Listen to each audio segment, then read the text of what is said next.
Good morning, good afternoon, good evening, wherever you are. It's time for Quake. Happy Easter, everyone. We have the AQL Season 6, Week 7, which are the Division 1 finals. And I'm joined today by Fussy. Hello there, Rob. Hello, everyone. Welcome. Happy Easter. Thanks for showing up. It's going to be an exciting night for Quake, I think. For sure. And yeah, if you have a YouTube capable device, there is a higher quality stream available on YouTube. But please keep the Twitch chat open because it's more active on Twitch. And you can, of course, gamble your channel points. I think the players are already doing the picks and bans, but it would be nice to just show the bracket first. See what's going on. Yeah, because we're going to have some good matches on. I think some nice close games tonight, especially down this lower bracket, I think, here. So we're starting with Knight versus Dan in the upper bracket. All these games will be best of fives, leading us into a best of 7 grand final.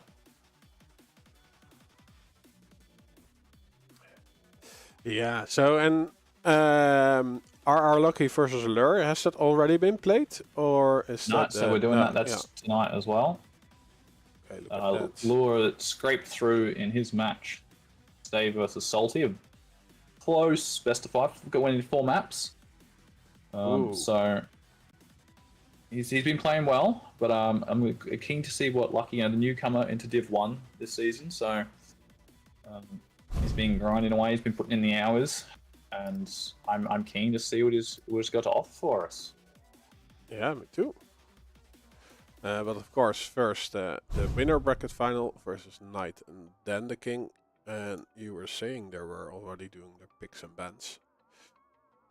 Yeah, so picks and bans are almost in here. Just a quick update. Now, so first map is going to be Veil of Enough. Now, it does say Dan has picked Clutch. This was a misclick. This is supposed to be DK. Okay. So Death Knight. You will see yes. So Death Knight and Clutch are reversed. Actually, yeah, you can see so Dan has banned it. I know Soul Lake's banned there. So yeah, so Clutch is still up if someone wants to pick it. That'll be DK. Unfortunately, as much as I would love it, we're not going to see any crazy Clutch strats on Veil.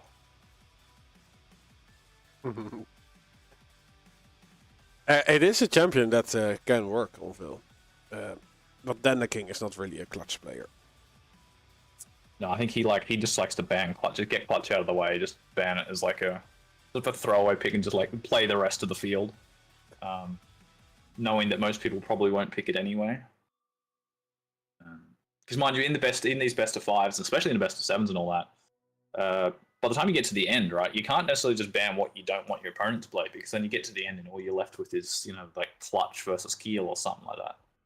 So there is a bit of a strategy towards picking and banning these champs where it's, well, you do want to ban stuff that you don't want your opponent to play. You also kind of want to be banning stuff that you might not want to get stuck with towards the end of the set. But so far through, it's all pretty normal sort of stuff we're seeing here. Veil, so Strog versus DK, not Clutch. Moving on to Blood Run, BJ versus Anarchy. Interesting here, we see our Blood Covenant. We're going to have Athena v Slash. It's actually going to be Dan on Slash, not Knight. Knight, known as a bit of a Slash specialist, loves that champion.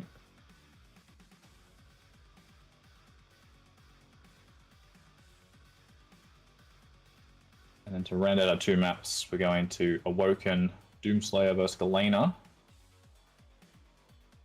And Molten Falls, just waiting on picks to come through here now.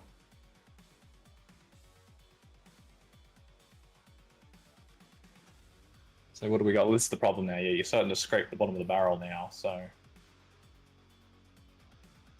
Knight taking the Scale Bearer out of the equation.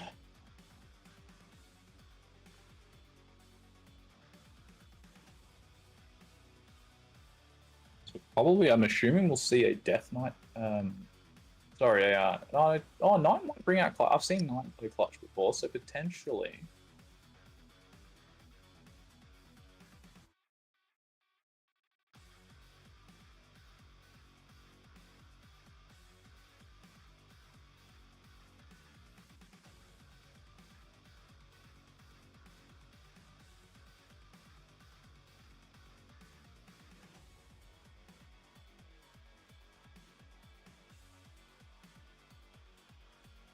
Dan taking his time here on this pick. Probably picking the lesser of a few evils right now.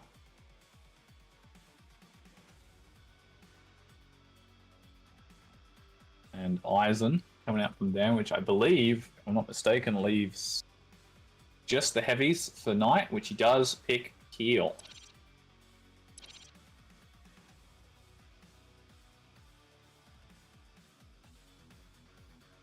So we have our matchup. Nice. Yeah, I'm currently also admiring my bandwidth. Oh, streaming twice to your internet can't handle it. 60 Mbit currently. That's more than most Australian connections can get total. Yeah, no, I have 1 gig up and 1 gig down, so and right now, every single person in chat who's from Australia is all just thinking, what the hell? That's actually possible? Yeah, and so only 40 euros a month. Huh. Just rub it in even more. Thanks, yeah. That's the difference between the third count. I paid double that. And pay $100 and you get 100 megabits. Yeah, it is insane. Like, I expect them to raise it like every moment. But yeah, I'm ready to rumble. Yeah, all right. Well, I think it's waiting on Dan here. I think we're ready to. Yeah, I see. So, what do we think about this first matchup then? Again, remember this is Death Knight Strog. Yeah, Death Knight. You always see that on this map, right? Like such a common pick. Great utility for taking these fights. Basically, every fight is a perfect range here for Death Knight with his Flame Strike. Yeah, I don't see the Strog and Peeker like he's not a common. True. It'll be interesting. Yeah, like it'll be interesting, right? Like I'm curious to see how Knight. One thing you do get with Strog and Peeker, right, though, is if you do get that kill on the Death Knight after the Flame Strike comes out, you do get that Destroying right to get rid of that burning rocket straight away. Yeah, so that is one advantage. Yeah, maybe that is the plan. I'll start a prediction for everyone who has a gambling addiction. So I'm looking to lose a few channel points tonight. Let's get some betting going. There we go. I'll stop it 2 minutes into the match. So once again, the picks and bans. So I think we should start on Knight here. See what he's gonna offer for us. Cannot be stopped. Yes, let's go. Round begins in 3, 2, 1. Fight. And interesting. Okay, so Knight. Yeah, he gets that heavy spawn. Doesn't fall for the trap of going straight in for rockets. And tries to get the rail off Dan, though, flying a bit too fast for him. Not quite ready for it. And you're going to see Dan already pushing in aggressive here in the Rockets. Knight trying to just get his weapons now. Once this LG and Dan will opt to take the low ground, get rail, and very quickly both players have got their full utility up here. And we're going to see an engagement right on the top there. Flame Strike out rails as well. He comes out and big damage from both players. The Flame Strike doesn't proc on Knight. And he manages to slide away just in time. And he's still not healthy, but Dan still not in a good situation. Rocket doesn't quite connect. Yeah, I did saw some versatility on the quickness of this crowd sliding try. And like his recovery was great. Yeah, Dan got both the major items in that after that engagement, and the stack was pretty much the same because Dan went straight for the megas while Knight was stacking up all the lights, and Knight managed to win that fight actually after Dan pushes him. Maybe Dan didn't expect him to have stacked up quite so quick, but mind you, though, we're in that same situation where Knight is not healthy. But with the speed, look at this, he's able to get straight over this Mega, steal Mega away. And look at this, he's got a really competitive stack now. Yeah. Great catch with the LG as well. Peeker out again, good use of this ability. The rail, the Flame Strike comes out to try and push off this fight. He should get this kill, but no! The cross between the Flame Strike and the Rocket was enough for Dan to take that fight. And, oh, great Rocket there as Knight tries to push in, get a bit of damage off. Yeah, he did a lot before dying, and look at this, and that is... Nice. That was enough to... Yeah, that Tri-Bolt, absolutely fantastic. One Tri-Bolt was enough to get that kill, and gonna try and catch him here, and Dan with rail out, hits the shot, and he's just gonna come straight back through. LG out. The damage is good. Knight trying to hide around this pillar, getting a lot of shots off here, and Dan just pushes up and misses the rope at the suicide. Knight. Brings us back to 1-1. A little bit too tense for him. But Knight's actually in a pretty good spot here still, right? Like, he's got this high ground position. Dan's just away from he's not connecting with much LG. That'll force him off, and Dan's probably going to be able to... Oh, he almost kills himself with the Peeker, and actually Dan just pushes through, and one rail is enough to get that kill. Knight. 2-1 up right now.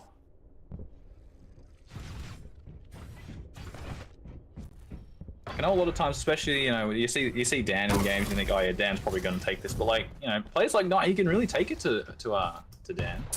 yeah, like his defensive plays are so great because King is just crazy aggressive. Like he does this, he wants to invest his stack in taking over the rotation, but if that doesn't happen, it can pivot the other way.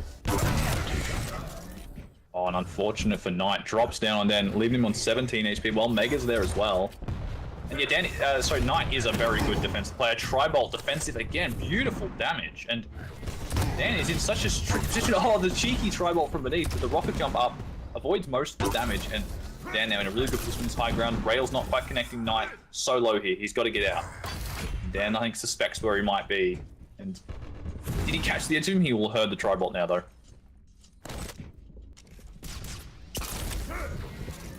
Yeah, and as soon as he gets control, he switches to a more positional play style.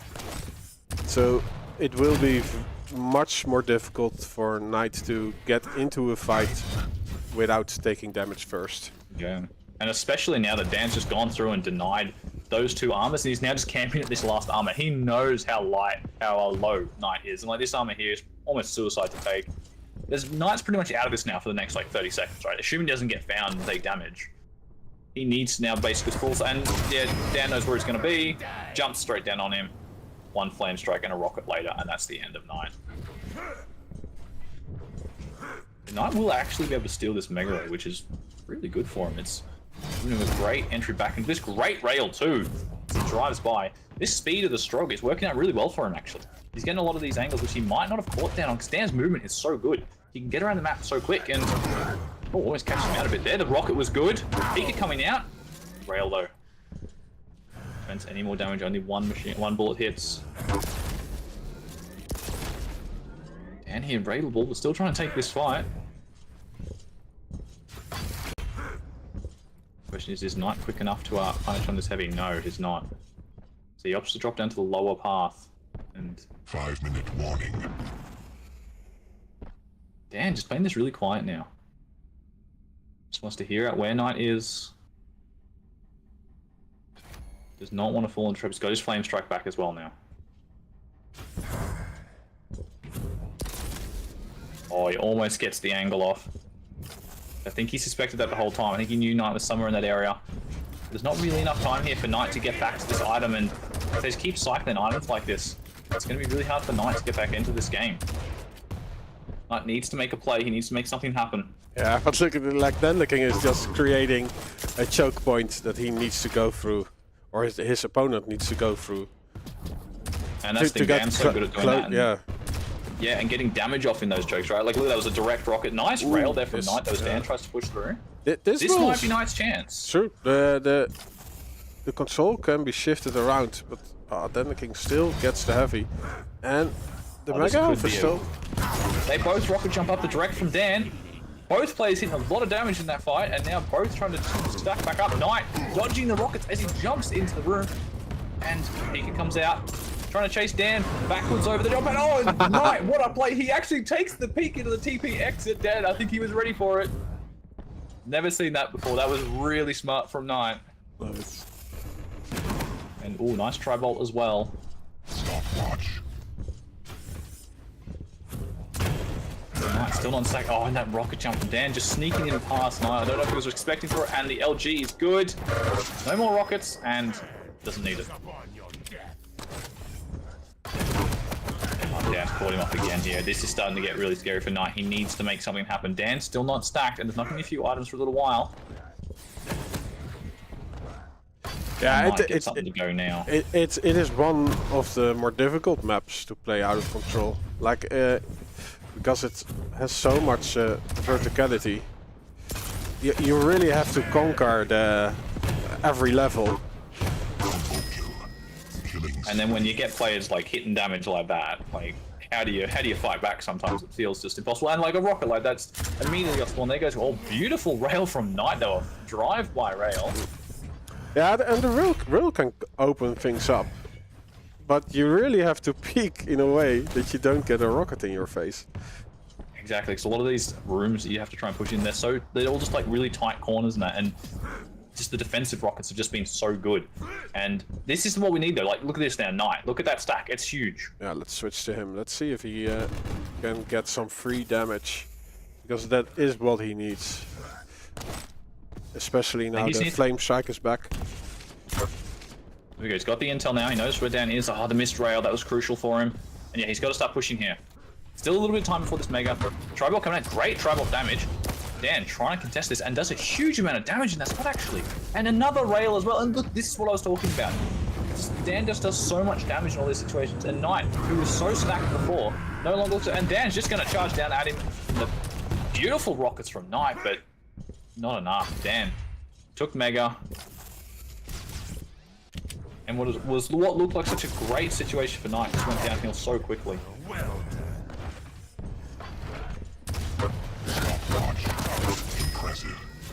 And again, Dan critically low with the LG, not quite enough. And at this point, yeah, Knight sort of just throwing himself at him, hoping that he can get something going on.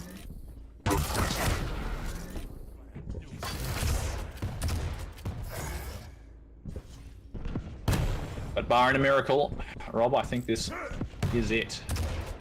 Yeah, and it's interesting to see, right? Like in the beginning, it really looked like it was going equal. Oh, so this scoreline, yeah, does not really represent this game, I don't think, very well. Like, it looks very one-sided, you know, especially now after that. A suicide there from like 0-8, right? It looks so one-sided, but yeah, as you say, especially at the start there, Knight was putting up a really good fight. Nice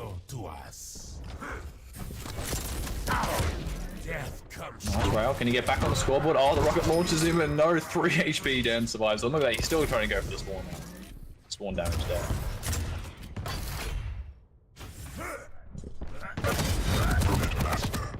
Airborne. Hey, there we go. A gauntlet killed. There you go. That's look, who's really won. Let's be honest. You know. Yeah. Now, then the king is so tilted, he throws...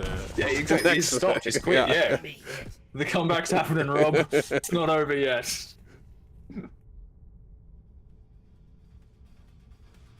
Oh, well, look, that's look, as I say, the score line looks pretty bad for that, but that was a lot closer than what it was, and I hope that hasn't, you know, like, hit Knight's mental game. You know, I think he should be happy with that performance in that map, and let's hope he can keep it going on into Blood Run here. That was Knight's pick.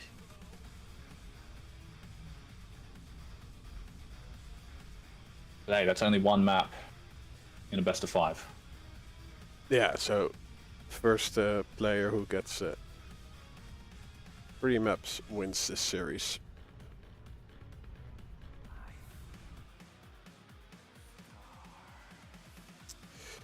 So, and okay, we see King on yeah, King on Anarchy here, yeah. What do you think of that? That's, again, not a conventional pick, I wouldn't say. Especially this is only map 2, remember, right? Like, yeah. even BJ is not like. But he does have the champion to run away, and that is easily to do on Blood Run.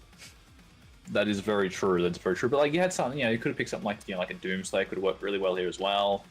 Because this is map 2, right? We haven't lost any of the. It's not like we're scraping the barrel right here for picks.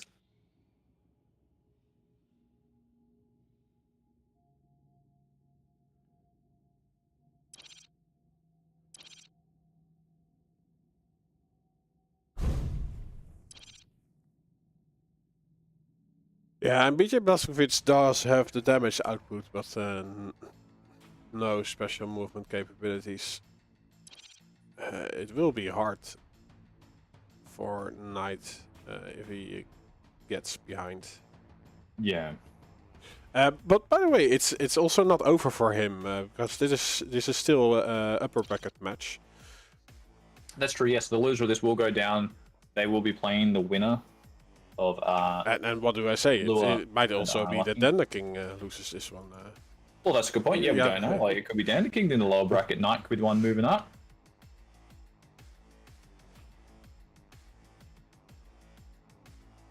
So we're just waiting on Dander King.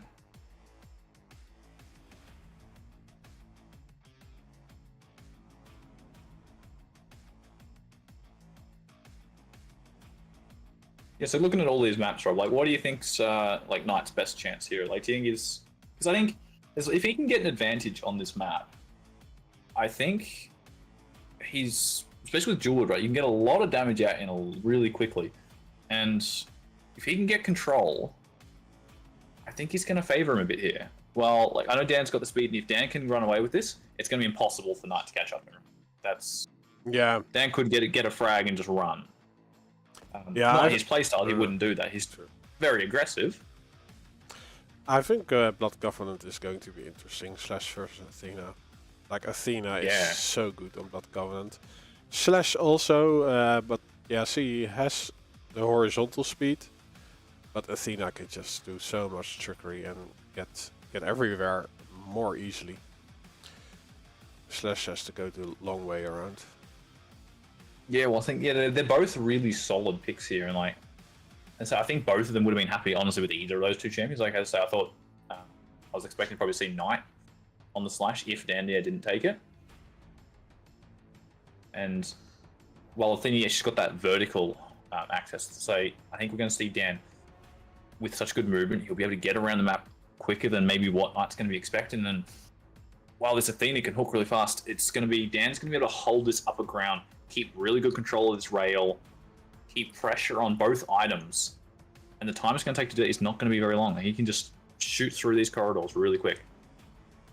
So Knight's going to have to be prepared for a fast-paced matchup in that one.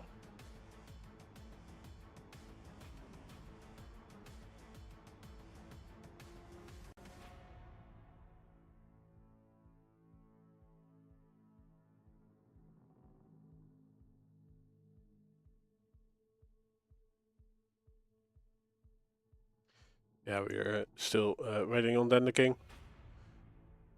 I don't know what he means by what he just said in the... So it's AFL. He's the season has just kicked off. So he's oh, there we go, he's back. All right. They won, there you go, Richmond have won. All right. Sorry if that spoiled it for anyone who was planning on watching it later on. Okay. All right. Let's do this second map.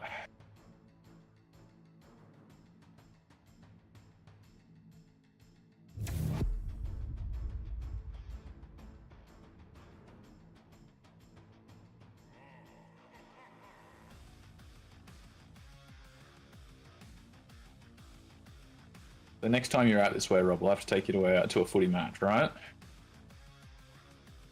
Come experience some AFL with us. And AFL is the Australian League?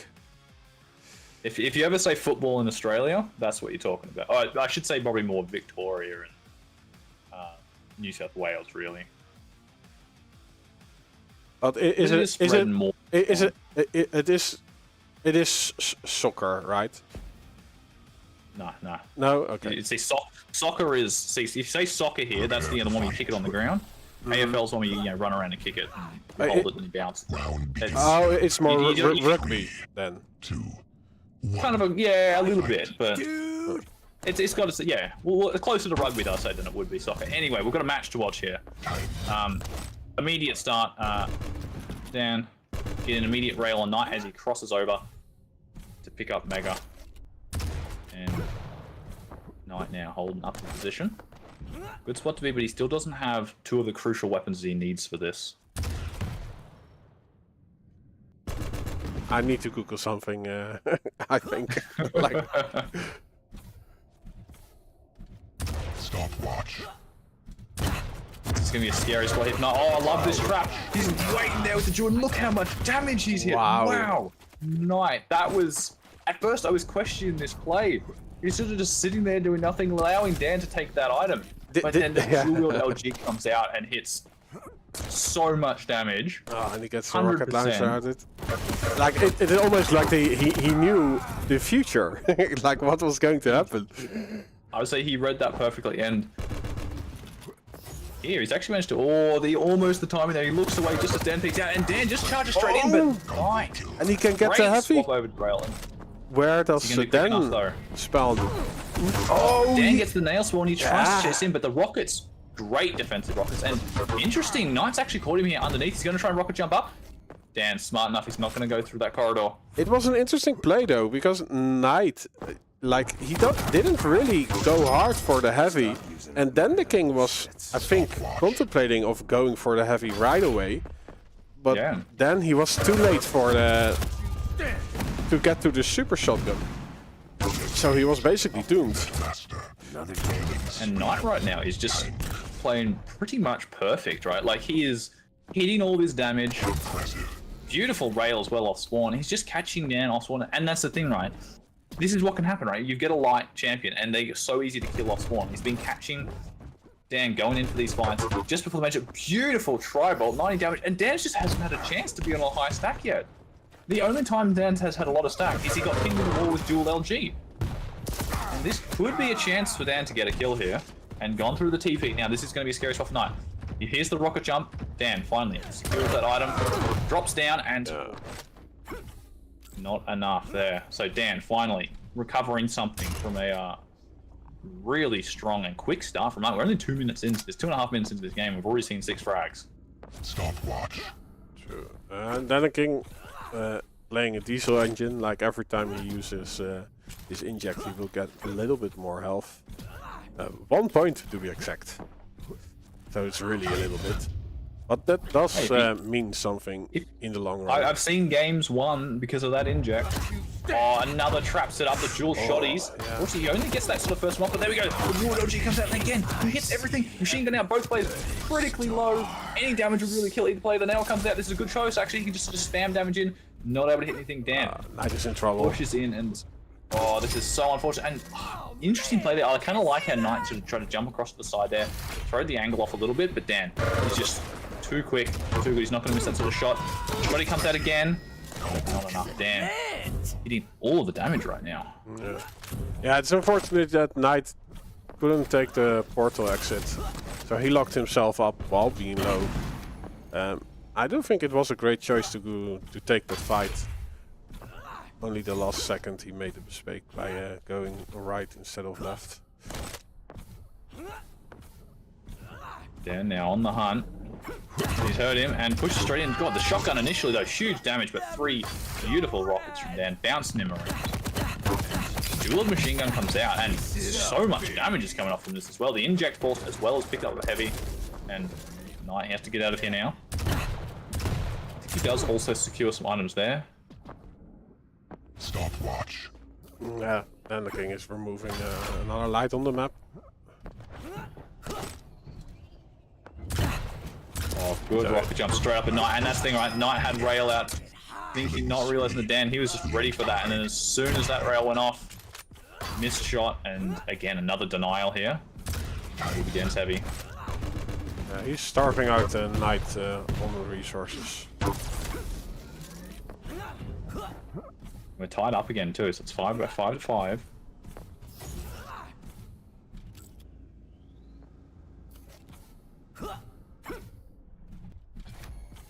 The question is, can Knight get back into a situation where he can start fighting this? Because like even like look at that fight there. Dan is still up with that 1-5 shot. He's got overstack of both. Oh, he was I just. think that's a jewel that came out. I don't think like he has the champion to lay out a trap. Like he needs to get his basic stack up. And just Well, we've already seen him do it, right? Like his first frag was a Yeah. perfect trap, and he's done it a couple of times already, which has resulted in good kills. The problem is now, is with Dan having such a huge stack and such a good level of control now over these items, it's going to make it difficult because those traps that were working before, you know, now that Dan has got 300 stack, aren't going to necessarily work now because there we go, another trap set, a little bit of damage. He's going to get out of here now. He can't fight this. As I say that though, LG from both players is fantastic. Pretty much who's going to hit this next bit of damage? Machine gun out, good choice. And oh, the rail comes out from Dan, and he's talking about 10 HP there. But look at this. Yeah. He's got such a great cycle, and he can go straight over to the Mega. And look at his stack. You would barely know they had a big fight. Good bit of shotgun damage. Jewel comes out. He's actually going to drop here, and he could get this kill. Dan, smart for him to try and back off. The Tribot comes out. Good amount of damage, and shotgun again. Nice. Nice. He's making really good use with his shotgun. Yeah, if he's not able to catch Dan Trail. the King before he gets a great weapon arsenal, he's just waiting on the blood pool for some extra health. There we go. And Knight has just removed that other 50 shard there from the map. Dan just sort of waiting by that heavy. Still up in a little while, so Knight should be able to push in here. But that missed rail is bad for him, and that's 2 hits from Dan. And again, we're going to run around this pillar. And yeah, Dan with the shotgun. Just jumping around. We'll clean Knight up with one more frag. Again, we're going to see a shoddy fight here, and this could actually kill at this range. It's not healthy. But all these fights that they're taking are always just before one of these major items. Jewel comes out, but he's got no stack at all. And only that, he wasn't even able to deny that item. So Dan, straight back onto 300 stack. Knight, he's going to have no armor shards for him. He's got no weapons. And there goes all of his armor. Like, what does Knight do in this situation now? Yeah, I do think like the traps, yeah, are the only things that is working. But he's not getting the chance to get into position. Like he gets discovered before he has the tool belts or the tools in his belt that he needs to survive a fight. Yeah. And like, yeah, he's getting a lot of good damage off in all these traps that he is setting. The problem is, it's just between this inject, like look at that, the inject just saved him there. Really needs to push in here. He cannot let Dan get this for free. There's 5 seconds to go, and he's on 3 HP. 1 machine gun bullet. A rail will also do it. Perfect. And try off from Dan. Strong. He's going to get heavy, and I don't think Knight's going to have any way of getting up that excess. But look at that, Dan. Yeah, maybe knowing he can how do the fast he can damage. be, Yeah. he's gone and denied that other 50 as well. Rare miss from down there, Knight. Getting the rail in return.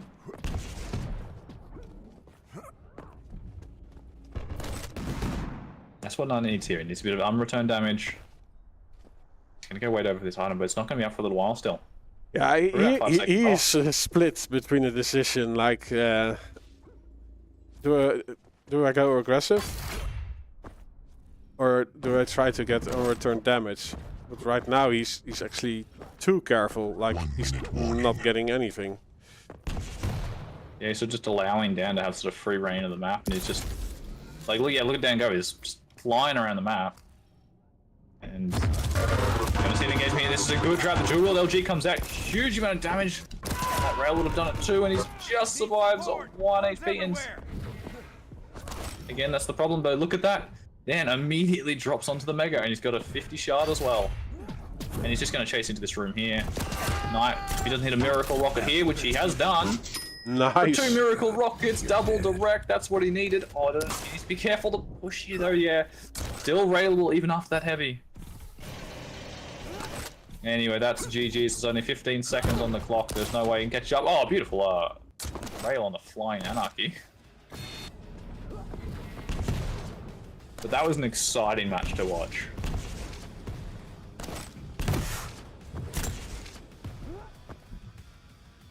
And that's GG's to Dan. One more map to go. Knight has to do the full reverse sweep now.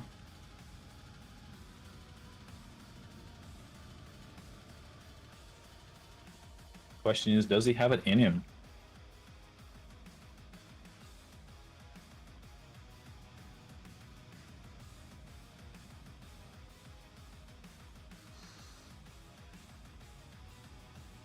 Yeah, it was rough going. Like 69% accuracy on the rail for Dan the King.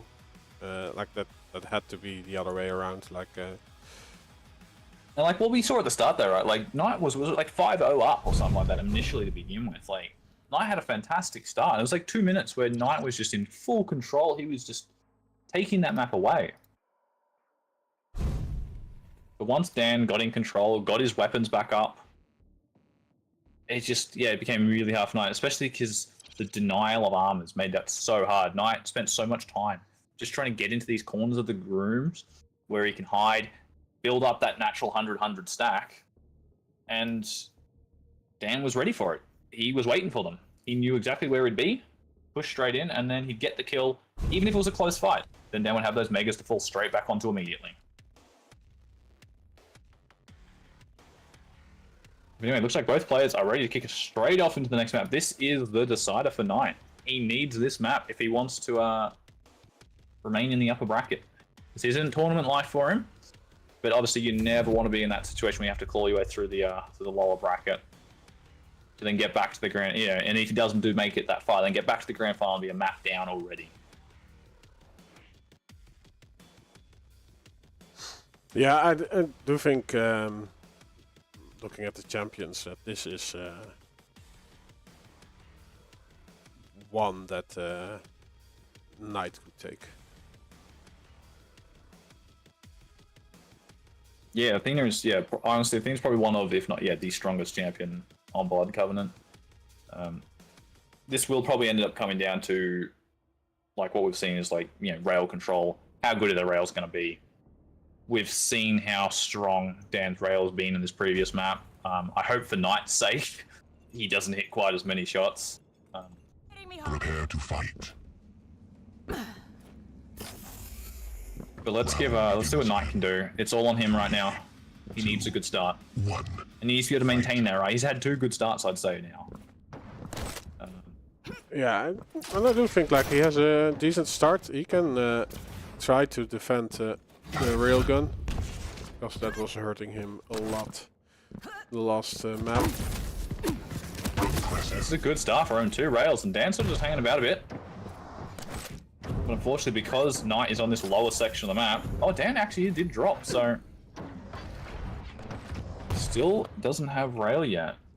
In fact, Dan's only got rockets at this stage, so any fight here would be a bit risky for him, and Knight is going to be in a good spot. He really needs to go get this kill though. He's got 1 second before this item spawns. He's waited that little bit too long. True, like he got the last heavy, or the first heavy, so he knew the exact spawn time, but he didn't push. Like, Dan was there 5 seconds, or maybe 8 seconds before.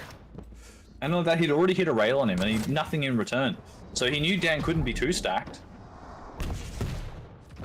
Yeah, and like stack-wise, if you do the calculations, an LG fight would be won by Knight. And not that, Dan only had rockets there, right? So, yeah, to be fair, but yeah, Knight wouldn't know that. He would have true. assumed Dan would have had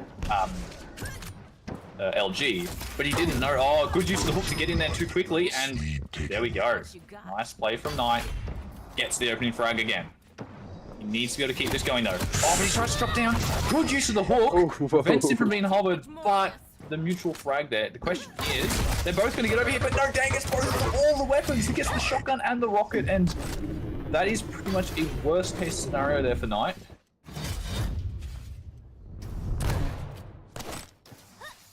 Really unfortunate for him that he wasn't able to get either of those weapons, and immediately, like, look at that. One bad beat for him, and Dan, he's got all the weapons, he's got both the mages, and now he's just going to be hunting, right? he knows what sort of stack Knight's on.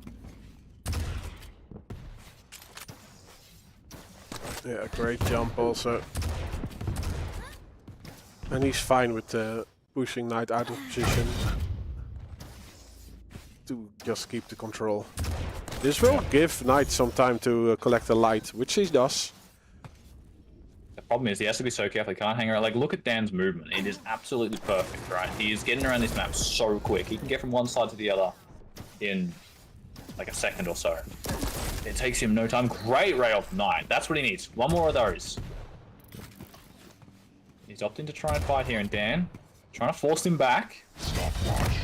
Knight goes up top. Beautiful, beautiful rail, but oh Dan, he still manages to return one there. And it's like one rail and all the armor is gone from Knight, so he has to change his plans. And I think he's going to be out here. The hook, nice to get out, but he's not out of danger here. Dan smells blood, and he's hunting Shoddy out. And that last rocket would have been really nice actually if Knight could hit that, but Dan unfortunately just jumping just over it. And oh, beautiful rocket there from Knight. Held all momentum, but the speed of the slash is going to have to drive straight in there. Oh, rocket jumping up, catching Knight out as well. Even with the spawn here, with the weapon dispatch, the machine gun is good. Dan's got enough stack in this area that he can... Oh, a rare movement mistake.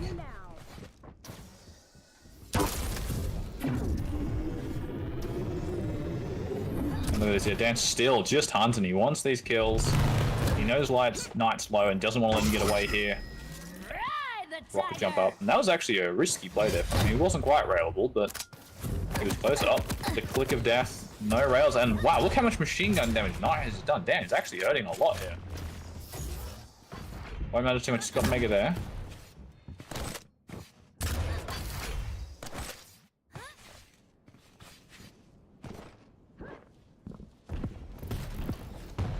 Yeah, much of the damage is also negated by those major pickups from Dan the King. That's what Dan's been doing so well this whole set. It's just, oh, good LG as he goes up the bounce pad. Nice. Potentially, and how does Dan predict a shot like that? No, I just tried to hook across and he takes basically a direct. He's on no HP. He's not even going to be able to deny the Mega here. It's like, woo, ow! It must feel so disheartening, right? Like, again, Knight gets off to a really good start, gets that first kill. Good use of the hook to try and avoid those shots, but Dan with the rail, and Knight can't even get to the heavy in time. Have a chance keeping up with me.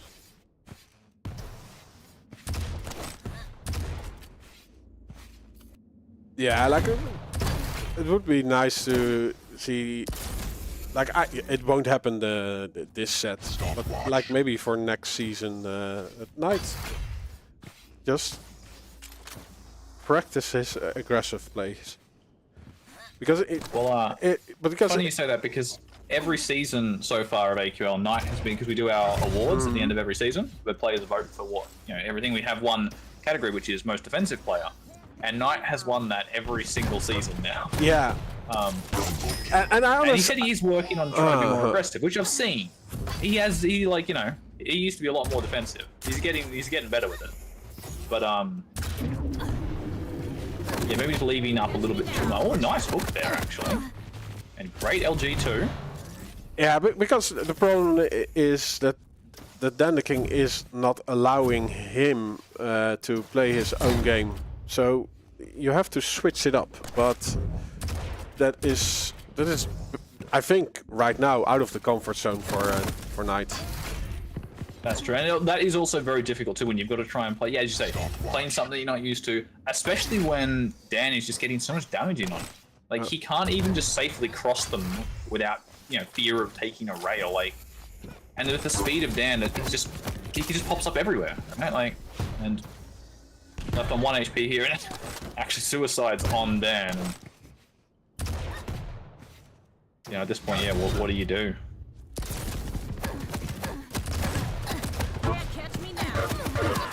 And, well, that's one thing you can do. You can just start by waiting for Dan to whiff a few shots and get a kill on him.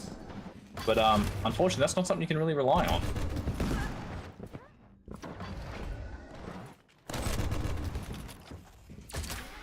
question is, can Knight make anything from this, which is what's important. And Dan playing very aggressive here, maybe a bit too aggressive. And there we go, Knight. A nice couple of back-to-back kills. And the thing is, Dan now doesn't have the weaponry. Brilliant shot. He needs to go in aggressive here. He cannot let Dan get away, and a great rail to follow that up with. Knight is not out of this yet. He is still kicking. He's going to go kicking and screaming into the lower bracket if he has to go there. And now, Dan actually pushing in here. And problem for Knight is time now. Alright, we've got 2 minutes left, just over 2 minutes left. But mind you, Dan, he's really happy to take these fights. Like, he's just going to keep pushing in if he can. Really low. Knight, he just needs to really hit any damage. He's railable both players. Dan doesn't have a rail yet. And he's going to catch him off in a beautiful direct rocket. One more there for Knight. And Dan does actually start to have to think about this right now. This is a lot of kills really quickly for Knight. And another beautiful rail. And oh, interesting. Yeah, Dan, smart play. He tends to fake it out and he goes straight back. I think on the other hand, Knight wanted to bait the item. Unfortunately, Dan the King gets the item. He's quite low though, but the Mega Health will stack him back up. And Knight, of course, also playing a light, so no armor when he spawns. And, oh, the hook almost gets the kill actually there. The little bit of damage you get when you hook into him, left down on about 10. And yeah, Dan's just gonna opt. He's just gonna leave here. He doesn't want to throw away another frag now. Like, I know it's only a minute left, but with the speed in which, like, Athena is also a quick character, right? So she can catch up. Good rail. The problem is, like, how does Knight, aggress here? He doesn't have the weapons. And Mega, is gonna be up any moment.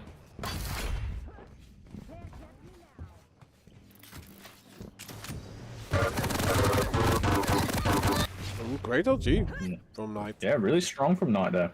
I say, unfortunately, it's just not going to quite be enough. Oh, straight up into the trail from Dan. That did a lot of damage, actually. Shotgun or rocket launcher. Nice. Good rocket jump.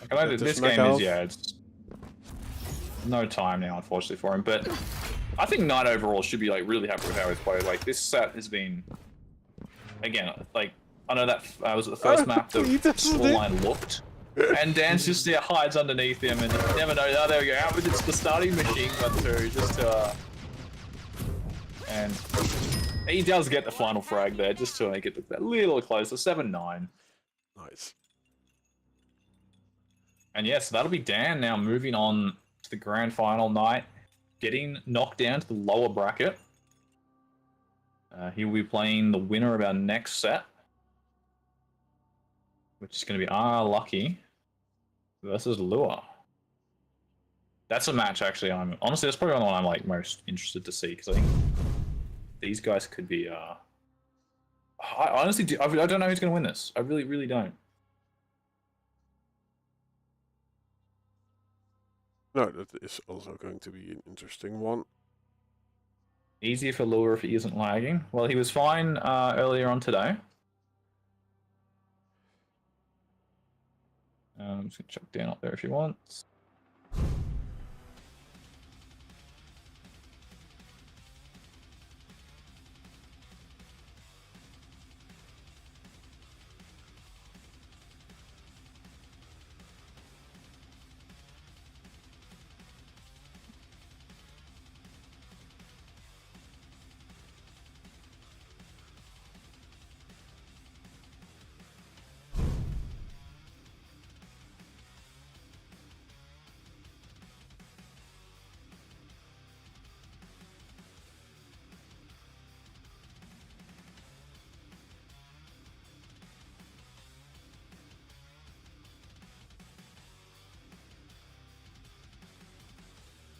This works.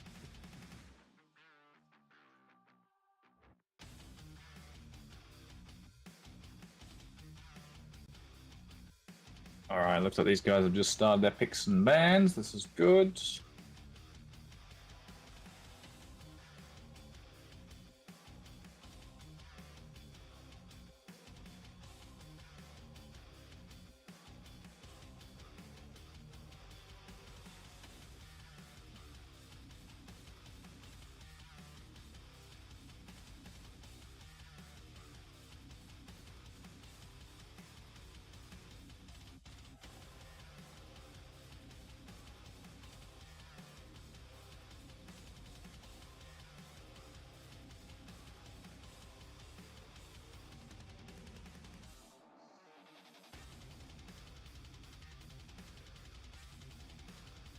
Yeah, Air Lucky on the left and Lure on the right, please.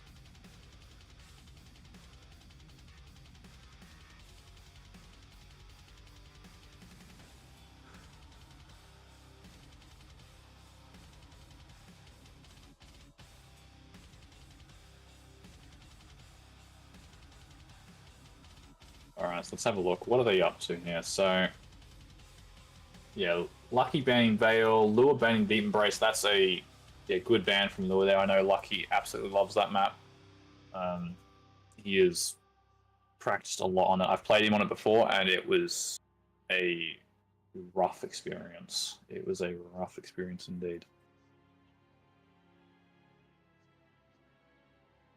But other than those, then we have pretty standard matchup set here. So we've got Awoken, moving on to Blood Cove, Molten Falls, going down to Blood Run, and finishing up at CK if we make it through that far.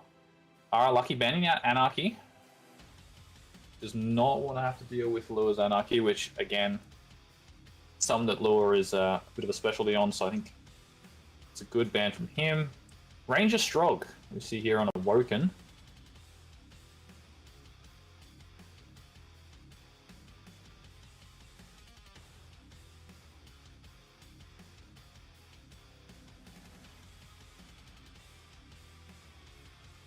They're pretty standard matchup here for Awoken, you know. Ranger, pretty much like the number one champ you'll find here. Interesting here, yeah, a Visor ban from Lure. That's strong ban against Lucky. He's got incredible aim.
Alright, so we've got our picks here for Blood Cup. We're going to see again a Athena come out. We're going to see the light matchup again. This time we're going to see the Nyx here from Lure. I think a character definitely suits his sort of playstyle a bit. Great pick on Blood Cup as well. It's got a lot of the movement a lot of these jumps that Athena can do up on the high ground. Nyx with the double jump, also the wall jump, is able to replicate a lot of that. Again, we're going to see though the ability to get up and down between the high ground so easily from the Athena is going to be pivotal there for Lucky. So just control that map. Alright, moving on, Molten Falls. Galena Eisen. We were talking about this earlier during the previous set. Galena, I still feel a good pick for this map. A large map can allow you to potentially get a bit of a totem setup going. And Eisen. Pretty much here just for the intel, really.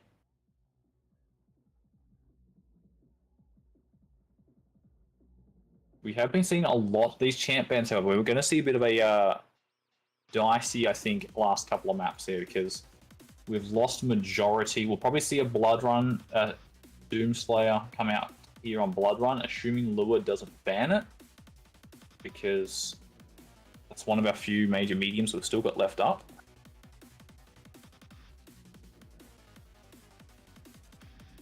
And a Death Knight ban, actually. Alright, so I wouldn't be surprised if we get Doomslayer here from either of these two, and then that's pretty much all of our mediums gone. Yeah, there we go. The Doomslayer come in from Lucky.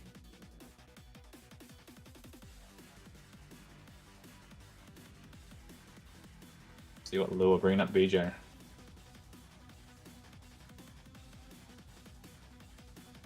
Now, correct me if I'm wrong, but I'm pretty certain we've gone through. I think we've just got heavies left.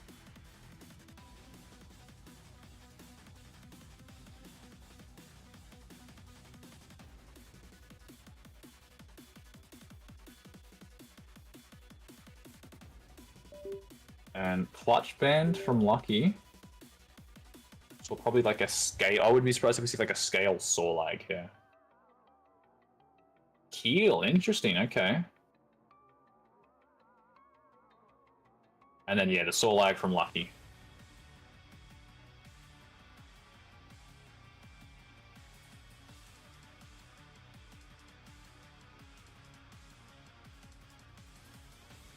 So an interesting matchup. We've seen a lot of, when I get down towards the end there's a lot of the Keel being picked. Haven't seen any like scales or like cluster or anything like that. Bit disappointed, but you know, they're here to win. They're not here to have fun necessarily. So I respect their picks. Keel, if you're good with those nades, that can have a huge amount of damage.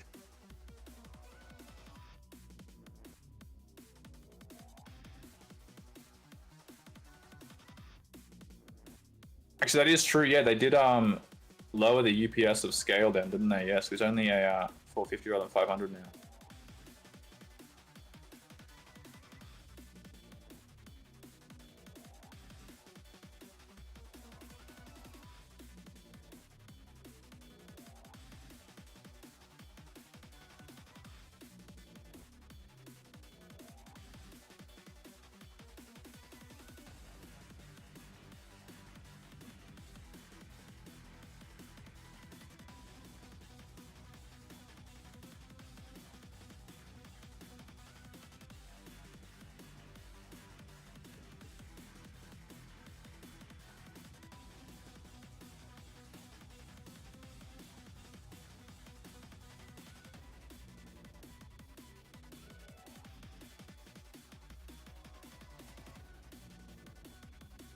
All right, we're just gonna get Lure in here, and then we're ready to kick this set off.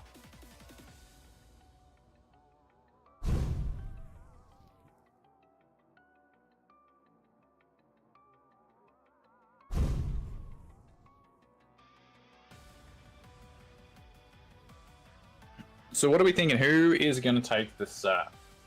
Do we think Lure or Lucky? Because honestly, I am so torn here between how this is going to go down. Lure is playing quite well in his the previous match against Salty. But as I say, I know Lucky's been putting in the work. He's been putting in the hours. And he's got a really crack shot on him.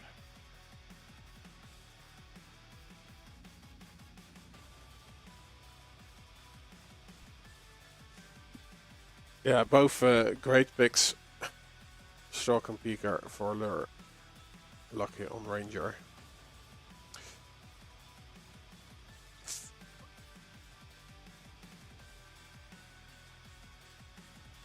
What was the result? So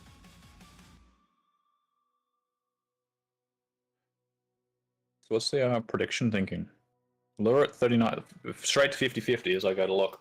All right, both players are ready to go. Are we ready to kick this off? Yeah, let's go.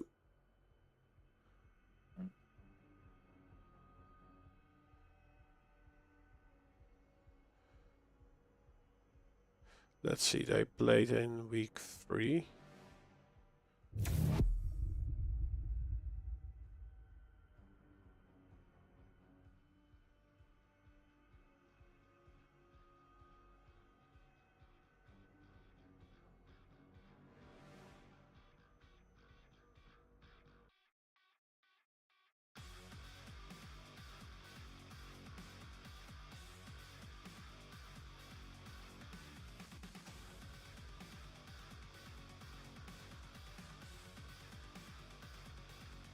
They went all the way and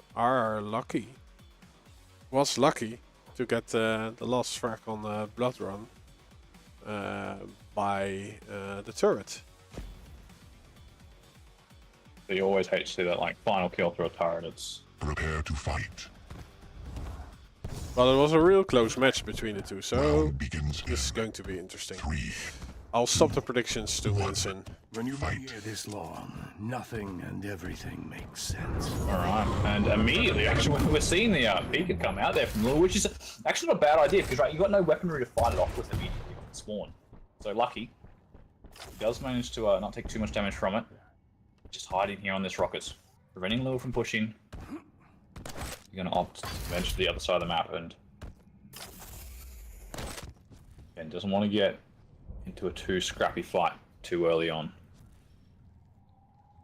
Right now, predictions exactly bang on 50-50. That's pretty much how I'm feeling about this map as well. Both players just going to fall back to their items.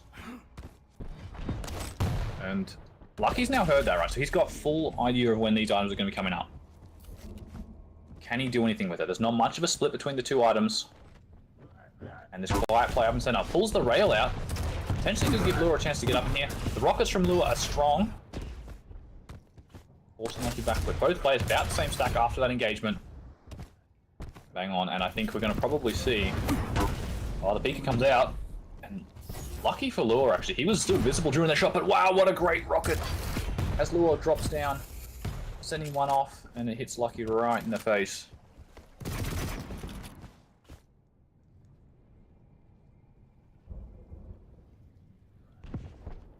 Yeah, both players respecting each other, not really going out. Like, Airlocky could have orbed in while Lure was using the peeker. Well, I don't believe these two have played each other very much, so it is pretty common you see, you know, when two new players play each other, that is, you know, a bit of that sort of first 2-3 minutes of sort of feeling each other out, seeing where you can and can't, you know, push the ground. And so I reckon after probably about the 2 minute mark, so 2 and 3 minute mark, we might start to see this game open up, especially if you're going to hit shots like that. And Lure, he actually leaves the heavy up now. He wants to try and... There we go, got a great delay on it now as well. And going to put himself straight over on this mega side. Yeah, great. Routing. And yeah, he's pushed Lucky off this item.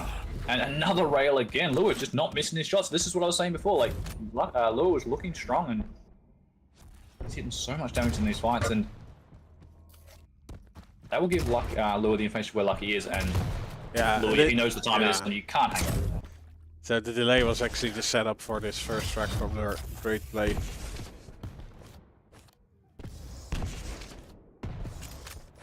And now he's left himself in a fantastic position to keep this going, right? He took no damage in that fight. Lucky was in no position to try and engage. And beautiful rocket though there from Lucky. Question is, can he keep the damage up? And the answer is yes, with 2 follow-up rails. And Lure, wow, how quickly that stacks. When I think it is almost it's almost like the one who we are not following is hitting all the rails. The orb comes in and a bit of a scrappy fight towards the end there. Both players were so low. Nothing's connected, and through the TP, Lure is the one to finally finish it off. And oh, interesting here, the shoddy push, and honestly that almost worked. Yeah, not dispatch. Oh, Lucky still pushing in aggressively. He wants to take his fights, and with rockets like that, fair enough. Like, good kill there from him. Honestly, I think he just caught Lure off guard in that situation.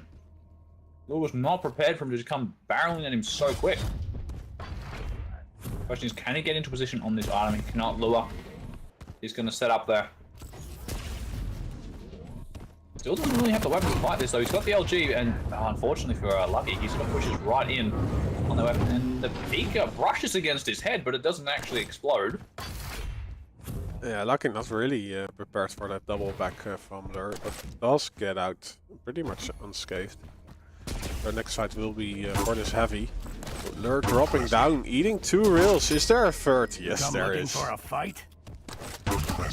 But this is once Lucky gets in gear. This is why the visor was banned against Lucky. Once he gets in his aim in, his rail it will be on point, and nice LG as well. Enough. Stay down. During that ammo as well. And Lucky right now just looking really strong. Like, both of these players have had like moments of extreme brilliance, right? They've hit everything. And the question is, who can keep it up? And who can make the most out of it right now? Yeah, it's Lucky. Lure's play will be collecting the weapons first. Also still needs the railgun. Oh, he does have a real gun. He hits one perfect shot. He hits. All comes in and not quite 7 HP. Lewis surviving in a situation where, you know, the one slightly better placed rocket and he was gone, and we're seeing that a bit between these sort of two. It's like a fair few like scrappy fights where they both just escape on next to nothing.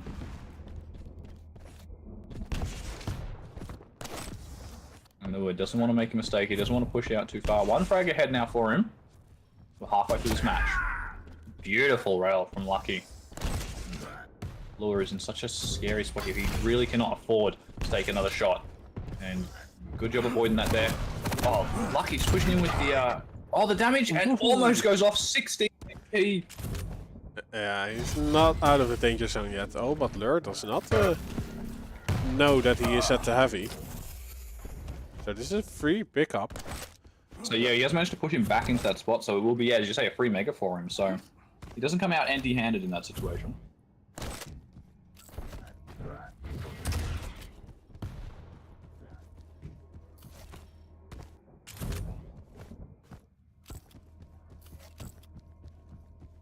Yeah, I think this is the spot that Lucky's going to want to sort of sit around. He's going to want to just have this side of the map to himself. Just rotate between these items where he can. Just going to push straight up into T here. A little bit too slow actually there, and Lewis able to take that item and get away with it. There we go. That's a great rail though from Lucky and Lure. Very little armor. The only problem is Lucky has just left that center T position now, so that armor shard is just free for Lure to go up and grab.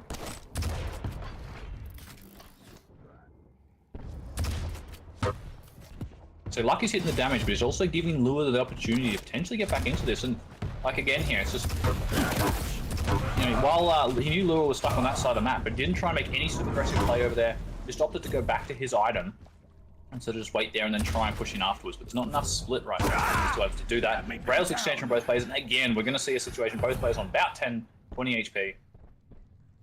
And it's going to be the question of, is anyone going to make the mistake? Lucky only just getting that 50 shard now, just in time too, as Lure's popping around.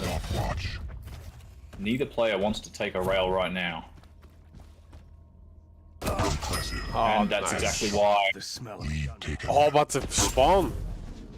That is unfortunate for Lucky. Probably shouldn't have gone back there towards TP, allowed him to spawn over there. But he's going to try and push in here, yeah, because Lure's got nothing. He's got rails, and as soon as you miss one of those rails in close range, that's what happens. Yep. Lucky capitalizing on that situation, and he's got orb back now as well. 4 to 6.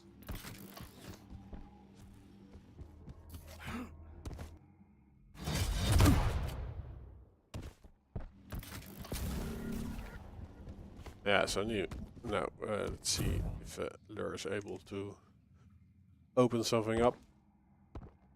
Like he has to do so much damage. He's even scared of getting to this railgun, but it's actually turns out into a great trap. Lucky just That was a not beautiful trap ready. from Lure there, yeah.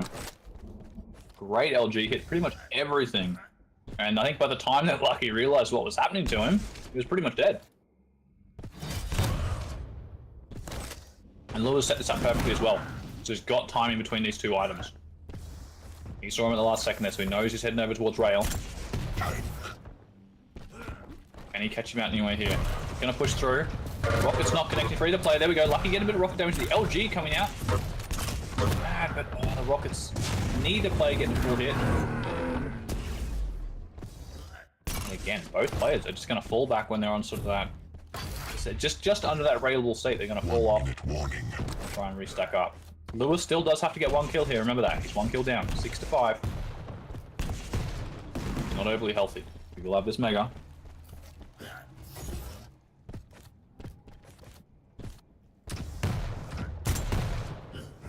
Just looking at that wall there, he wasn't able to. Oh, and Lucky, that was a and a second one too. These are massive for Lucky. In fact, Lucky's even just pushing in with the orb. Takes a massive amount of damage, which is really risky. 1 rail from Lure, and this is it for him. It's back to tied game. Mind you, this is not healthier himself, and what a great combo kill there. Nice. I think he only had a few pixels to hit that follow-up rail, but he does it. What I don't get is why Lucky doesn't have to hang around in that situation. Look Yeah, at the time. yeah, There was only 20, true. 30 seconds left. He didn't need to fight that. And the trap set up here again. Is it going to be enough? Oh, the rockets are not doing anything for Lure. Oh, he's got to be so careful. Both players. Neither of them can really take too much damage, especially after that rail. Peak's going to come out. Lucky's rail. He's too good. He's not going to miss that shot. Question is now, can Lure get back into this somehow? He's still railable. And against a player like Lucky, that's a horrible thought. Yeah, he does not want to make an appearance, but he does, and Lucky has a shot lined up. So even if Lucky had the full rotation last time around, he didn't get the frag. Lure again out of control without any armor. Lure is playing this correctly right now, though. He needs to just not worry about taking these fights. He needs to just get this stack up, right? Like, Lucky's stack can only get so big. Even if he picks up two of these items, oh, stand there, it's a scary angle. Tribal comes out, doesn't do much. Maybe it will be collected. Great rail. Eaker as well, there's a little bit of damage. The question is that enough to win this item? And there is still a little bit of time before us. So the question is Lucky going to try and push this? The trouble might be enough to hold him back. The rail's coming through, not connecting. And Lure has found himself back in this game. And oh, nice engagement here by this heavy. Still 10 seconds up. He also now has the better position for this next heavy. Oh, that rail changes out that. it. That Oh, double rail definitely. changes that. Good rocket from Lure.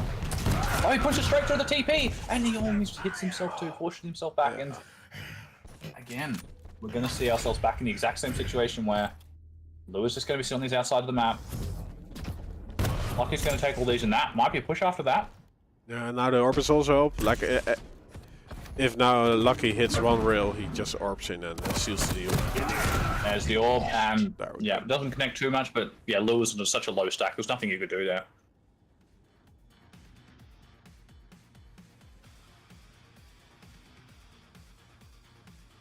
And there you go, you couldn't have it much closer for your first match, could you? 7-6.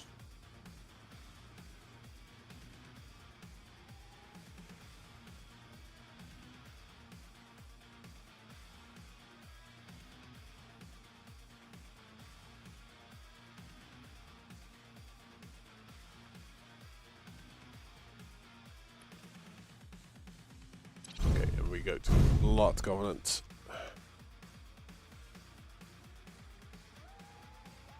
Yeah, Blood coming up. We see the light matchup again, please. Again, and we've got 2-minute wait. Says Lure.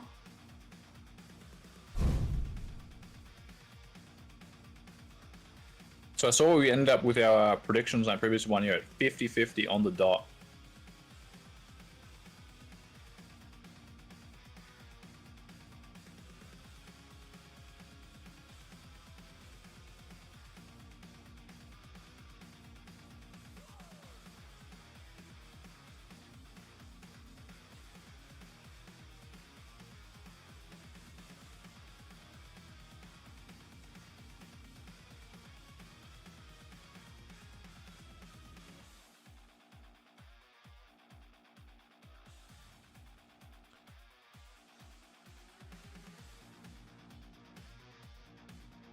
So yeah, I think Nyx is pretty much a comfort pick for Lure. I was lucky on the Athena. I think we're going to see some good stuff from I think he's been playing a fair bit of the Athena.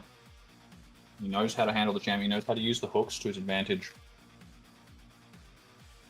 I think he'll be getting around the map pretty quick smart, so I think it's going to come up to Lure whether or not he can handle that speed, whether or not he's going to be able to... We know that Lure, you know, he's happy to play a bit of a slower game if need be.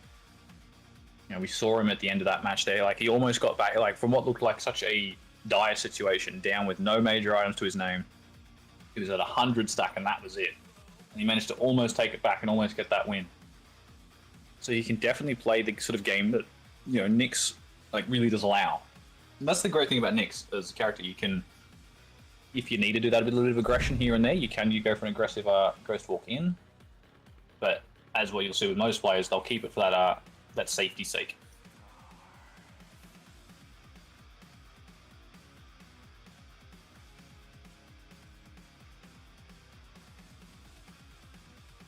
All right, and both players are ready to kick us off in this matchup.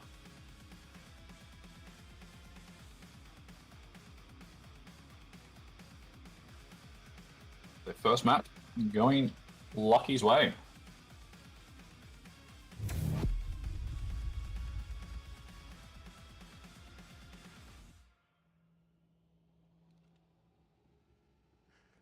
Okay, there we go.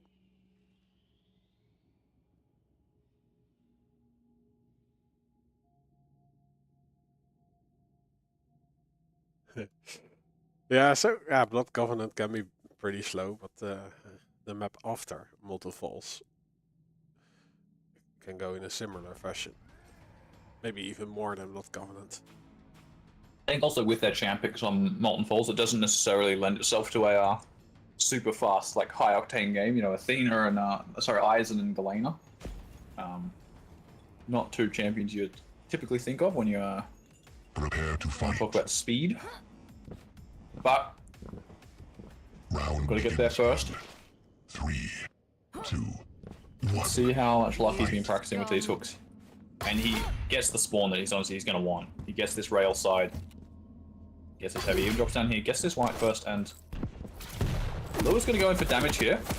That HMG coming out doing a lot of work. Look how much damage he's getting already. I think we're gonna actually see him. He's gonna actually try and come over here and steal this Mega, but no, I don't think he's realized that Lua never picked it up. So it's still just sitting up there. Lucky realized he could have gone and steal that, but that's a great rail, and that's forced out the Ghost Walk. Good Ghost Walk actually from Lua, sorry. And both players, again, we're seeing in a railable state, really low after a bit of a scrappy fight there as he tries to dive over. Yeah, And- I don't think Lucky even noticed when the Mega was picked up, because he was collecting the machine gun. But yeah, we don't see any trickery from Lure pressuring this Mega health.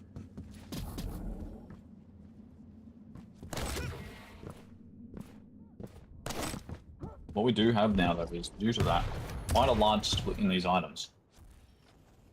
We're probably going to see a fight over towards this heavy, and yeah, Lua sitting on the rail. They're both trade rails.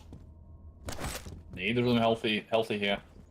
Lua opts to drop down. He's trying to go for that 25, not up just yet, and managed to stall this out to the point where the Mega is now also up, and Lucky's just going to fall back here. Here's the jump pad in the center there. So the question is, how's he going to play around that? And yeah. Oh, the interesting drop here. down! Oh, but it actually Even that and the favors rockets. Lure more! Oh, those rockets! I don't think that's how he should have envisioned that happening, but I don't think he's going to be complaining. That was a good kill there for him. Some great rockets. But Lucky's got those rails coming out now, and great rail though from Lure, and Curse of the Light, right? You know, he's so low off spawn, he's now down to 75 HP. Nyx can still get around this map extremely quickly. Question is, can Lua get back here? He's going to try and punish this pickup, and beautiful timing. Two rails. Immediately, great shots there from Lua, and he's going to try and double back here, and Lucky trying to play that quietly, trying to double back. Not going to allow it. And Lua picking up a second frag.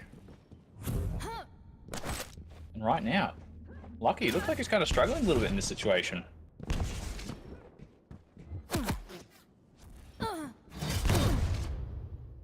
Getting a little bit of machine gun damage off there. Oh, and here we go. The aggressive invis comes out, and this is actually going to work perfectly, but no, he lands right in front of him with a shotgun. That is not where you want to be. What? No, Lucky. He tries to hook back up top. Oh, Right and into rocket, this! and a direct rocket off spawn. Lua has done so much damage on 14 HP. And Lucky's probably just sitting there thinking, where the hell did that come from?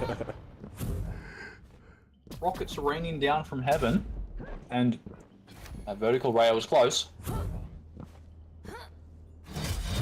Lua right now, he is looking hot. That Ghost Wall could have ended a little bit scary for him, but they converted it. There we go. Another invis. I love the aggressive invis. I know sometimes you don't see that often, but wasn't able to get anything off this one, unfortunately. A little bit more rocket damage, and another rail. He's just hitting everything right now, and another one. Forcing the spawn as well, hits another shot, and Lucky right now. Wait, what did he do? Yeah. Great choice of the machine gun there. And I love it. He opts to go back here towards the heavy. So crucial for the lights. Doesn't miss that nail jump up top, but that's alright. You can just rocket jump up here. Just try and keeping that rail off the hands of Lucky. He saw what it was doing last matchup.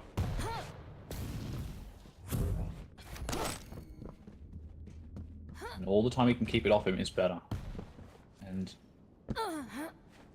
we're just going to see both players opt to just fall back to their items.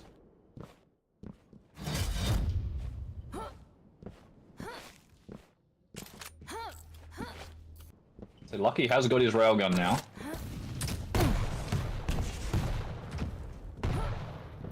Fortunate for him. Look, he's still just trying to defend this item. Whether he realizes that Lucky's got one or not, he hasn't really opted to venture on the other side of the map yet. He's aware of the position. Rails flying between both players. Nothing connecting. No damage dealt actually in this fight. Rails again. Missing invis. Straight gonna get forced. I do like how Lewis sometimes just opts to use the invis like early, rather than waiting until he takes 2 or 3 rails, right? He's on critical health. He'll just invis when he's on like a large stack. And again, a bit of an aggressive fight here. Lucky. Just trying to push in. And he's finally hitting some damage, and there we go. Finally, the rails are connecting. Probably felt like all match for him. Yeah, it's unfortunately that he doesn't connect these shots. Yeah, those early ones off spawn are, especially on a light, it's such a huge thing. And there we go, that's a nice shot. Oh, invis used, yeah. Invis forced. Can he catch him out of the invis? So we've only got 4 minutes left of this game, and there's 4 frags for him to still find against the Knicks. And if Lua just starts cycling all these items, it's all these hourglasses, like look at that, there's a few more, his invis is almost back up again, 5 seconds. Every missed rail is just more time, basically, that, and that tribop was fantastic. Lucky forced off again. Oh, and another great rail from Lua. And Lua right now, he just looks at home, right, on this map. Like, he is just playing this so well. He looks really comfortable doing it. Oh, great shot there from Lucky. Neither player is healthy there, but oh, that rocket was enough to push him off the ledge, and Lua was quick with that shot. Beautiful combo shot. It's another frag to his name. Lucky, he's kind of just taking this fight. I feel like he thinks he needs to win this fight here and now. Hitting that rail does actually give him that heavy. That's a good spot for him.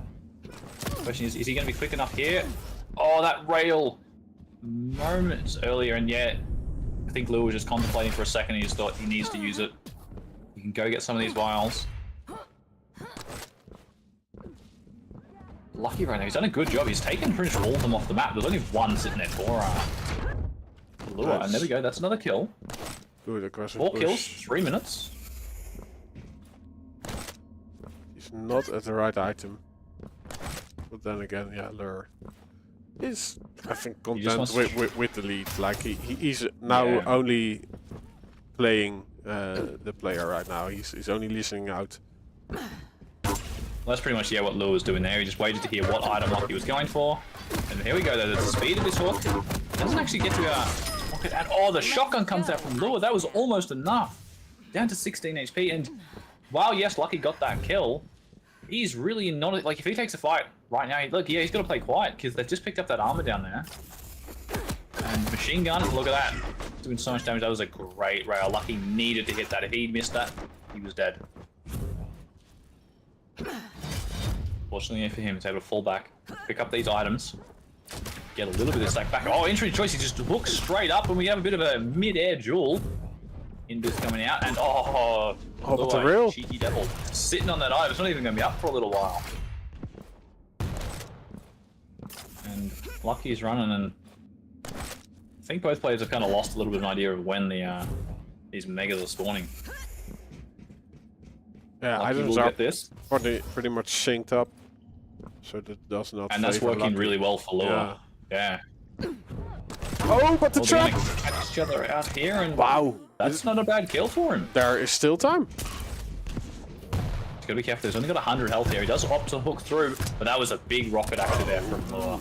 No ammo for the real gun.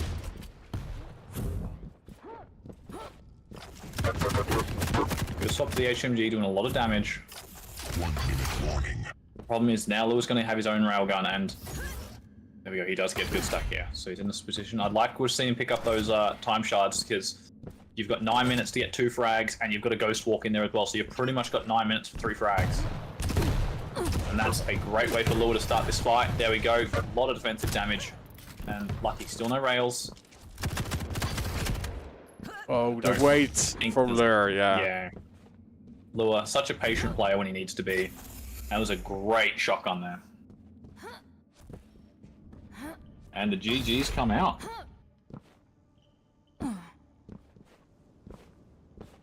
Hello? Hello? And we've got Donorin. My computer has been resuscitated. You Nice. revived it. I've performed CPR. Very good.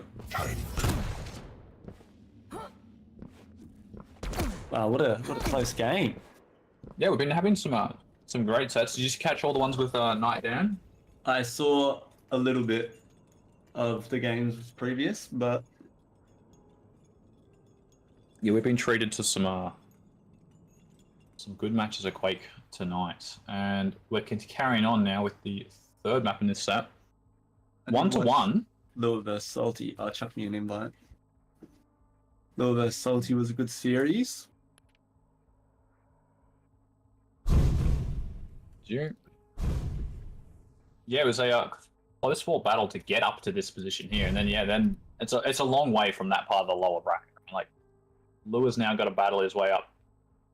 After beating Salty, he's now got to battle his way through RR Lucky, then through Knight, and then all the way to get to the grand final where he's a map behind versus Dan. So it's a long haul for him, but if he can do it, it'll be a story. Molten Falls.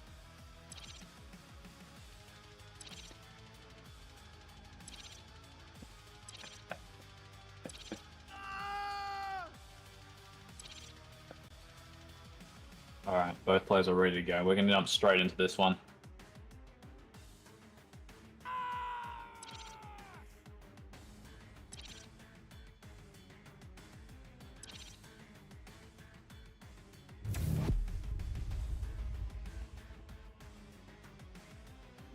Molten Falls, hey? That Molten isn't Falls, that and clear. we've got Galena Eisen. I mean, we could be in for a slow one here. Oh, I mean, I know that. We got Lua and RR Lucky here. Yeah, I was going to say we've got Lucky on Galena, so he's going to want to get this totem set up going before he starts taking these fights. But I think he'll take if he can get that rail side of the map early and get control of it, I think he'll be a bit more willing to take these fights. It's 1-1, right? Sorry, I'm just catching 1-1, up. correct. Yeah, awesome. Yeah. And is this BO5 or 3? BO5. Awesome. We've got BO5 all the way to the grand Awesome. final. Yeah, this should be an interesting one. Oh, my graphics are on max. Wow, that looks beautiful. Round begins Are we in starting on Fuzzy? 3. Let's start with Lua. Let's see what we can do with the turret. See what Eisen's got in store for us. And Lua's definitely getting the spawn that I think Lucky would have been dreaming of. Which we also see will also favor the Eisen as well. The just that small little passive, get that little bit of extra cooldown on his turret. Like, look, he's thrown the turret down before he picked up that item. It's already almost back. But Lucky going straight into rail, immediately taking the first shot. Turret down.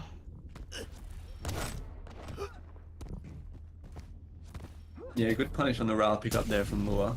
I can see Lua, he's just really focusing on getting this item up. Like, he knows that, right, Galena, she's going to want all of these items. I don't think Lucky knows. Well, he does now. He didn't know that there was a massive delay on red. Interesting that Lua didn't opt to try and, like, check out that mega side of the map there while he was there, but He didn't really have any information though, so I think that's fine. both players here, they catch a glimpse, missing rails, and Lua, again, we're going to just see this really quiet play coming out of Lua. Very much sort of like a staple of his style of play, right? He's happy to set up these, like, play quietly. He'll willingly go for these engagements like this. He catches Nice them jump out. across. Railgun out. Oh. Great rockets, but turret coming down as well. We got pushing Play the for LG. Lua. Oh, he can't rocket jump up and get to Mega quicker. So, That would have been a kill probably for him because Lucky's not in a healthy situation. That missed rail though, that could have crippled Lucky. Is he going to see those totems there behind the pillar? He's not. Question is, so yeah, Lucky's only got one totem off right now. He gets caught with rail out again. These rockets. Great shot there. Combo kill. You got to be so careful coming through that teleporter with Especially rail with out. rail out. Yeah. Yeah, if you get caught there, it's just there's nothing you can do, and Lua punished him for it. Even if you hit that shot, if they've got rockets out, there's nothing you're going to be able to do after that first shot. Yeah, you definitely got to switch off before shooting. It's hard, but yeah. It's Just a these small little things that yeah. what makes you a great player versus a good player sort of thing, and It's a great start from Lua here. And he's controlling this rail with the turret really well. Nice rockets from Mara Lucky though. Lucky just pushing in here, and again, With the rail again. Oh, that's the same problem. He knew, and none of that, he knew Lua was right there. So the fact that he pushed in was just, whether he was just like overestimating his ability there, or maybe thought Lua was lower than what he was, but he didn't get much damage off in that first fight. I think he assumed Lua would just run straight to heavy, but Lua didn't really need it. Like he was still pretty healthy. So I think Mara Lucky wanted to look for a rail, but great thing This by is good, Lua. getting rid of the totem. Yeah. 'Cause that's the thing, I think Lua, he knows Lucky's playstyle, right? He knows he loves this railgun. So he's just happy to sit in this rail room with the turret. And you've noticed, he has not put the turret anywhere else other than this one room all game. And I don't think it's going to move all game. Unless Lucky gets full control and can take this side of the map, it's going to live there. Which just makes it impossible for Lucky to get a free rail. He's even just hiding in this room again. Molten's similar to Bloodcove with regards that, it's a very it's a massive map, right? It's very rail heavy. Yeah. And without rail, it's quite hard in some of these fights. So especially for a player like Lucky, who, it's not that he relies only on rail, but like his rail is such a strong part of his kit. Yeah. He can hit, if he hits 60% rail in a match, I'd be like, okay, that's pretty normal, whatever. And we see turret going down, rail again.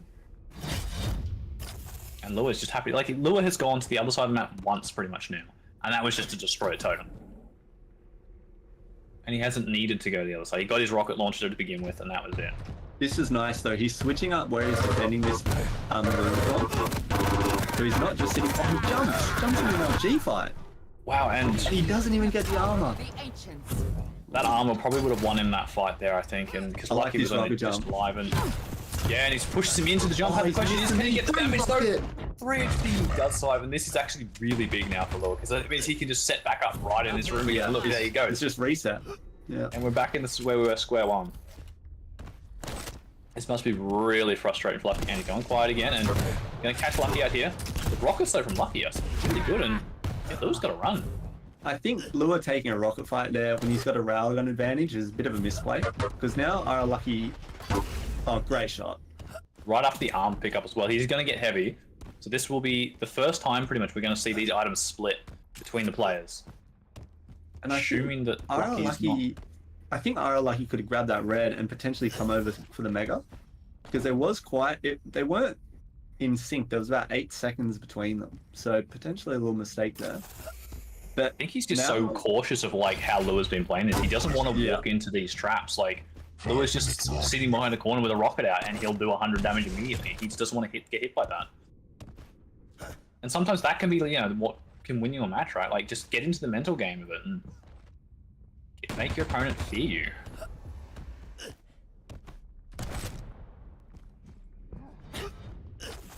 we're just going to see a trade of items here. Yeah. Lua now will have timing on that, and I don't think Lucky got close enough to hear that mega as well. He'll know roughly the time. No, I think right now the only armor is that one at rail, and the thing is Lua's kind of out-positioned himself from that armor. Oh, but now he can actually go take a rail and grab this. I don't know about Lucky jumping down there with rail. Like if he hit it, it's fine, but he doesn't hit that rail, and if he just had LG out there, that was pretty much a free kill. Yeah, he had potential for full map control there. Again, And now see the same we're just going to see split. another trade, yeah. Which still though, the Lucky's definitely on the side of the map he wants to be on.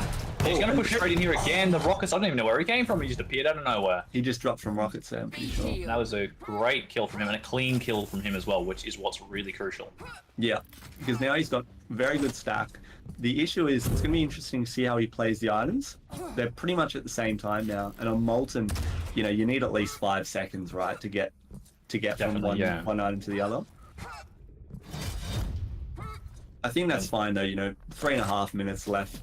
There's no rush, right? It's one frag. Oh, what a shot from Lua there, and he's actually pushing in aggressive. And this is what we're seeing. Like, yeah, we knew that Lucky liked. Oh, that was a bit of a misplay. I don't know if he's got rockets.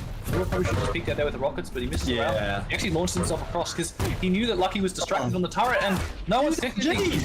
There we go. Finally, the kill comes out, but that was a really messy fight from both of them. Honestly, they shouldn't just be swapping weapons. I think they're relying too much on their railguns. So I don't care how good your railgun is. Sometimes you need to swap it. Especially in big games like this, you know, you sometimes miss those easy shots that you'd expect to hit. But a quick rail fight, 3 rail exchange. Oh, Lucky, what? Both railable. So, yeah, so still gotta be careful. Oh, nice, good shot, good swap though. As we were saying about how he needs to swap off his rail, good swap to the shotgun there. Nice shotgun there. He was really aware of his opponent's stack. Chucks totem down below LG. Again, we're going to see another trade.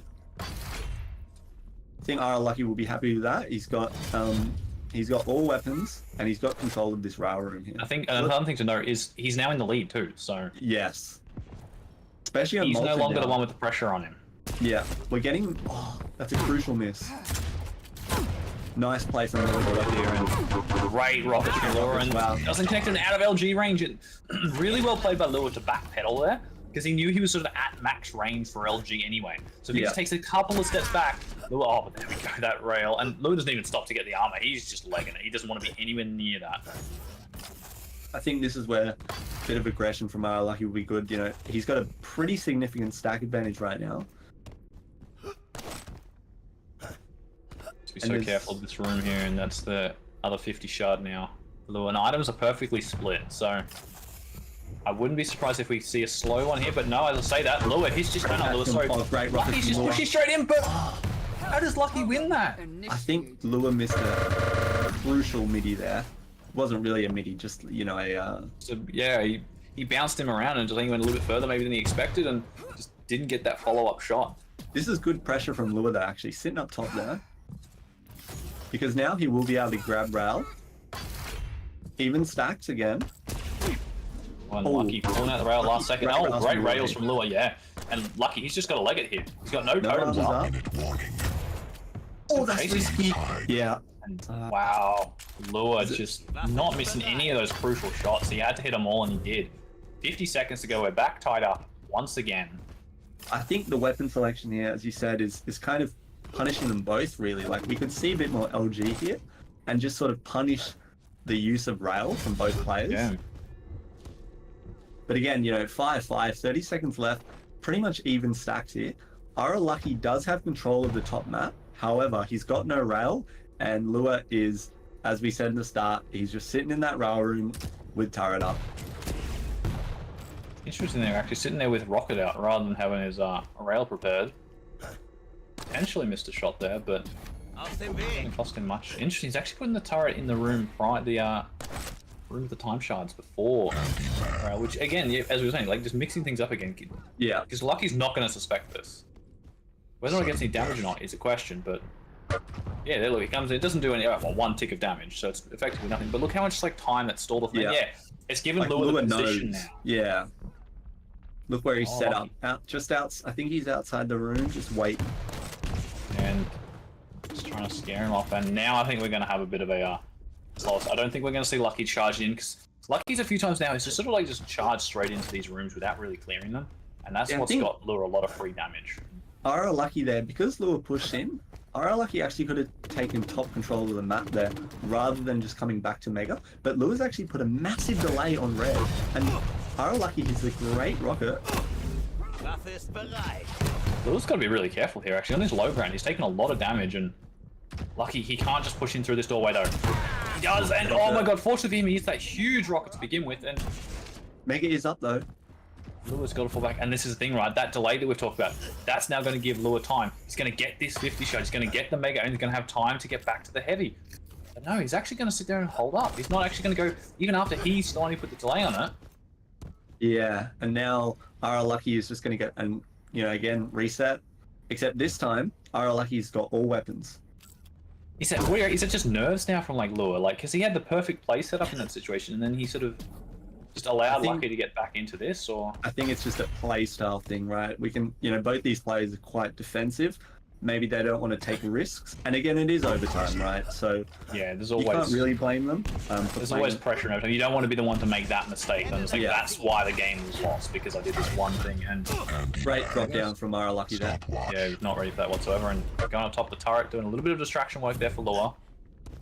Again, still pretty much even stacks. 10 seconds till Mega. Be interesting to see if Lua applies some pressure to this Mega here. I think he'll just be happy just staying up on this high ground. He just wants to get the information. Both players are just playing this so quiet right now. Like when they don't have to, they're not making any extra noise. But good trouble, good read here from Lua. The missed rail is going to get this heavy, but Lucky's going to want to aggression on here. And these were two fantastic rockets. And coming through, oh, that rail though. Totem comes out. It's not going to do a huge amount. And oh, he's railable. He's railable. Oh, and he's just dropped down. Oh, this is not good for Mara Lucky. And Lucky's just pushing through, and Lua with that final rail to take it, and just that one small little misplay. I think Lucky was getting a little bit predictable towards the end of the map. Like that same play coming through LG into heavy. He did that a couple of times in a row, and I think Lua was starting to get ready for that. And like you saw it, right? He got the tri-bolt ready. He preemptively threw he heard the jump pad near Mega. He goes into position, shoots the treble. He gets like 60 damage on that for free immediately. And then he falls back and gets his heavy. I think the initial play was fine. Like, he was dealing good damage. He hit 2 nice rockets, but then I think he stuck around. And you sort of need to know that it's quite common for people when they're in Lua's position there to actually go through the TP. So I think Ara Lucky should have just backed off, held the TP, and then, that's fine. If he doesn't go through that, you get that light and Mega. But I mean, that was a very tight game, neck and neck. Yeah, well, say one small little mistake for me to play could have cost them the whole set. Yeah. It could have ended up in completely different. So, and again, like I think the predictions were pretty much bang on 50-50. Now, as we said, so like this match is going to go down to the wire. Yeah, I think for every map. We are going on to Blood Run now. I mean, this is a great map for both these players. You can really play quite defensive on this map, as we all know. So what are the champ picks for this one? So we've got Doom with Lucky and BJ for Lua. Okay. I'd say I'm definitely rating Lucky's pick here. Like, if he can, mind you, though, we saw what Knight did with BJ at the start of the previous time on this map. Maybe he's learned something from maybe Lua. Yeah, was watching Knight before. Yeah, I think they're pretty even, actually. Doom's good because you can sort of jump up to red. You can jump across from Tribolt to Shoddy. But BJ is very good defensively and offensively, but we know Lua's probably going to use him more defensively. That double LG, double rail even. This map honestly could just come down to whoever can get that first frag or two. Yeah. Because both these characters, like Doom, he's got that speed. If he gets, in a pickle, he can just pop that berserk and he can just fly out of any of these rooms so quick. And it's going to be impossible for Lua to chase him in that case. So it might just come down to who can get these, and which seems to be always the case with Bloodrun, right? Like you always talk about it. It could just come down to the first couple of frags, could end up winning you this match. Yeah, and that's just what it ends up being. And it's you get a lot of really tight games, and it's also a map where if you can, as you said, get a couple frags, you can you don't really need full control. You can just sort of split the items quite easily, and then you're happy with that. Yeah. If you're poking around red, generally they'll just spam some tri-bolt, a couple rails, and that's 30 seconds gone there. Then you just trade armors, and that can happen for minutes on end, especially when you've got both players who are more defensive. So this should, the start of this game, first couple minutes, quite crucial, this one. As long as they can keep the pressure on once to get the lead, like they can't let it get too far out of control. Yeah, I think a mistake that we see a lot of defensive players see is they might get a couple frags initially, but it's still too early to just plus back entirely, right? You need we've all seen that clip, that match, what it was a base, I think, got the 1 kill of Scale Bear and then ran away for 9 minutes, right? Yeah. And while that may be not an interesting style of play, that took a lot of skill. I don't care what anyone says. That was very hard for him to do. And full credit to him for being able to do that for 9 minutes. And it's not as easy as it's not as easy as it looks. So you still have to be put in work, even when you are ahead, even if it's 2-3 frags ahead, right? Because if they get that one frag, They can catch you off the spawn. They can get you before you get the weapons. They're going to have the stack. Prepare to fight. And then it can just start steamrolling out of hand. And then before you know it, you're one frag down. You're chasing them with a minute to go. Round begins in 3. And then good luck, because it's chasing them in blood run with a minute. Fight. Let's start on Lucky this one. He is Yes. mapped down. I think we started on Lua last one, so And we see a little bit of pressure here. Oh, some Pretty great rails, and he's standard. actually railable. does get that shard, which is good, and that missed rail there. But yeah, Lua hitting a huge amount of damage to begin this map. And I think, yeah, Oh, lucky he's now we're going walking to see. straight into Lua. Oh, Lua doesn't push up all the way.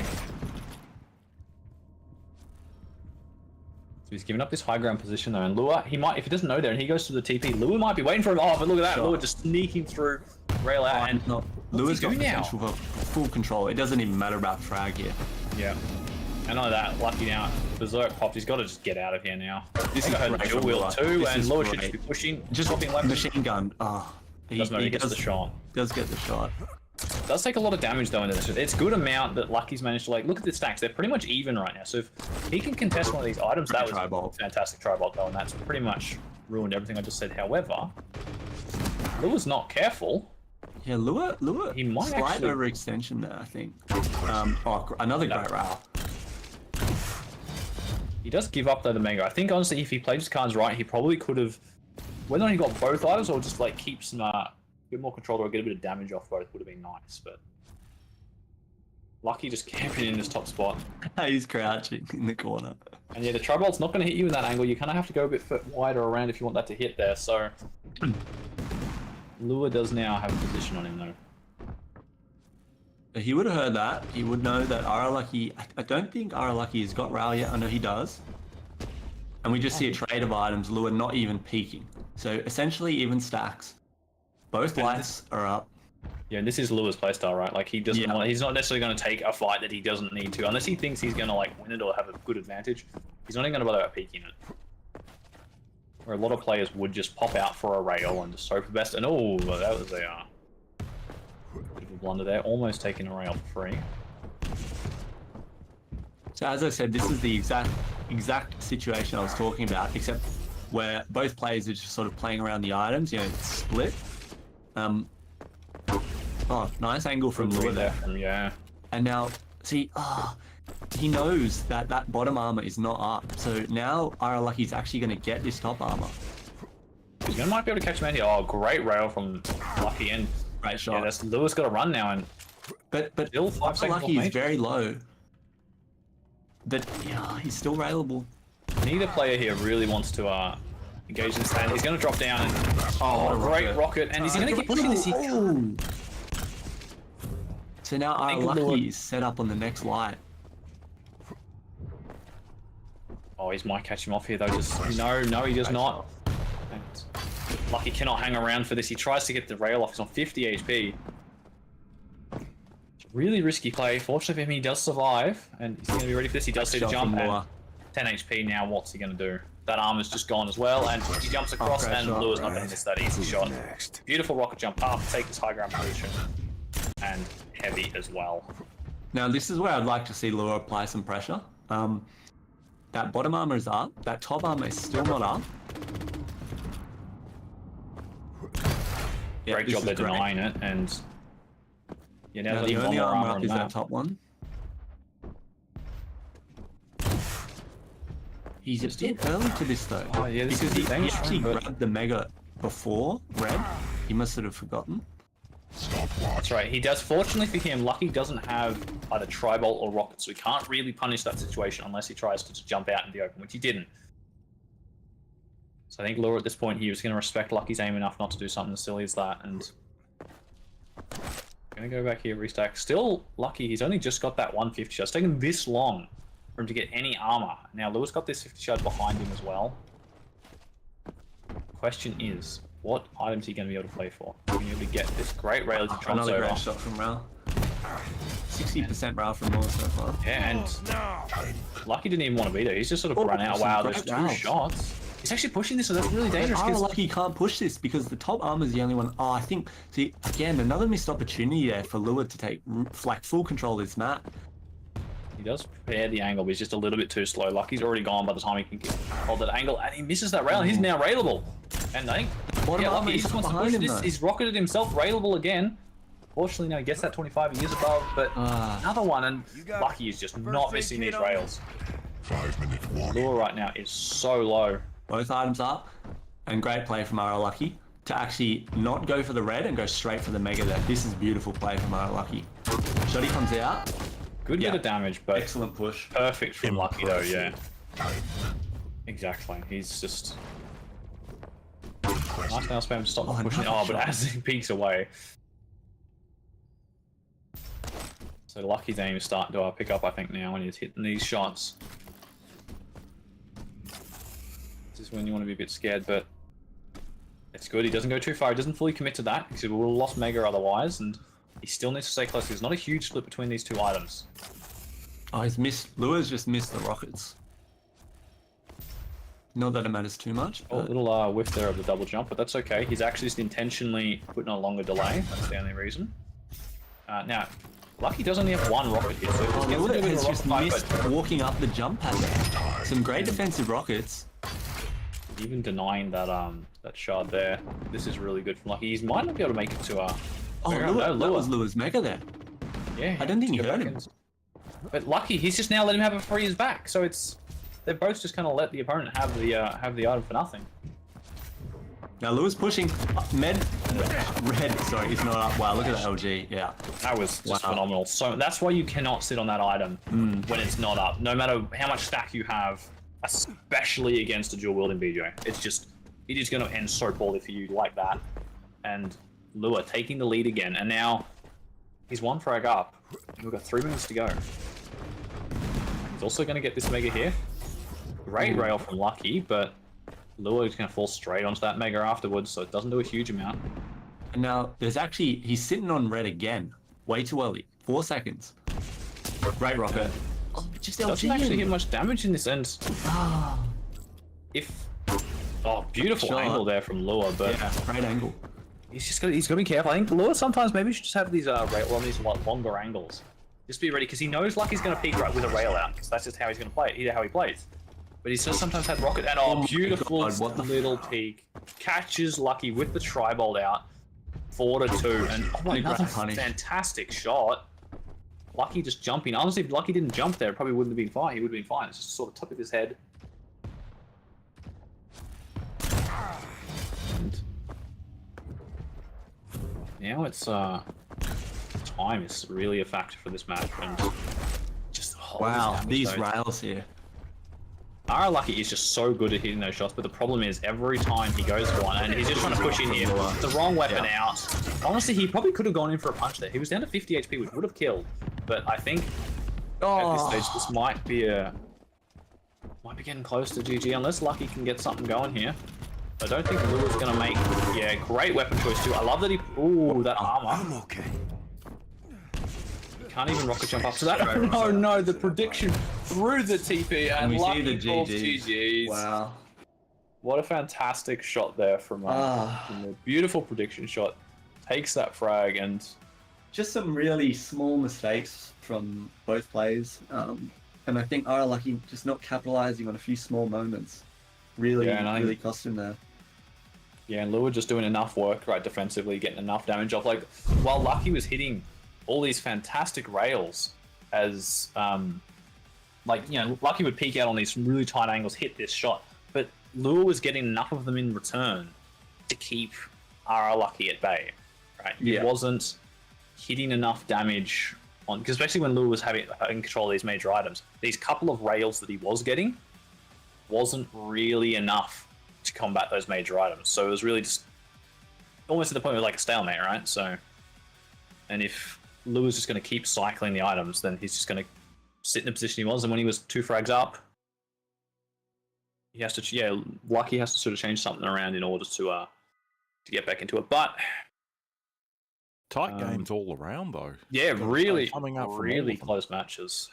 We'll say that I think that's a 4th place for Ara Lucky, if I'm correct. Yes, that will be a 4th place finish, right? Which is, let's be honest, that's fantastic, right, for him. Yeah, he's improved dramatically. I think. So I think he should be proud of that.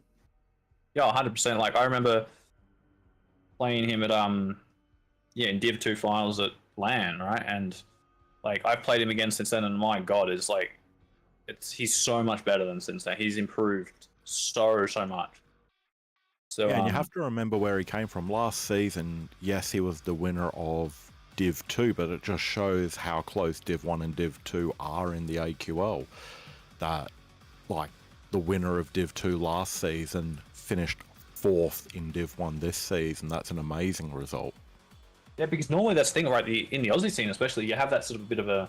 You've got that sort of. There's the few close players to the bottom of Div 1, top of Div 2, and then you sort of have those few who that step up, and it feels like Lucky's kind of skipped that like little mini step in between. And he's gone straight up to like just before like the top guys, right? And if he keeps improving like this, like it's even going further, right? Like those sets could have gone as a one little mistake either way. That could have gone and flipped on, being a 3-1 for Lucky, and then Lucky could be the one right now in the lower bracket semis playing Knight to get into the grand final. Yeah, I was gonna say, yeah, Lucky's now one of those players where, as a lower division player, you want to hit up to play games to learn from now. Just amazing progress, but props to Lua now taking on Knight in the next series. It's gonna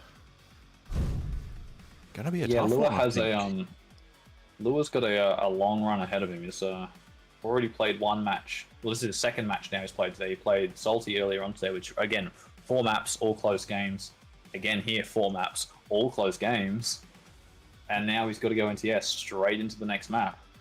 Yeah, and assuming he's able to come out on top against Knight, that means he's going to be looking at almost an hour and a half of Quake directly tonight. That's a long time to have your mind in duel. Also, that's just in-game time we're talking too. Yeah, we're not talking about getting your head into the pick ban game or anything like that.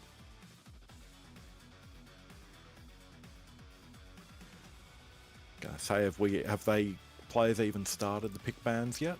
Just doing scores now for If only there was an admin here to hurry things I know. along. What would we do in that case? That would just be so useful. Yeah, someone hit up Fuzzy. Tell him to update the site. Tell him to do something. Tell him to pick up his game. Yeah, all right. Did Lucky win the first map? Or was Lucky one? I'm just doing First one map O's. to Lucky, second map to Lure, third map to Lure, fourth map to Lure. But yeah, there we go. 1-0s will do. Yeah, there we go. All right, the next set is good to go. You guys have been here all night for the previous games, especially you, Fuzzy. You were around for the first match of the night. So, pun not intended, Knight versus Lure. What's your predictions here, mate? Yeah, so I'm just going to get into bed real quick because I'm probably going to fall asleep this game, guys. No, I'm just kidding. Wow. Yeah, look, this is going to be a very defensive sort of game. Like these two, I know Knight's trying to shake the whole defensive name and title and all that. He keeps winning defensive player. He doesn't want to, but when it comes to semi-finals, at the end of the day, you're in the semi-final, and you're going to play what you probably do best. And he's a very good defensive player, whether or not he likes it or not. They were tied, as Knight said in chat, tied for the battle of most defensive players. So, yeah, and we've seen the rails that Lure's had on. Like we say, he's going to have an hour and a half of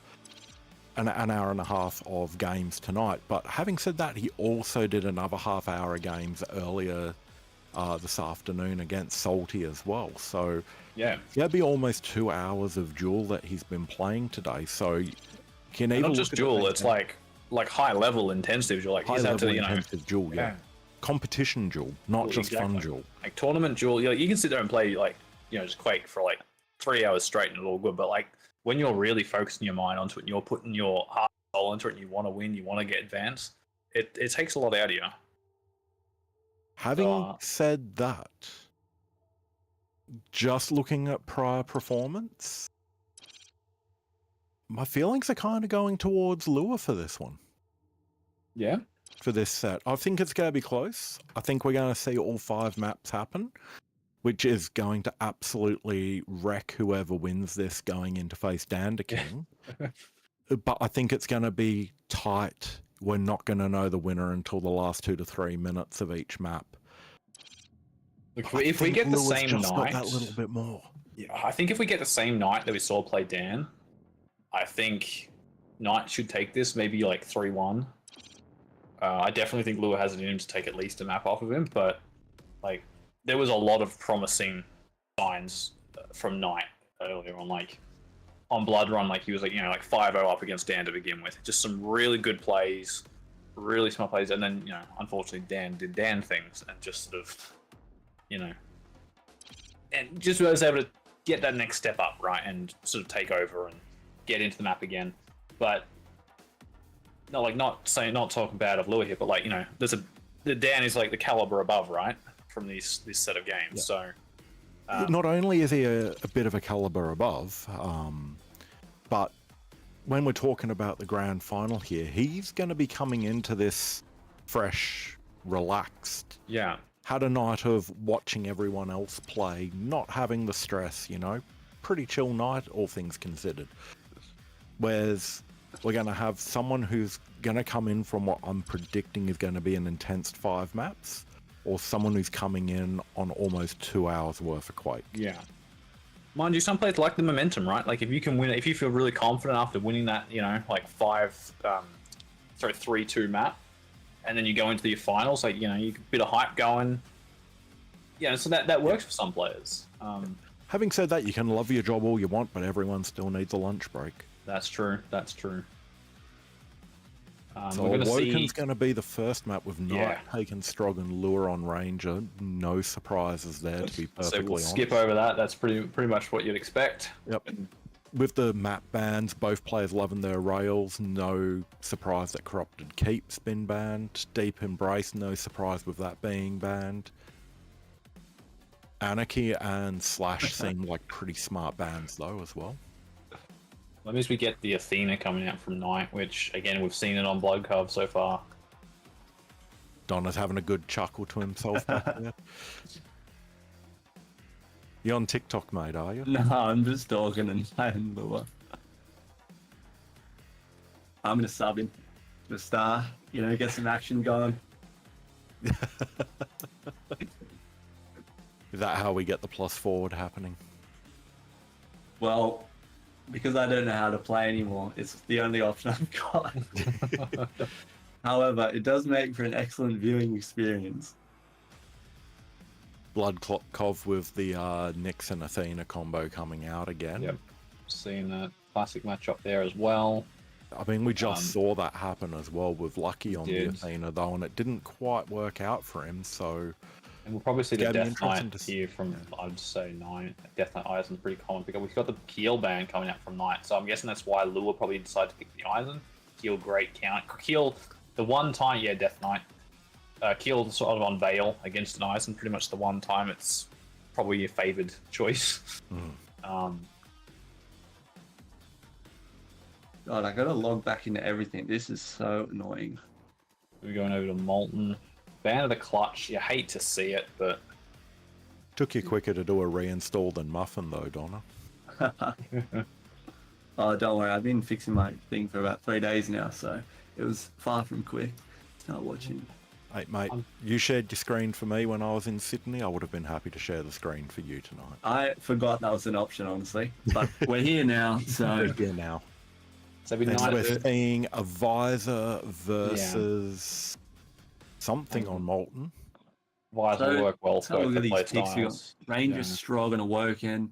Athena. Pretty much Nyx. everything we've seen tonight already. Nothing new. Yeah, pretty standard picks here. Lure with Galena to round out Molten Falls and bring us to Blood Run. Getting Visor, you know, in a 4th map, especially on Molten, that that's is a an big- insanely good pick, especially versus Galena. Like Visor I really on do rate Molten that. is a map 1 to 2 pick here. So getting it on the 4th map, that's very good for Knight. And just to bring things home, Donna, what's your prediction so that we can then invert your predictions Oh. and have the actual result? Honestly, I have no clue. I have no idea. Let me see this last pick here because We got you know Solag Doom versus at five. Doom on Blood Run. My Okay. prediction is Knight's going to take Awoken. I don't see his Strog getting defeated on Awoken. Lure has got Blood Covenant in the bag. I think we're going to see Vale go to Knight. Molten I could see going either way, and if we get to Blood Run, I think Lure might have it. I think I think Lua needs to win 2 out of the first 3 because versing a Visor on Molten is tough. It's going to be a real hard ask for him. Like Visor is They're so both good on really Molten. defensive players. That's the thing, Visor really likes that, right? You know, you can just sit there. If he gets one frag up, he can just pop that sight, and there's no way Knight, Lure can get around to him. So I think it really just suits Knight really well. Plus, you know, Visor's that little bit extra speed always helps cross the map. Yeah. And you know, Galena is okay, but you know, not a bad pick. But I don't again, think Knight's the player who's going to let the Galena get carried away, right? Yeah. He's too methodical. He plays the game properly. I don't see a situation where Lure's going to get triple totems up and be able to like control heavy and have massive amount of control with like basically pocket mega on him. If he could do that, then probably yes, I'd say he could do it. But I don't think Knight will let that happen. Yeah, I think you know what, 4 years ago, Galena was good, but now people sort of know all the spots. I mean, we saw last game Lucky or Lure clearing the totem behind the Molten Pillar thing on Mega. The mega pillar, yeah. And I mean, there's no, like, yeah, you can throw them up like above rail. I think there's a weird spot up there, but Then you don't get any utility out of it. yeah, that's true. That is true. And that's the thing on a map like this, if someone starts gaining control, you're going to need your totems to keep yourself healthy, essentially. So you don't want to have a useless totem, essentially, that's only there to get you your pocket mega. I guess it depends how you play. Like, I always like to play Galena. Yeah, I play her wrong because I just use them as like a health pack, right? But I think if you're trying to get triple totems, it is hard on this map. I think it's still viable on Ruins. I'm not even sure if Ruins is in the pool. Is it? I don't think not it is. in this pool. No, it's not. Yeah. But Molten, not really anymore. Nonetheless, though, it's not a bad pick, but I think Visor is better. As for the first 3 maps is honestly pretty standard.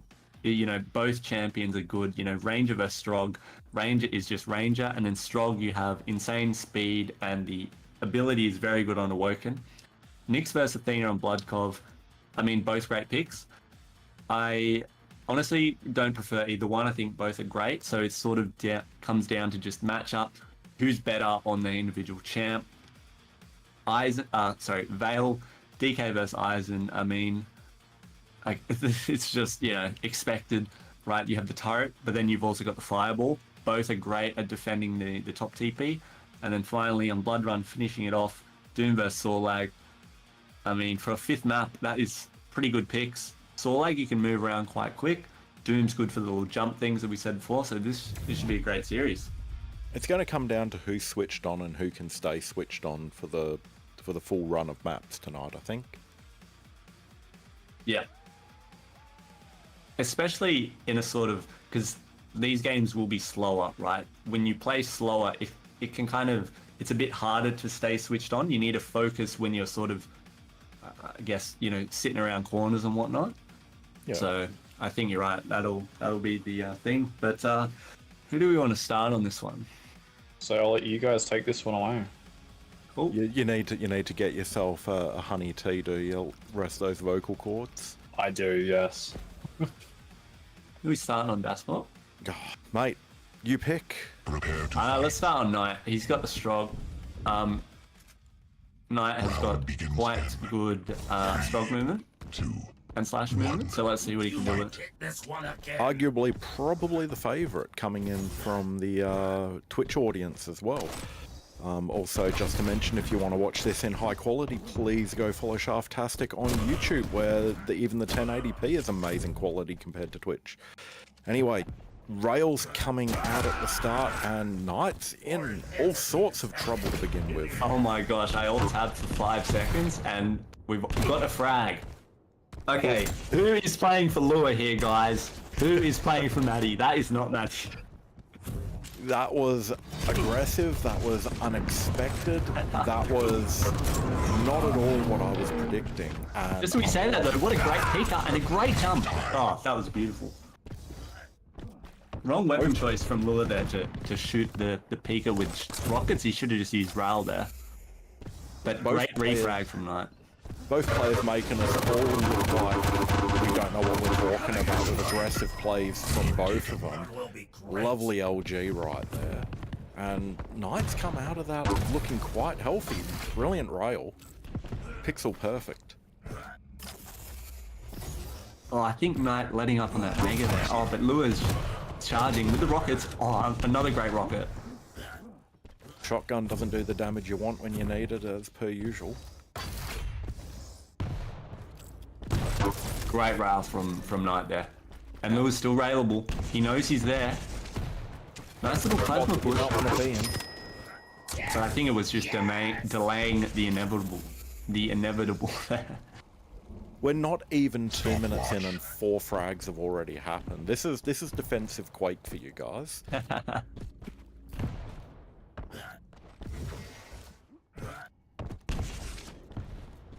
I think Knight's done a really good job of holding T position on this map so far. Just railing Lua as he's running around trying to get weapons. But Lua has... Keeping him out of the rooms that Lua wants to be in. Yeah. So both items are at the same time. It's going to be interesting to see. So this is great from Knight. Oh, great rail from Lua there. Another great rail from Knight. Oh, he's just missed him going up the jump pad. And now Lua's kind of caught here. The shot wasn't taken though. Great push from Knight. Oh, what? The orb. And that is Ranger. You know, it was a great push, but it was a perfect orb into a rocket combo.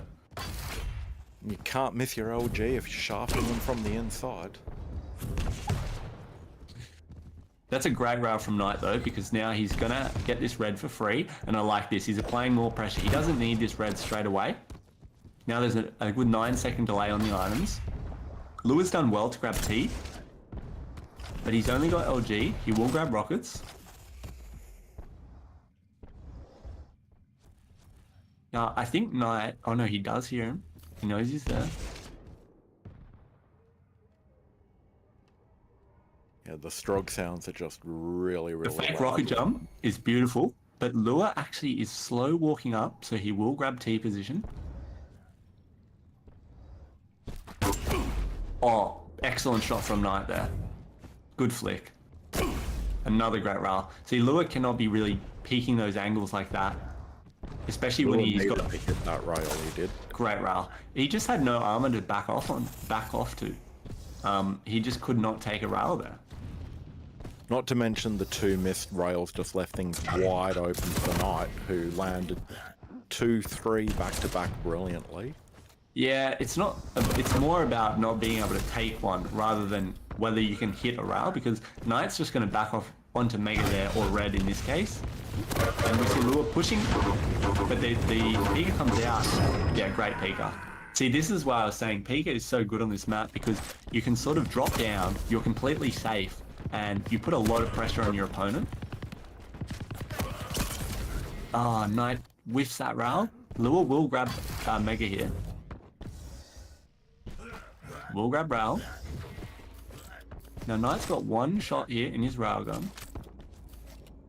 Gotta make it count.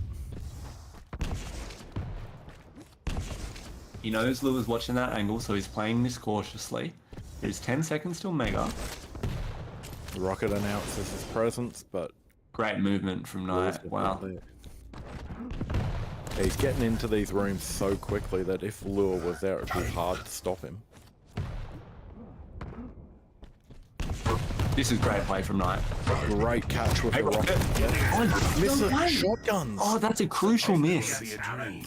He does get the good spawn on Red, and he might beat him to both these. Yeah, he does. Nice from Lua to sort of you know, understand that he is not getting those two weapons there, the shoddy. So he backs off as well. Knight is just defending this mega. He will pick it up. Now Lua's got to be careful here because Knight's got a huge stack. Oh, what a shot. Great push from Knight here. Oh, he doesn't keep going. Wow. But having said that, Knight doesn't need to. And then Lua just pushes in when he's here. Some great rockets. Oh, and he misses a simple rail there. Not long enough. I think Knight is just rushing some of these rail shots a little bit. Take that little bit more time. Make sure the crosshair's where you want it before you click that button. Yeah, there was no spam from Lua either, so it's not like he was dodging rockets. Great rocket from Knight there. Beautiful. And he's got this red behind him. He can peek for a little bit more damage. No, this is beautiful. Oh, what a shot. Wow, Lua must have been 89 there.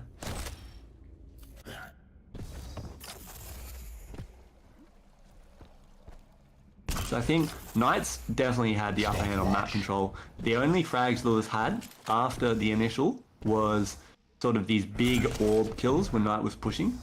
So I think with 3.5 left, 4 frags down, we need to see a bit more presence on the map coming out from Lua. But Knight is really putting some good pressure on the middle of the map. We almost need to see a repeat of the first 2 minutes of the map to come out sometime soon from Lua. Although going that aggressive this late in the game might be a tall Both order. played great tri-bolt there. But I think Lua's railable. No, not quite. And we see a rocket jump towards the peeker. Beautiful peeker. Wow, Lua is so low here.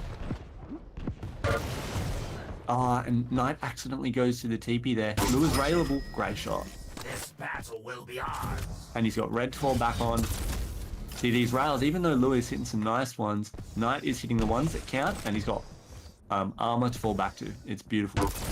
Both of these are hitting roughly the same amount of rails. They're both Great LG. And he actually wastes the orb there. I mean, we're looking at 26 rails from Knight, 17 rails from Lua, 44 to 51% on the percentages hit. So, whilst yes, Knight's doing more damage just because of more shots over time, they're both hitting roughly the same. Wow. Some great defensive rockets there. And a great shot. This is the strong movement. Look at this. Oh my gosh. Where do you even look? Where do you look to combat that?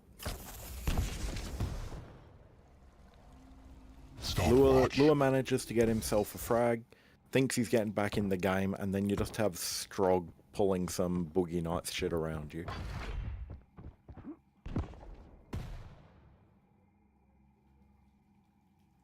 Minute and a half left on the clock, 10 to 4. I'm pretty sure we're just running down the clock here. Yeah, I think Knight has just had full control of the map this whole game. He's pushing when he's got a great stack. What a rocket from Knight there. Great rockets from Lua. Great Lua's peeker. Now Lua does get a frag. He's very low, and unfortunately with a minute 15 left, he's just going to have to contest this next set of items. Great LG from Knight there. And he's missed another jump. Don't think it's going to matter with a minute left on the clock. Yeah, but now Lua will get Mega. 6 frags in 50 seconds. You're right. I don't think it matters, especially with rounds like that. Great rocket. Going to be forcing a respawn at this stage. And I think that's GG there. That is GG. Having said that, we have seen Knight playing his map pick with probably his best champ on this map. And now we're going to be going into Lua's map pick with probably his best champ on that map as well. But I think this map didn't really come down to the champs. I think Knight's map control was just better. He was applying good pressure around the middle of the map. And he wasn't really giving Lua a way in, really.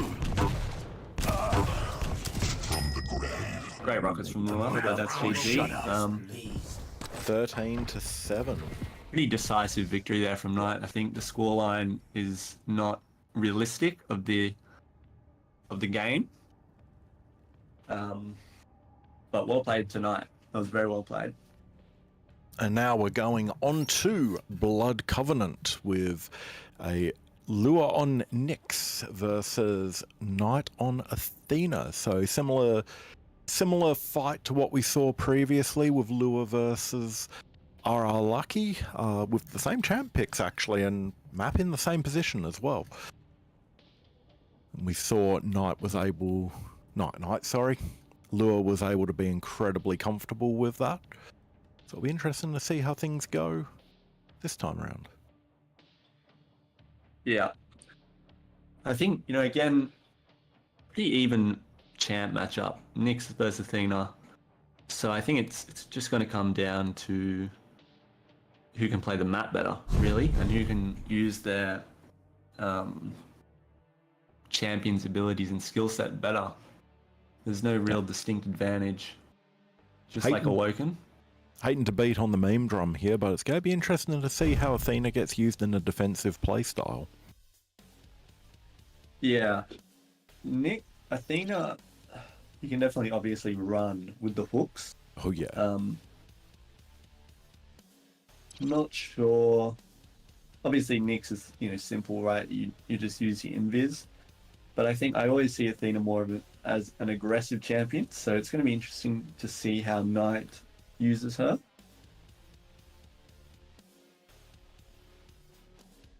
Do you reckon we're going to see a pretty aggressive start to the game like we saw on Awoken, or do you think we're going to see a little bit more caution and respect shown from both players this match? I think we'll definitely see a slower start. Awoken is obviously a brawly map, but Bloodcov is, you can play a lot more defensive, a lot slower. So I think we'll see a slow start this one.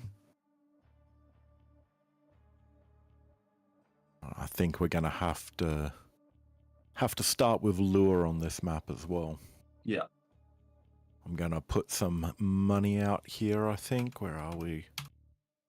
I reckon 1,000 buckaroos on Lure from me. 1,000 buckaroos? 1,000 bolts. Although the audience seems to be, well, I would say the audience seems to be, we've got 3 people putting bolts on Knight and 6 people putting bolts on Lure. Prepare to fight. Time for you to head home. Round begins. But the odds are definitely 2, 1. definitely with Knight in Changes anything. the chat. Yeah. Lure going for his pretty standard start here. Not standard for the map, but standard for Lure on this map. As we've seen over the last however many weeks it's been when this map and champ combinations come up. Both players getting their items, nothing particularly special there. Yeah, so I think the challenge now for Lure is getting a Rauga. As it is on this map, when you spawn Mega side. Knight's just patrolling the top. He's actually sneaking over, but Lure is ready. He hears the jump pad and decides to make a break for it. Lure. I like this from Lure. Yeah. Go make sure, yeah.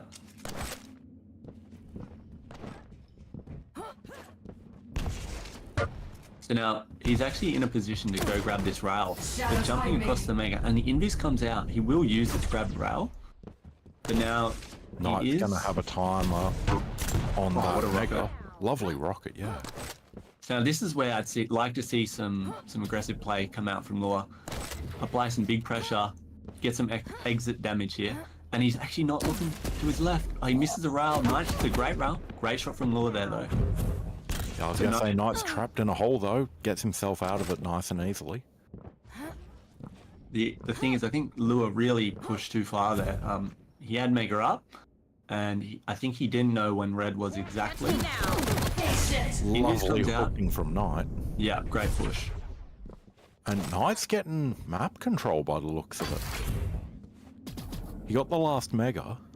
He's gotten himself the heavy.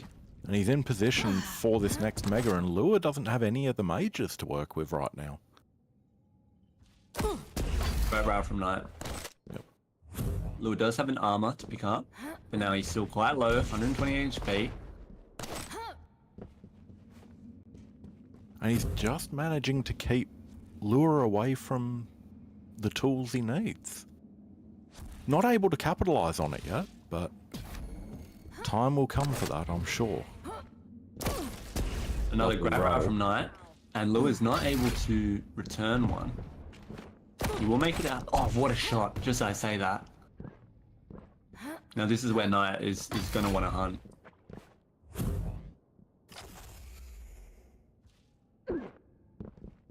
Goes up the jump pad. Hook comes out. Oh, direct into the Fourth invis. use of the invis. Now there's 7 seconds till Mega, and it looks like Knight will give it up, though Lua is actually leaving the Mega here. I don't think Lua's got a lock on the time for the Mega.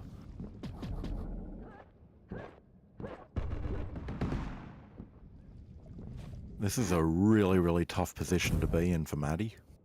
Yeah, see, this is what I was saying, where as on Awoken, it's a lot easier to sort of great rail exchange there from both players. Now, I'm gonna be The interested to rail's see- hurting Lua a lot more at the moment.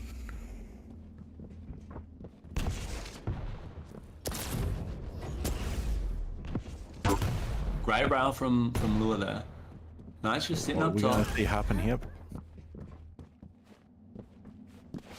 And let's see if Lua can apply some pressure to this red. He's been surprised by Knight getting railed just like this. Great rocket, great rail. Lovely rail. He's peeking railable. Oh. Now this is a great position from Lua because he's got this armor below him. Knight's quite low. He doesn't have railgun ammo though. And he just leaves Mega. Wow. Could have contested that. I mean, that was his. No question about it. And that would have been as in to get back into the fight and make some... 100%. Now let's see what he does. He's sitting below here. Nice little play. But I think very defensive here. Very defensive. Great try ball from Knight there. Yeah, you can tell he's definitely trying to force Knight into making an error here. Now Knight actually hasn't got red here. They're just sneaking around.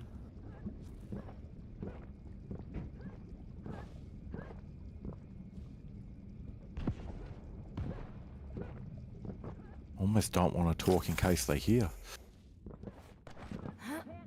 Like Lua will. Nice little play there. Lua Nice gets jump from himself Knight. Mega. Invis comes out. Knight's hunting though. No rail ammo though. Nice rocket there from Lua. He will grab ammo. Get the time shards. Red's up in 8 seconds. Great rocket Lovely from Knight rocket. there. Now there's only 4 seconds between the items. Sorry, 6 seconds. Let's see what Lua does. See if he wants his Mega. Great rail. Great invis there. Missing one. Needed to hit that rail. Another great rail. Nice railable. Well played from Lua there. I think Lua played that really well. Yep. Pushing forward. Oh, but Knight's caught him completely off guard with the hook. He's still in a good position though. He had the capacity to take that hit. Oh, that's another great That rail was a from Knight. great rail. Eve tide. Wow. And Knight that's just how pushes you in. turn it around. And Knight comes out of that looking just as good as Lua did out of the last exchange, as good as you can be for a light champ. And he's going to be here. He wants to fight for this Mega. Invis comes out again. And he's pinned him. Just catches him. And that's essentially a free kill for Knight there. Losing no HP. Lua's definitely got the lion's share of the work now to get himself back into this. Nice bottom light.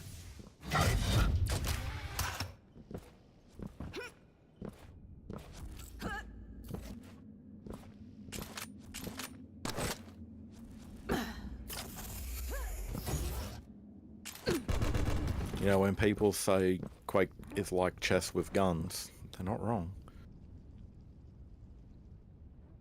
I like this little angle here from Knight. Actually, this little hook angle. Hoping that Lua is sneaking through. Oh my god, Catches what a him shot. Though. unawares.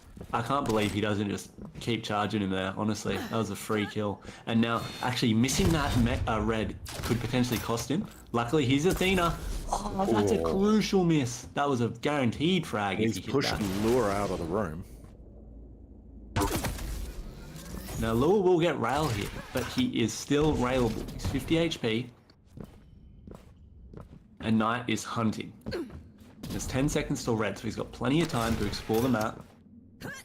Potentially kill Lure. He would have seen the LG being picked up there, depending on settings. Yeah, you definitely want to see that.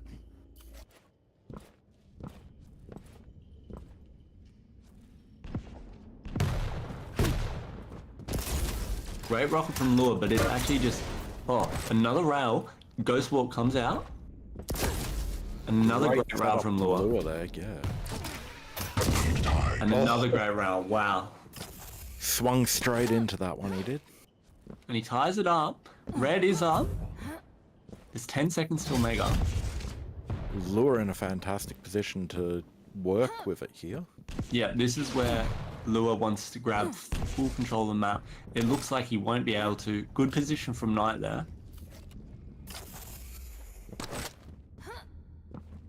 Minute and a half on the clock. It's essentially going to be a case of next frag wins this. Both players won't want to be rushing this whatsoever.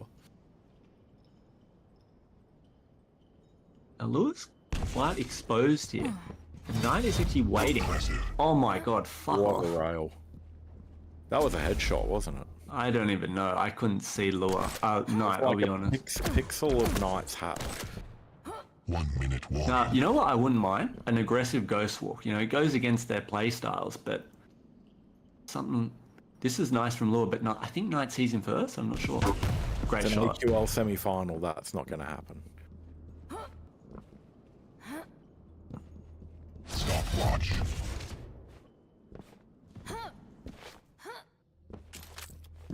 So, see, I think Lure here could just be applying a bit more pressure on the map. You know, trying to get some full control here. But, you know, Knight just grabs that, grabs the Mega. I don't think Knight... Oh, no, Knight does know. They know where each other is now. Great Invis, Lovely rail. great rail. Invis comes out. And let's see what Lure does here. We're about to go into overtime. And Knight is sitting below, has actually jumped up onto the time chart. Nice HMG there. So we're just going to see another trade of items. I reckon we're going to see another minute to 2 of this. The issue is if there's a good trade and it goes in Knight's favor. Knight's been really good at applying pressure and using his advantages compared to Lure. He gets a Ghost Walk back up. And Knight's above him, he hears him. You heard it. And a great rail from Knight. Invis comes out. And Knight misses his hook across. That's the thing, under pressure like this, you need to be hitting those rail shots as well. Lure's Yeah, I missed. think that was a risky shot to take because Knight has plenty of items behind him, whereas Lure does not have much. Knight's gotten himself the Mega. He's going to be setting himself up to contest for this heavy now. He's in position for it.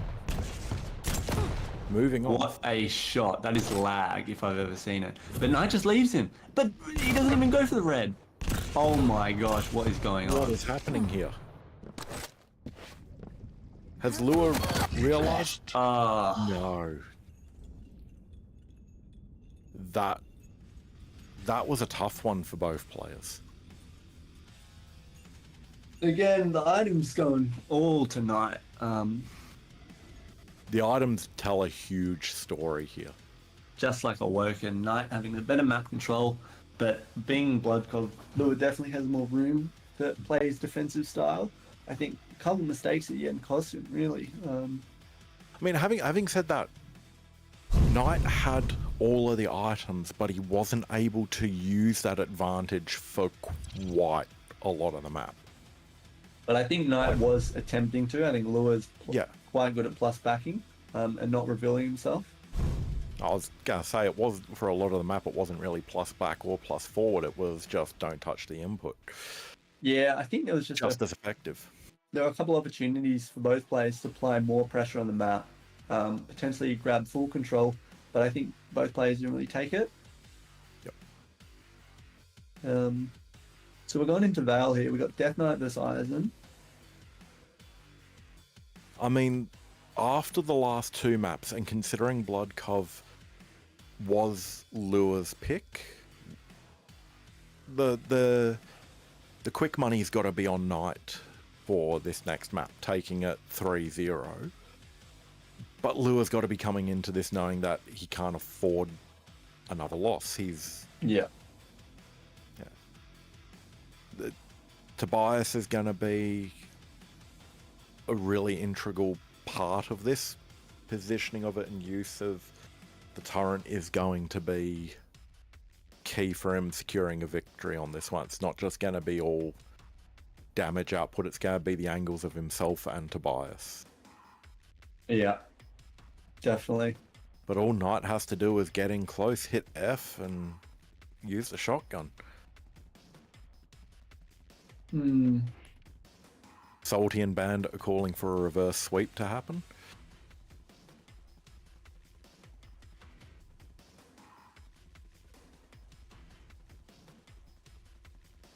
Fuzzy, you back, mate? You got any opinions on this, mate? Well, after those two matches, this could go quite literally anywhere. Like, those were pretty much like as even, right? You know, Knight's 2-0 up right now. This match in particular, honestly, I do rate Knight's chances, I think, in this matchup. I think Death Knight just offers more than what Lure's going to get out of the Eisen. And I think just Knight seems to be a bit more proactive on trying to get the positional advantages over what Lure was. Lure seemed quite happy on Blood Covenant to sit back a little bit more in maybe the back corners of the map and just play from there and then take a chance where he gets it, whereas Knight was pretty much the one running the map, right? Like, he was the one dominating the pace. And I think on a bit of a smaller map like Vale, and where that upper high ground position above TP, through TP is such a awful position, especially because both major items are so close. I think Knight's just going to get the advantage here. And I just say, Daspot, that beard is looking stunning. I wish I could grow a beard like that.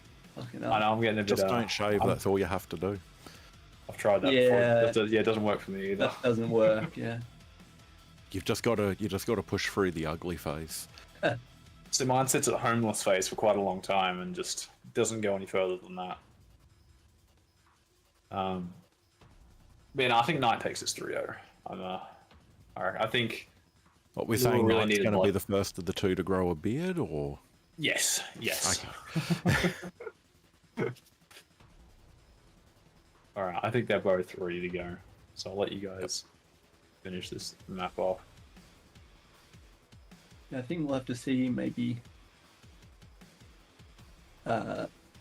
see if Lure... Oh, sorry, Fuzzy, you are party leader, by the way. I'm going to put some bolts on Lure just because I believe Maddie can start turning this around. I'll put my bolts where my mouth is.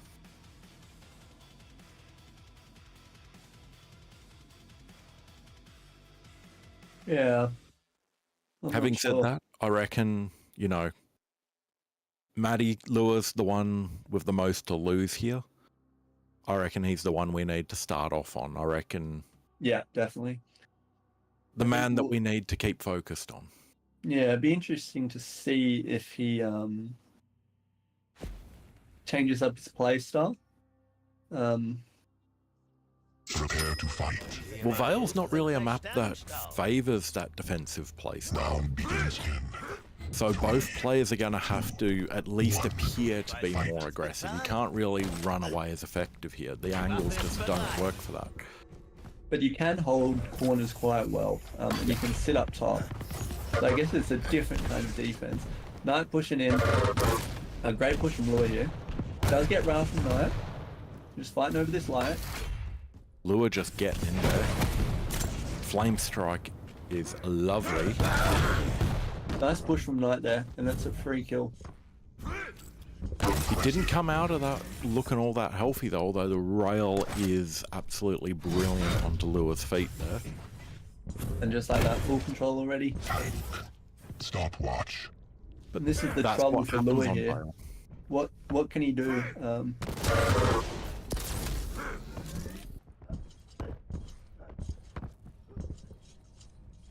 Well, we're seeing it now. He's getting himself out of dodge, getting himself kitted up so he can fight, so he can chip away at the stack that Knight is now building for himself. Tobias wasn't able to lock on quick enough, although he catches Lure with his back to him yet again, picking himself up a free mega. Lure's done well to stack up. He will grab top control. Knight goes with the jump pad. Any fight that he's going to be facing at the moment is going to be at a deficit though, because Knight is just super healthy. And he's got Flame Strike. Nice rocket from Lure there. Catches Lure with his back turned again. He does get the red though, but he's still quite low. Knight's just in a fantastic position.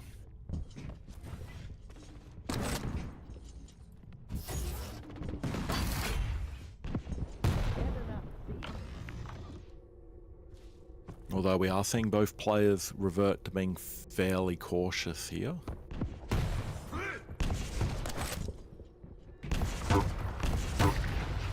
Lure will grab the red. 10 seconds till Mega.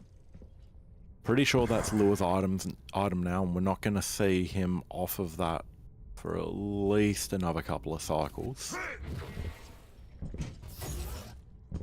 I'll be very surprised if we see Knight directly fight. Nice HMD there.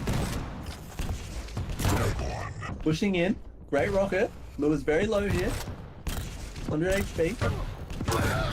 But he comes out into the fireball. And that's where the power of that flame strike, just the burst damage, is coming into its own. It's just that little pick-me-up that you need to finish off the fight.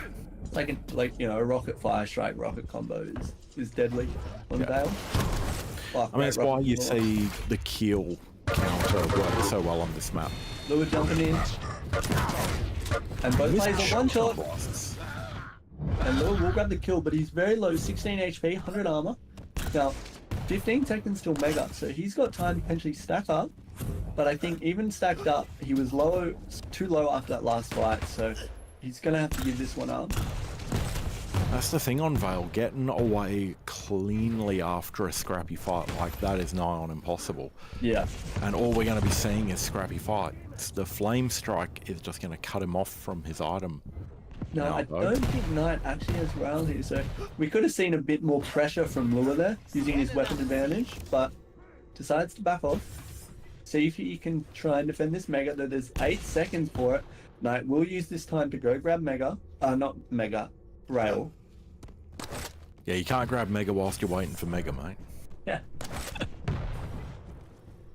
So I actually like this from Lure. Be interesting to try and deal some damage here to Knight. Knight hits a great upwards direct. Lure's going to have timing on the Mega as well now, although... Oh, missing a railgun on the jump pad? That's not what you want to see. I was going to say, No, clever angle for the rail, but not able to utilize. No, Knight's pushing behind him. Great rockets from Knight. Great rocket. Wow, great rockets from both players. But Lure is railable. And missing both rails. Wow. 0 from 6 so far for Lure. We've seen that a couple of times where Knight's managed to find Lure with his back to him.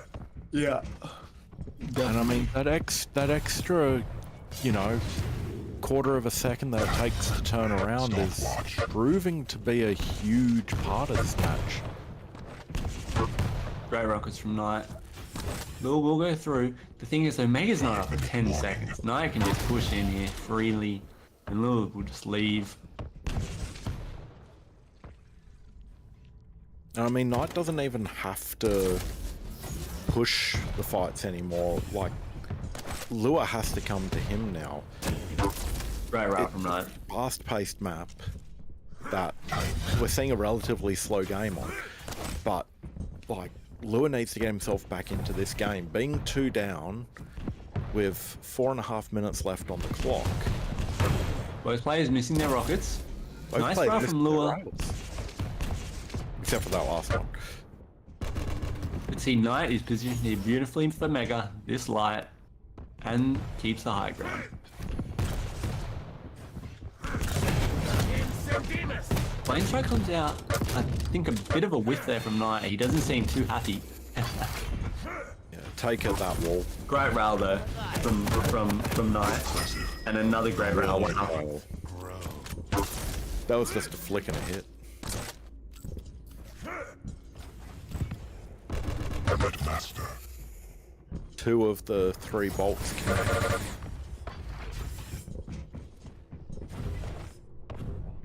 And Knight's just extending his lead here. Yeah, 3.5 left though. Still plenty of time, but we need to see some more map control come out from Lua. Like, Knight is just playing this perfectly. Lua is one shot. He's getting all the items, and now actually staying up on top means that Lua's not going to spawn at LG.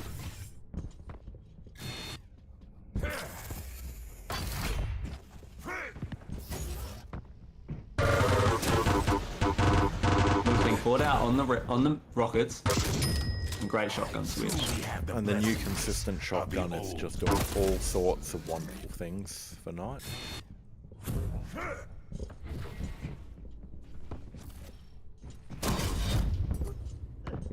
Nice little rail from Lua, but it's not enough. You know, it's 2 rails there. Shotgun combo. What can you really do against that when you've just spawned? Yeah. And now, again, Knight is just going to cycle back these items. I mean, the best thing Lua could have hoped for in that situation was jumping out the window and getting himself a railgun. Another great shot from Knight there. That rail. Yeah, Knight, that was beautiful pre-fire. you can tell Knight's feeling more confident about his game.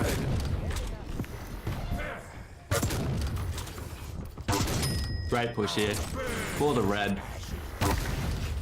Just the positioning that Knight's having and the shots he's And choosing to make, you can tell that he's feeling confident now. Like, Yeah. And I think, you know, 9-1, 2 minutes left. I think that's GG's. 65% rail. I think we've seen who's going to be facing Dan up next. I think we've seen who is going to be 3rd place in Div 1 for AQL 6. And if you're not, I'd be starting to think about how can I carry this momentum against Dan. Yeah. See, Lua does finally get a Mega, but too little too late, unfortunately. And it's just that map control. Again, we're seeing it. Lua has only had 4 heavies and 4 megas this entire match, whereas Knight's sitting pretty on 12 and 12. And I mean, if the scorecard's not telling you the story, the item pickups are going to tell you the story. Just a similar story from the previous 2 maps, I think. Great rocket What there. a rocket. Someone put that in a frag movie and upload it.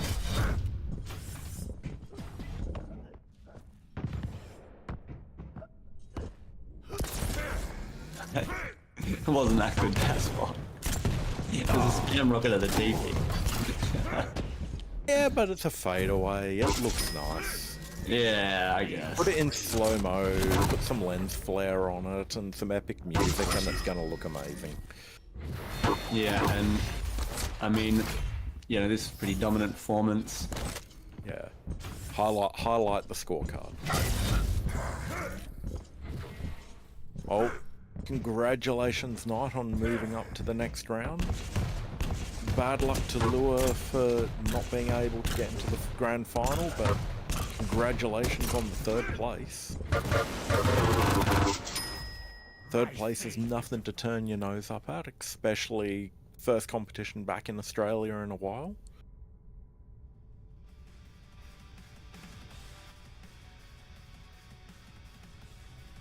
better sit up if Rob turns the cameras back on.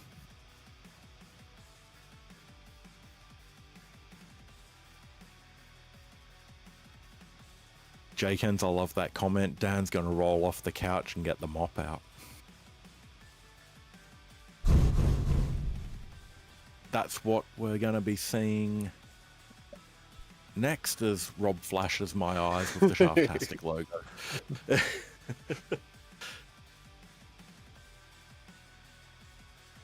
It looks that I'm not prepared for everything. And I was just reading my partner agreement. I'm not allowed to advertise streams on other platforms. Oops. Good thing you haven't advertised it, mate. Good thing I don't have a partner agreement.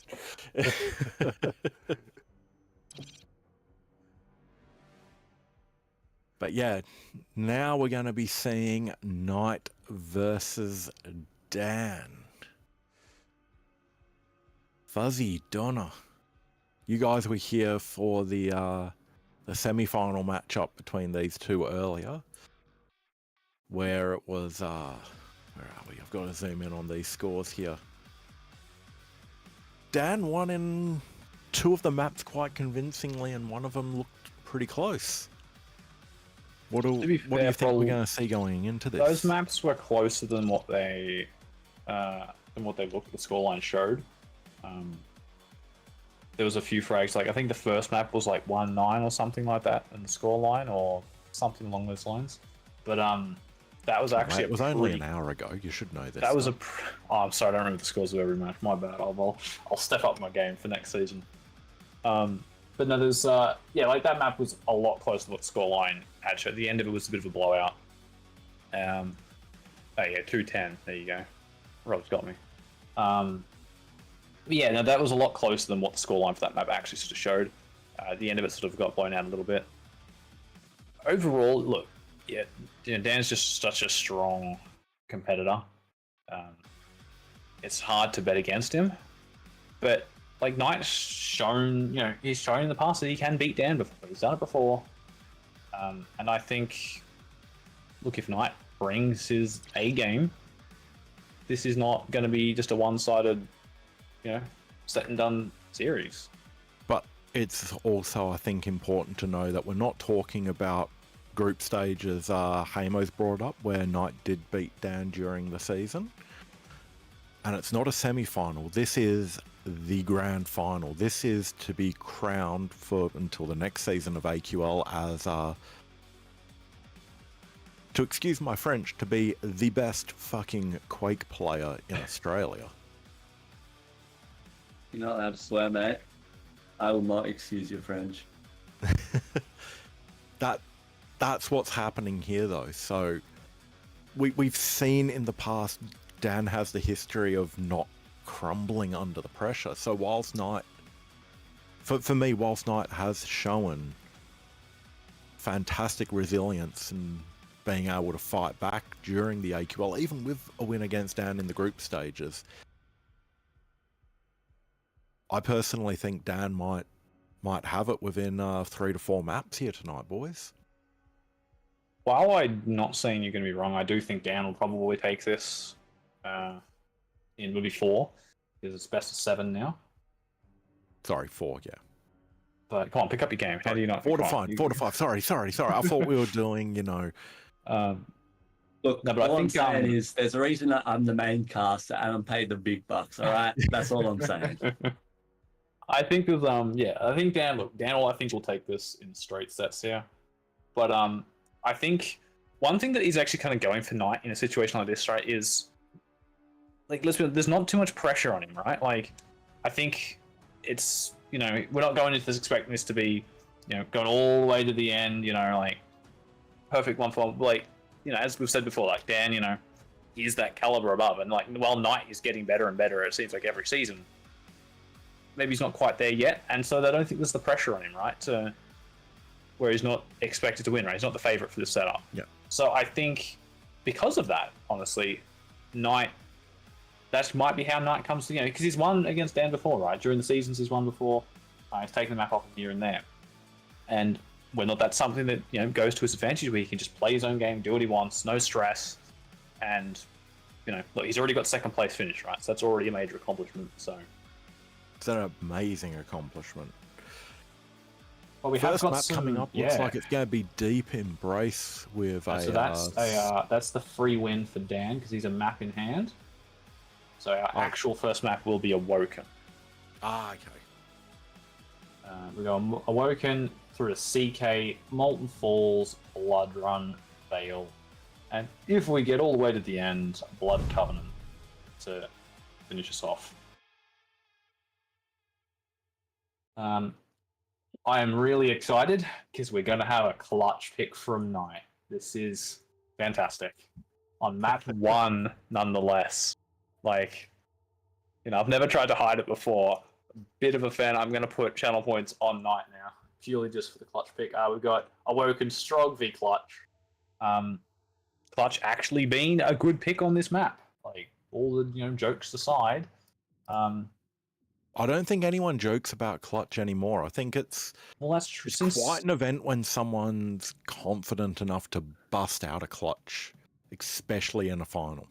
Yeah, exactly. It definitely is one of those picks where the problem with Clutch is it either goes really well and you look like a genius, or it goes horribly wrong and you look foolish. Yeah. So can be a bit of a slippery slope. And I know while the Clutch hitbox is a little bit smaller now since the one of the recent updates, I don't think that's going to be enough to stop Dan from just going crazy, right?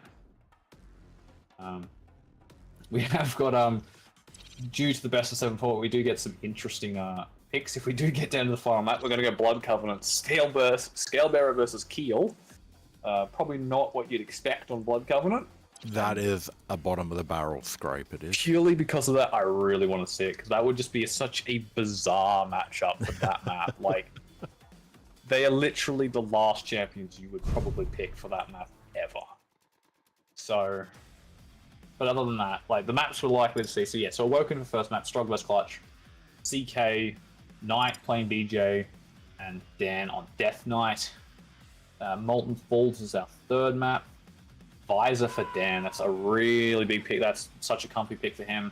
And Knight and the Athena, I really hope that's not going to be a pick that comes back to bite him, right? Like, Dan getting Visor on Molten Falls versus a Light now. Knight's going to have to be on top of his game. Yeah, he's going to really have to be on top of his game for that one.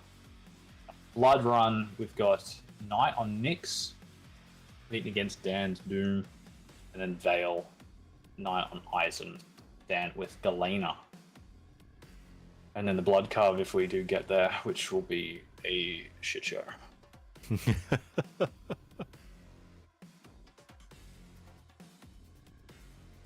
Down on the left, I can do that for you. There you are, Mr. Rob Cobb. All right, well, I was going to say both players are nowhere near servers as well, so we're going to be playing with a little bit of ping on both ends. Wait for Knight. Got a big couple of minis. Do you want to take this first map, Fuzzy? I'll jump on this map. Who wants to come and join? Rock, paper, scissors, you're for it, Donna? No, Or do I you think need you to can eat dinner? join. I had dinner, but I need a little break. Well, we've got to do the standard thing. Every single time we've casted together, we've talked about you eating food. So, what was dinner tonight, mate? Dinner was actually a carb load tonight. Lasagna, garlic Stuff. bread, and fucking wedges. It was an insane. The carb healthiest meal you could possibly ask for. load. It was yellow, not a green inside. Happy Easter, mate. Happy Easter.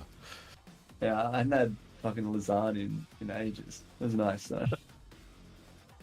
The things that we do because Knight needs a minute. But I'm definitely feeling that crash now. Jesus. Start picking up the weights and pumping some iron, mate. Get the I'm grubs gonna work for you. I gotta go to the gym after this.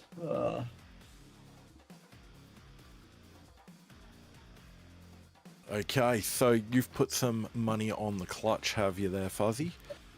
Oh no, I will have to do that now. Gotta give Knight an immediate 5,000 points for clutch, because that's a guaranteed win. Because even if Knight does drop this map, he's won in my heart. So I respect. Yeah, I it. mean, community predictions here predict show where everyone thinks this is gonna go. We're seeing Dander Yeah, King. but they're all wrong, so who cares? You know? It's only 4 people putting their bolts on Dander King, to be fair. Just because then no one's confident, right? Like they don't. Knight has got a good clutch, right? He's actually genuinely a really good clutch player, probably one of, if not the best, clutch players in Australia. There is only like 2 or 3 clutch players in Australia, but it's still a title that he has. I haven't seen it much recently, but I'm assuming he's still been playing it. And look, if he's confident enough to bring out right map 1 in a best of 7 grand final, like clearly there's something going on there. So Come on, guys. Let's see guys like OPM, Hodge, JKen start getting your bolts put down on the predictions. Get a little bit of Twitch gambling going, guys. So I can tell you now that the clutch is the right pick. Picking for Knight. Lure's right. Hurry up and gamble, you degens. Lure, That's pretty much a rite of congratulations on your passage now, 3rd so. place, mate. You're a winner in all our hearts. Yeah, congrats, mate. You played really well. There's some really good sets. Still waiting for Knight to get off the dunny. Well, while we do wait for Knight to come back, like what do you reckon think our win condition for, like, what does Knight have to do differently versus their first matchup if he wants to like win this set? Because for me the biggest thing is he got every map, he got a great start, but then the problem was Dan was just able to Play his game. claw his way back and get enough damage in, chip his stack down, then start to even it out, then fight for control, and then once he got into control, it was really hard for Knight to bring it back. And I think that's what Knight's going to have to focus on this needs time. to pull out what he did to Lure. He just needs to be consistent with his item control, his map control, and making sure he gets those chip rails and the chip MG damage at range. Try and force Dan into positions that benefit himself. Yes. Yeah, and then, that's how we saw him Yeah. As soon in as the other maps. he lets Dan break through that, that's when the problems are going to arise. So I think it's going to come down to Knight's mental state. He's just going to have to keep on top of things. Playing defensively is harder on the brain, as you and Donna were saying. And it's just something that he's going to have to do. He's going to have the confidence coming into this after facing Lure. He's just got to put out the match earlier tonight and focus on playing the way that he wants to play and keeping Dan off of the items. Well, Dan's going to hit hard. He's got to Yeah. keep the items for himself. I say especially playing this big champion, Dan's going to hit a lot. But that's because of that, Knight can't just now play a passive game, because clutch, right, he excels. You get in their face, you get your shield up, and it's just such an overwhelming force of aggression that there is really nothing you can do to stop it. Like, unless you are significantly higher stacked, you're not winning that fight. If he's got rockets in your face with a shield, just let go of your mouse and keyboard and plan out the next life. What you need to do is then get in between those shields, right? That's when you need to get the clutch, get the damage down before those fights. Don't let him get to you on that big stack. And so that's what Knight needs. Yep. He needs to be able to build his stack up, keep his stack up before a fight, and then play for these fights. And speaking of Donna's dinner and speaking of clutch, let's start out by giving everyone motion sickness, and we'll follow Knight to begin with. We have to. There's no other option. Sorry, everyone. Round begins in We're going to treat you to a show. 2, Or 1. we'll be quickly switching over to Dan. One of the two is going to happen. You know, he gets this mega spawn and immediately, yeah, like quick movement, how to get around this map, wants to grab these weapons and potentially might even see a fight here immediately. Shield up, Dan does not really have the weapons and look at this aggression, this is exactly what I was talking about. Get that shield up. And that's what you need to do as clutch. You cannot let your opponent get into your face too much. And that's great tribal here. Dan still doesn't have the weapons to fight. He's got to be careful in this deep position. And he's hitting them. This is it, yeah, this is good from Knight. Problem is, he needs to now make sure he gets this stack up. He doesn't want to take a flight. Great rail too, I don't know how he connects with that. Mind you though, Dan, he's the one with another drive-by rail, and Knight, he is playing this quick and he is playing this fast. Getting these time shards, getting the shield back. Great reads too, he's just positioning himself really well to get all this damage on Dan, and potentially he's going to have shield back up here. He might want to use it, he does, just to secure this frag. Potentially could have got that, but honestly it would have been risky, so I like the option to get Dan did swap to rail there, that would have killed. Good use of the shield, and look at that, a minute in. And Knight, in 3 kills up. 4 Knight.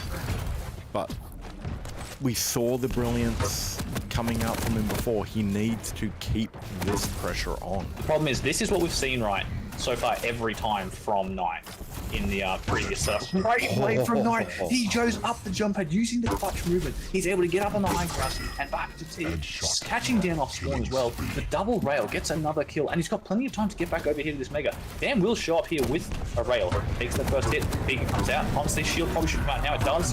Here's the great mining drill kill as well. And look at that, 6 kills in 2 minutes. Knight is playing this absolutely perfect. This is how you play a clutch. This is why Knight is the best clutch in Australia. This is how you win yourself a map, is just win it within the first 2 minutes. Yeah, exactly. But mind you, he's got to be on the ball still like this. Yeah. You know, look how quickly he's got these kills. It's gonna, and a great initial rocket there. He doesn't have shield for this, so great. That's the really good use of the rocket there. Swap out to the LG. And we've seen an incredible pace for the first 2.25 minutes. He's gonna have to keep this pace going. He's not going to be able to change the play style and give Dan a quarter. He's got to keep this going. Yeah, and Dan has managed to get a good amount of damage. Oh, and they're going up the jump pad the rail. Now this is Dan's chance, right? This is where we need to make sure things don't fall apart. That's a fantastic rocket to begin with. Still no shield. One more rail will do 3 it. rails. That's the scary thing about clutch, right? You're so big that these rails, they're not going to miss. And he's just going to push in. He actually gets the LG here, and honestly, Knight can push this, and he does the LG out, and the Dan not healthy at all. And this is actually going to be a free heavy as well. Really good refrag there from Knight. He's got all the stack he needs. He's got shield back as well, which is the most crucial thing. But oh, damn, with those vertical and the wasted shield, that is really big for Dan. When you're that low, sometimes you just have to just let the frag go. Shield isn't going to help you. You got to commit early or don't commit with the shield. And now we're going to see Dan, who's going to get a huge stack over this. Heavy's coming up any moment. Knight still up in T position. He can't really aggress here. Look at the size of this strong stack, and a bit of damage coming out. Nice little rocket too, and that's a really good job actually from Knight, just able to even those stacks out a bit. So now once he does get this shield back, he can go in and take a fight on pretty much even stacks, which obviously with the shield, when you take that damage reduction, means you're going to have the advantage. Yeah, the story we were seeing in previous matches where Knight just had perfect item control, we're not quite seeing that here. Items pretty evenly stacked. Shield, Pika comes out, so and much damage coming out from both players. 7 HP to finish that one off. I think that mining drill use there from Knight was a mistake, but because of how much damage he did do, he was immediately able to come back up, refrag. He needs to get this mega, can't let Dan sneak past, which Dan is trying to do. Rails from both players, that's all they have. A good swap here from Knight for machine gun. He's going to get the kill, he swaps back to the rail in the end. Wow, 14 HP surviving. Shotgun railguns coming out from both players. Yeah, and they're both connecting as well, and that's when it gets scary, doesn't it? When you good use of the class. Oh, Dan coming in fast with the strong move and gets the rail from behind. Knight now railable. Wants to get out of here. And going to catch him out here. The shield come down. Great use of the shield. He catches Dan out. Not ready. LG damage. Knight is just being so punishing on this clutch. Any mistake that Dan makes, and Knight is right on him. Dives him, shield up, and then as I said, Dan, there's nothing you can do about it. Just let go of the keyboard and mouse. So Dan Right punishes here. him for that missed rail. Yeah, Get one right in there little to the bit. fight. But mind you though, like look at this, like we're 5 minutes in and it's 11 kills already.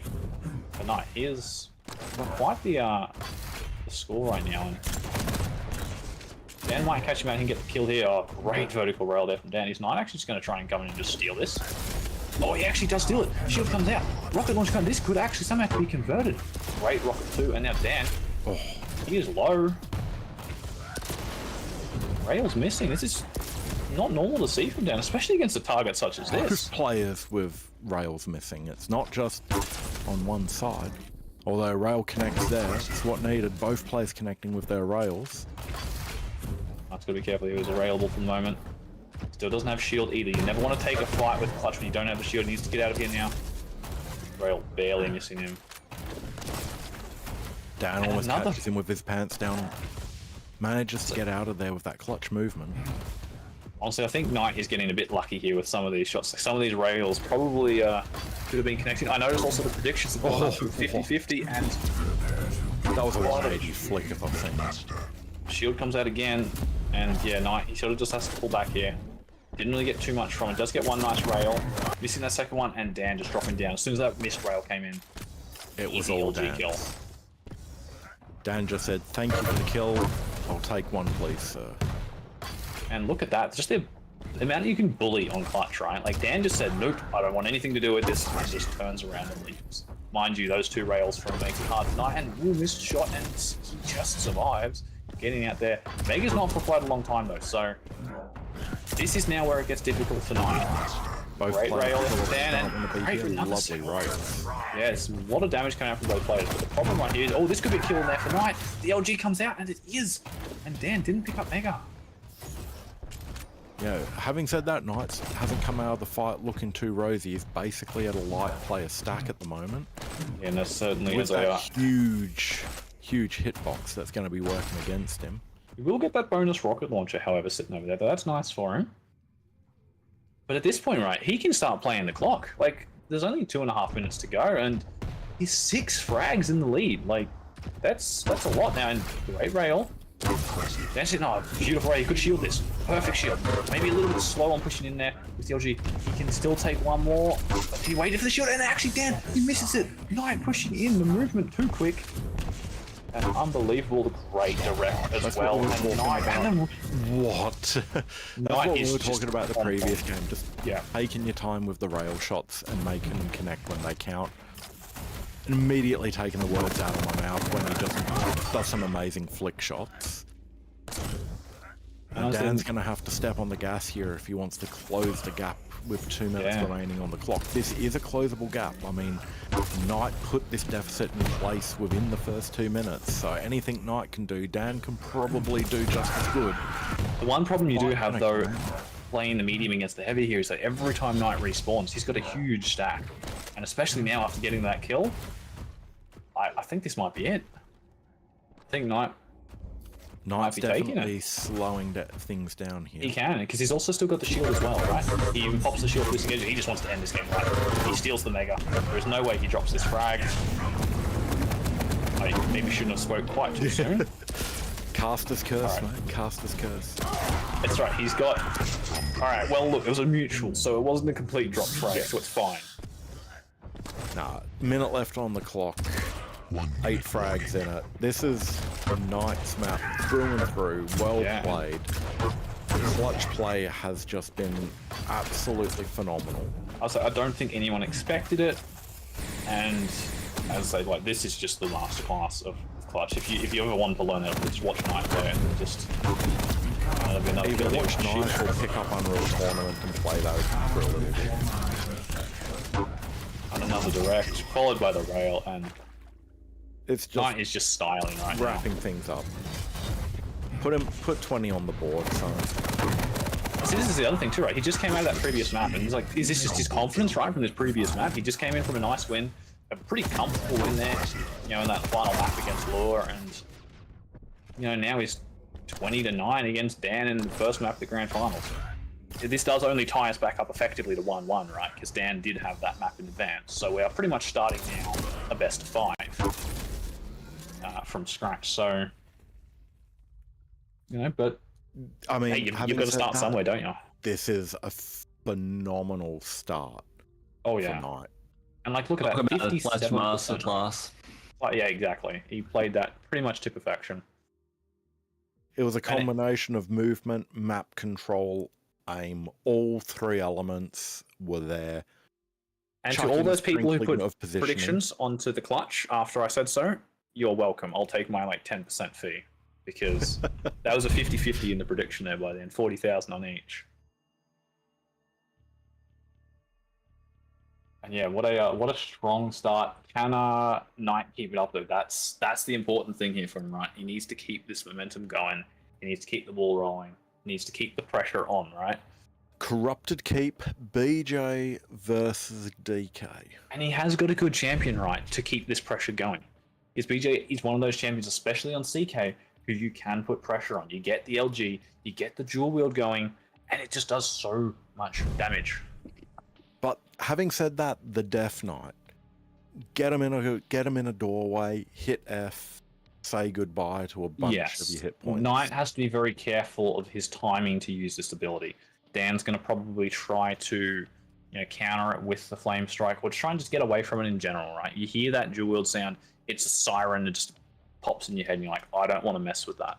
I need to get out of here. I don't want to fight this, especially on this map when you've got LG. Unless, you got big balls and you hear the siren go off and you're like, right, I'm going to kill him before the second gun comes out. That could happen too. But I expect we're probably going to see that initial engagement by rockets. It'll be either dual Scotty or dual LG, depending on what spawn Knight gets, and we'll see a shit show by rockets, and someone will get the first frag and start chaining it from there. Anyway, we're going on to the next map. Donna, do you want to join me for this one? Yeah. I'm going to mute up. I'll let Fuzzy and Donna soothe your guys' ears throughout Corrupted Keep. Wow, I like Knight's little fedora. That's lean. Oh, sorry, I was looking at Death Knight, and I'm like, what are you talking about? This is it's the weirdest looking fedora I've ever seen, but yeah, okay.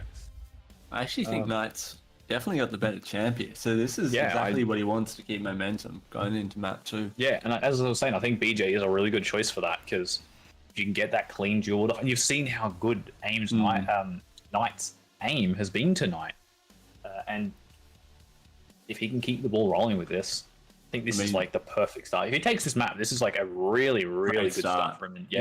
Into this best of 7. It's always hard coming from the lower bracket. Yeah. I'm not sure if Strog was available. Probably not, but... No, Strog was playing Awoken. Dan played Strog. Oh, yeah, I'm an idiot. So. Yeah. Right, we start on Knight again. Yeah, I agree. Let's just see what... I want to see what spawn he gets off here, how he decides to play this. Is he just going to push in the dual-wield Scotty, dual-wield LG? 3, 2, 1, fight. And he does get the Scotty spawn, so let's see what he chooses to do. Straight over rockets. And this is where you normally see the engagement. Yeah, okay, so he's been a little bit more passive there. Dan doesn't just charge straight. He knows he's going to have the dual Scotty. Doesn't want to risk that. And he's going to play passively here. Dan still predicting this. And the rocket's not connecting at all. But here we go. Here comes the dual wield. And Great dual wield, but Dan has done a lot of damage for LG there. this is what I was worried about. Like, Dan's going to be so fast. Dan just flies on through. And the rocket almost the shotty getting the kill. But we're going to see pretty much bang on as a reset here. Both items will get picked up, and we're going to continue here. Knight. I think Danny's going to be wanting to try and avoid letting Knight get the LG. Yeah. That is going to be his #1 goal, and you can see it from where he's sitting. Right, so Knight's got it now, but the problem is now Dan's going to have HMG. Good machine gun actually for Knight, and that little head glitch is really powerful. Oh, so much light machine gun, and the problem is he is going to run out of bullets now. And does Dan know it? Potentially, and he's actually held off enough time to get to that. Jewel's going to come out, and this might be enough to get that kill on Dan. And he just did so much damage there. 55 LG. That is why you should be scared of Knight when he plays something like this, because he can just hit so much damage so quickly. That's that Apex Legends aim coming out. Yeah, exactly. Good weapon choice too. He's just using the machine gun there just to get that little bit of chip damage. Every little bit helps before these fights. Now Dan pushed over towards LG. Knight pushing out again with the LG, and he should have a bigger stack, so he should win this fight. He does. 40. I like this too. He just goes over and gets that little bubble. Gets extra. I don't know if he's going to have enough time, however, to get over here. No, he won't. He's just I going think this is fine. Just keep map control, keep LG control. Yeah. He's got that 50 shard there as well. The jewel even gets popped here, and my brought out God. some of it in the open. And holy crap, so much damage. But mind you, the nail damage return Dan was really good. Great But the shotgun. shotgun, beautiful pick. And Knight, 3-1 up. This is the absolute perfect start for him. And this could be another kill here. Dan just pushing in the low ground. Rocket's raining down from above. Doesn't actually get much in the end. Still a little bit off the other. And the flame strike comes out. And it was There enough was really actually good to push on. patience before from Knight to wait and not jump into plasma. I think a lot of people Yeah. would have just charged. Yeah. So it was really good. Well played from Knight. So, you know, slight stack advantage. Now a definite stack advantage for Knight here. Dan's stuck in LG, and he's been pinned on the thing. And that's 4-1. Great start from Knight here. And that's the thing, is like, three. Dan is, like, Knight is just, you know, doing as much, if not more damage in all these LG fights as what Dan is. And, oh, that was so close to Knight. But, fortunately for Knight, doesn't connect. And this is going to leave him in a great, I say it leaves him in a great position, but damn, what a rocket. That's going to Dan be a could real actually blow. drop to down Knight. right behind him here. He's got to be he's careful got of that. The flame strike's up as well, so it's a big bit of burst damage if he needs it. The dual wheel LG popped as a trap, but Knight, he's already taking so much damage here. The flame strike probably will come out here as well. It does. The dual wheel LG's not quite connecting, and Oh, and we see unfortunately, a the flame trade. strike. And Knight actually gets the spawn. I'm surprised there. Normally, that's weird because normally whoever spawns first gets the I better think one. did Dan maybe delay his spawn for some reason, or not respawn immediately? No, they didn't die at the same time. That's what I'm thinking, yeah, because. Oh, good LG again from Knight. Gets the kill. He's got to be careful here, though. He's not really... Yeah, he can't really push in here because he's maybe a bit too aggressive in that situation. Only on 50 HP.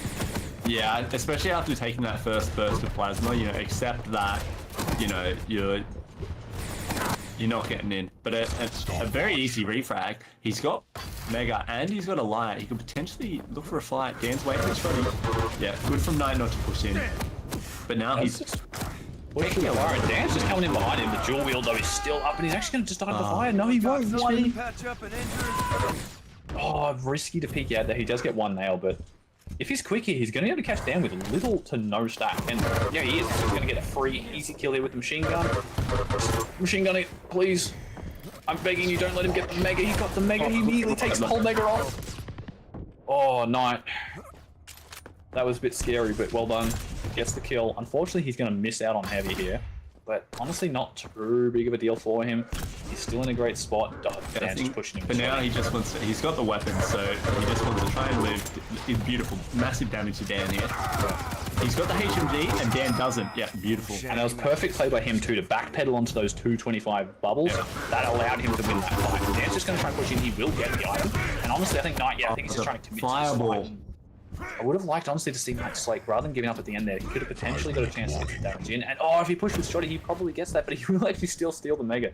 Dan, sorry, the heavy Dan. About a second too early. And the shotgun from below is going to be enough to get this kill. Yeah. And Dan actually delivers him an LG there, so he doesn't even need to jump. Interesting from Dan there. He actually does go into, or he could just push straight through here with the Shotty. Dan opting to rocket jump up there. I don't know if that was intentional or if he just missed the ledge, or... Definitely missed the rocket there. I think that was, yeah, he didn't launch himself far enough for it to be a... I mean, this is a great position for Knight, actually. 6 frags up, 4.5 left, so it's not over yet. However, he's in a great position. Now, he's actually just left red. That is a that's a bit of a blunder there for him. And yeah. Flame Strike does come out, maybe a little bit premature there. Oh, Dan falls down. I don't think he meant to, but that last shot, he didn't do too much. Oh, he's got ammo. He's got ammo. Oh, my. I didn't think he realized until it was just a little bit too late, and then it was... I'd all sickened from him just not grabbing red there. I think he tried to be greedy, grabbing that light, but it wasn't up. And then that, or even if it was up, it gave Dan time to get red. So a bit of a mistake there from Knight. And what scares me most about on this map too is, you know how easy it is to get into a cycle on this map and just start controlling it. And if Dan gets into that spot, I don't think even a dual wield is going to be enough to, especially on this. You have to use it defensively, exactly like this, where you sort of need to pop it preemptively, and it's kind of easy to run away from. Yeah.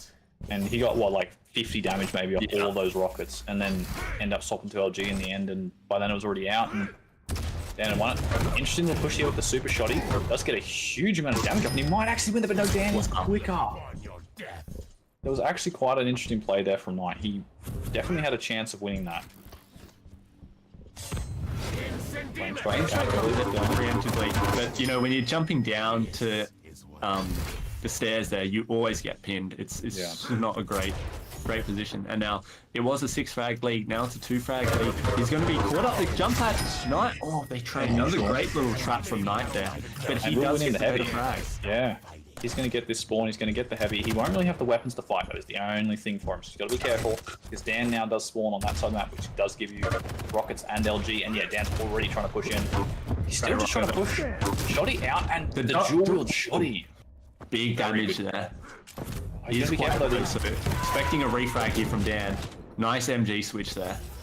I think Knight just needed to go straight into Mega there rather than trying to get those 2 bubbles, but that's okay, as long as he can just sort of slow down this dropping down again, and he survives. Play is so low. Now Knight actually not opting to go for the 225s above here where Dan's going, instead crossing the map. So it's going to be even stack, but Dan has the weapon advantage here. Nice LG from Knight there. So yeah, Knight problem now though is Mega is up for Dan, and nice movement there, a quick little jump to get out that window. Yeah. And the duel comes out, which might be enough to win this fight if he's... Oh, the drop down of the heavy. He does pick it up and steal it, but... Dan is not healthy though, he's 100 HP. Flame Strike does come out. This should be a win here for Knight. Beautiful. Nice. As soon as he heard that shotgun, I think he just knew that was the time to go. He's got the weapon advantage at that range. And I think the problem is, no, Dan is about to run in, and that direct from Dan has just ruined the momentum there. No, but no, actually, he left Mega up. He didn't have timing. Beautiful series of events there for Knight. And now Knight's actually potentially even going to be able to grab, because Dan won't be able to grab that bottom left arm.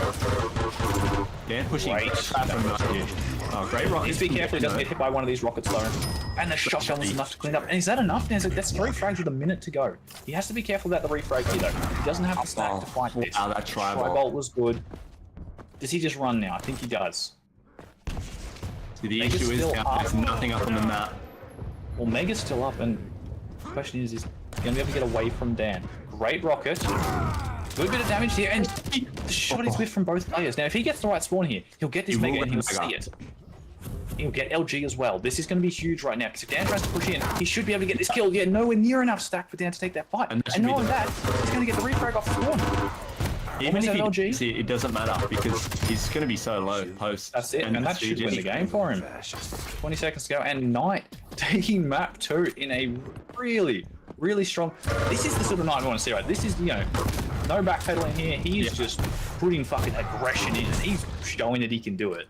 If Knight does this next season all games, he won't be winning the most expensive player, I'll tell you now. And well played tonight. Yeah, What a game. Extremely. Yeah, that was incredible.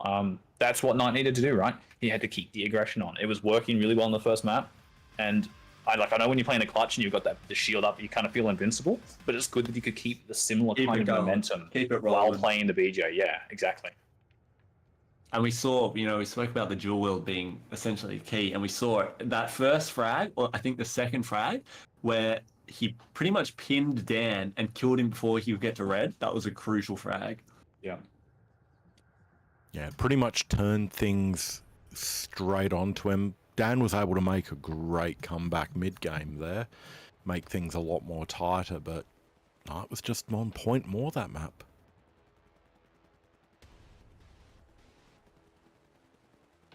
And then Knight now takes the lead.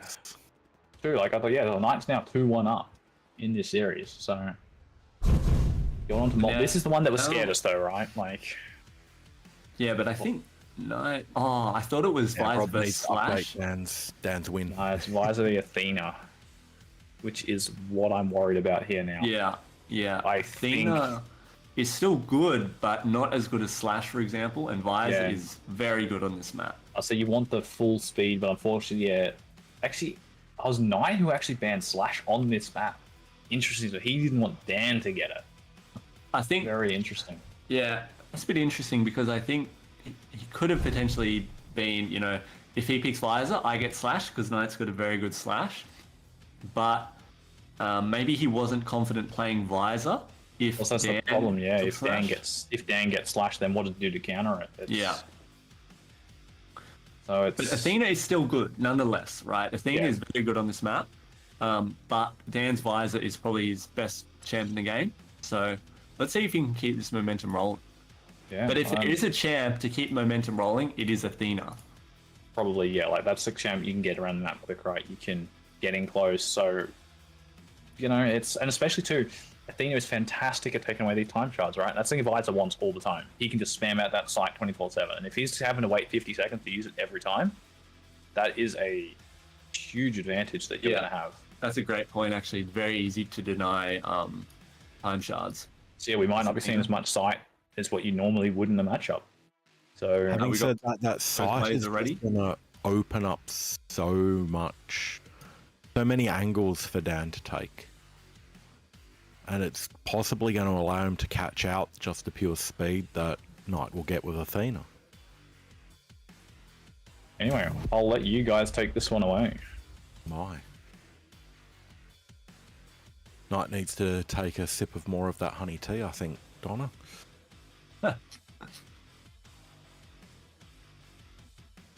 Oh, with this one here, I think we're probably going to want to start following Dan on this one, being the man who is the king who is down one map in this best of 7 series. Yeah, let's start on his Visor. See what he can do. See how he's going to use it.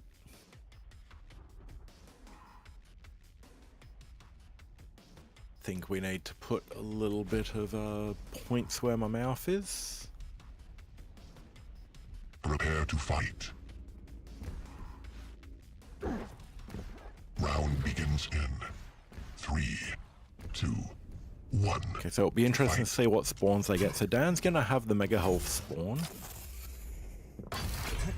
And we're probably going to see a fairly standard start of game cautious split here. The Knight's getting a 10-second delay on that red. Can't catch me now. Wow, great rockets. It's a lot of damage. He's railable though. Rail this and is the another rail. rail. Lead taken. And that's first frag, 30 seconds in. Yeah, and this is where that delay is most likely actually going to help Knight, since Knight's going to pick up the Mega. And he's got that delay on the heavy. He's not going to get there in time. Nice. He's won. Good bit of damage from Knight there. But Dan, he can't commit. Dan's just too stacked. Sight comes out. I wonder if Knight actually heard the sight there. I don't think he did, actually. He didn't, no, otherwise he wouldn't still be there. The Great two rockets from Dan. Great damage from Knight, though. question is, can he get some damage on Dan? But Dan is out of there. Yeah, 2 rail misses there for Dan. Bit unfortunate. However, good trade of the items. Knight will grab red off the spawn.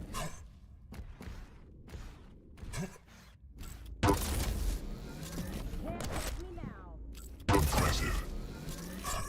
This is where Knight's disadvantage of the starting stack is going to start showing itself here. We've seen it time and time again over the past couple of weeks, just how difficult it can be as a white champ to get yourself back in. Did Knight not hear that TP? No. Dan He might picked have up- just been out of range, like where he's sitting. Dan just sticks his depleted uranium in Knight's ears and sends him to sleep. Good damage from Knight there, actually giving him the stack advantage. He lacks weapons though. And I don't think he still hasn't got rail. If he didn't have rail, he's got it now. Yeah.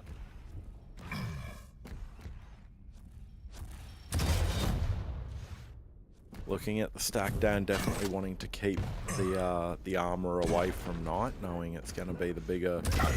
What a steal on the Mega there. Knight. Yeah, Knight really missing a lot there, actually. Not punishing Dan at all. What was the wrong weapon out? Beautiful LG there.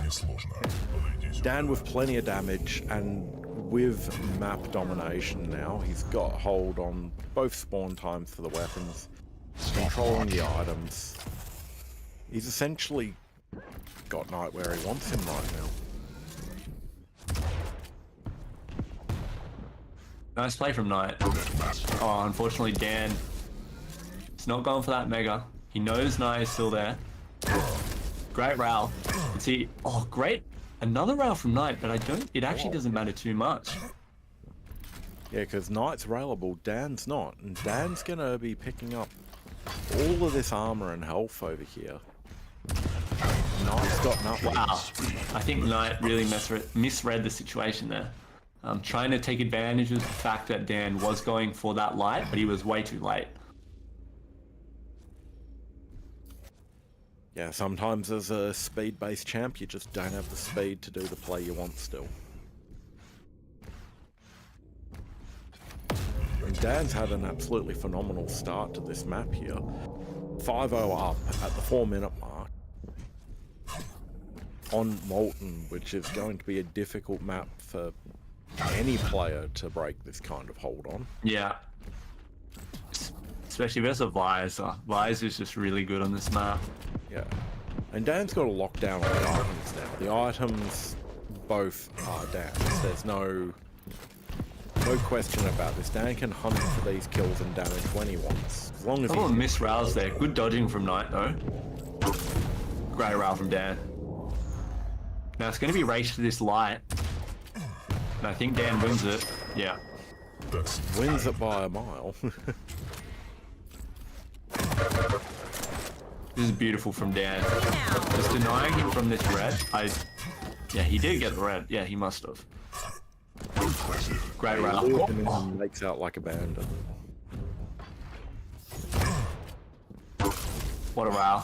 And again, he's just going to cut. I mean, this light is not even up for 10 seconds. Yeah, and he's already here. 5-minute warning. Knight's got nothing to work with. He needs to restack his health. Yep. Great shot.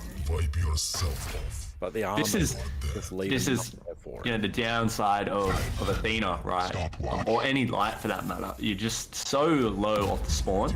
And versus a Visor who can hit these really sharp rails with a wall hack, makes it really hard to get a start going. Yep. And the worst part is the chip damage that they're doing is only working against him in this situation. Because, you know, he lands a rail, lovely, cool, happy for you.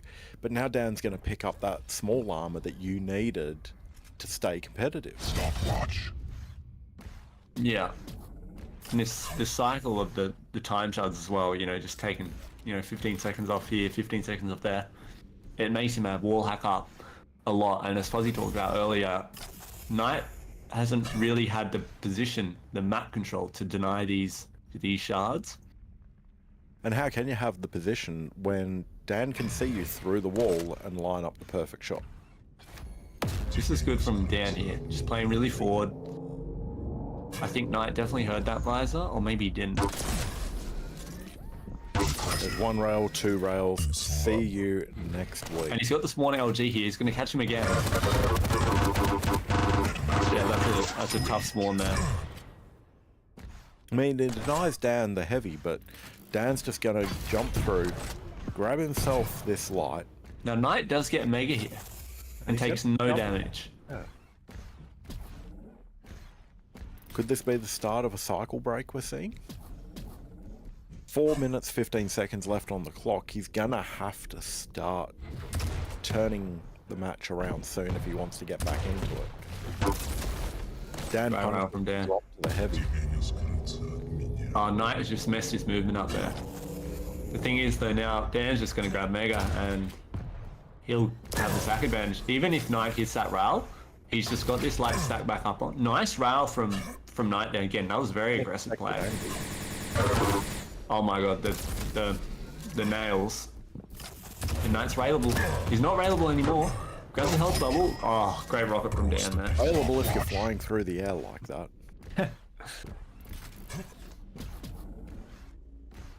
And Dan's still in a position where he can just make Knight do what he wants. 11-0. 7.5 minutes.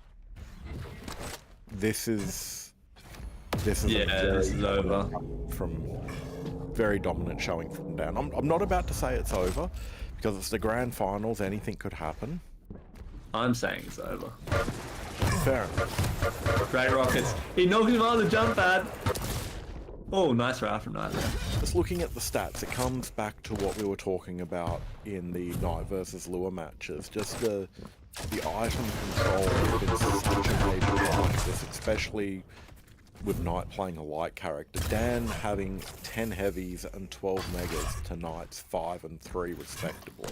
Yeah, it's just map control. Had a good cycle on this map. Yeah.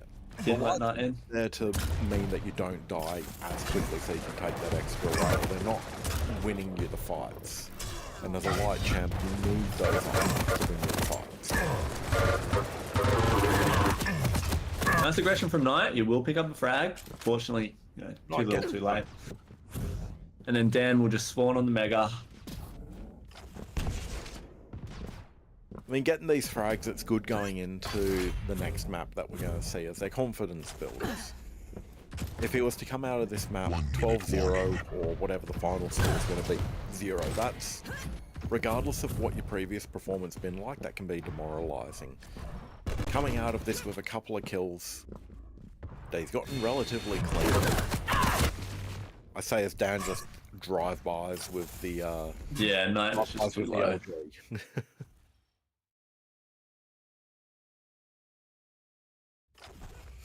The last 30 seconds of this map are just a formality at this stage. Так себе попытка. Dan's gonna pick up his first actual map win of the set. With some lovely rails and lovely control of the map. GG comes out. Zero.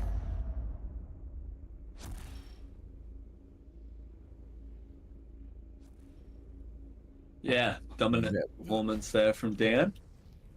There we are, we're back up to 2-all in the map stakes here.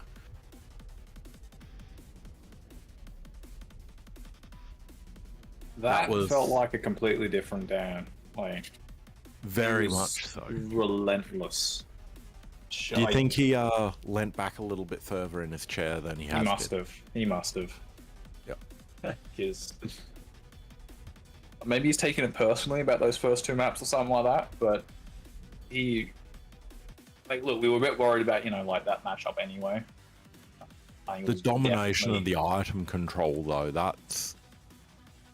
Well, that's the thing, right? Like, you saw a few times there where you'd think Knight would be the fastest champion, right? But Dan's movement was so quick, he was actually just as fast as the Athena, right? So, Yeah.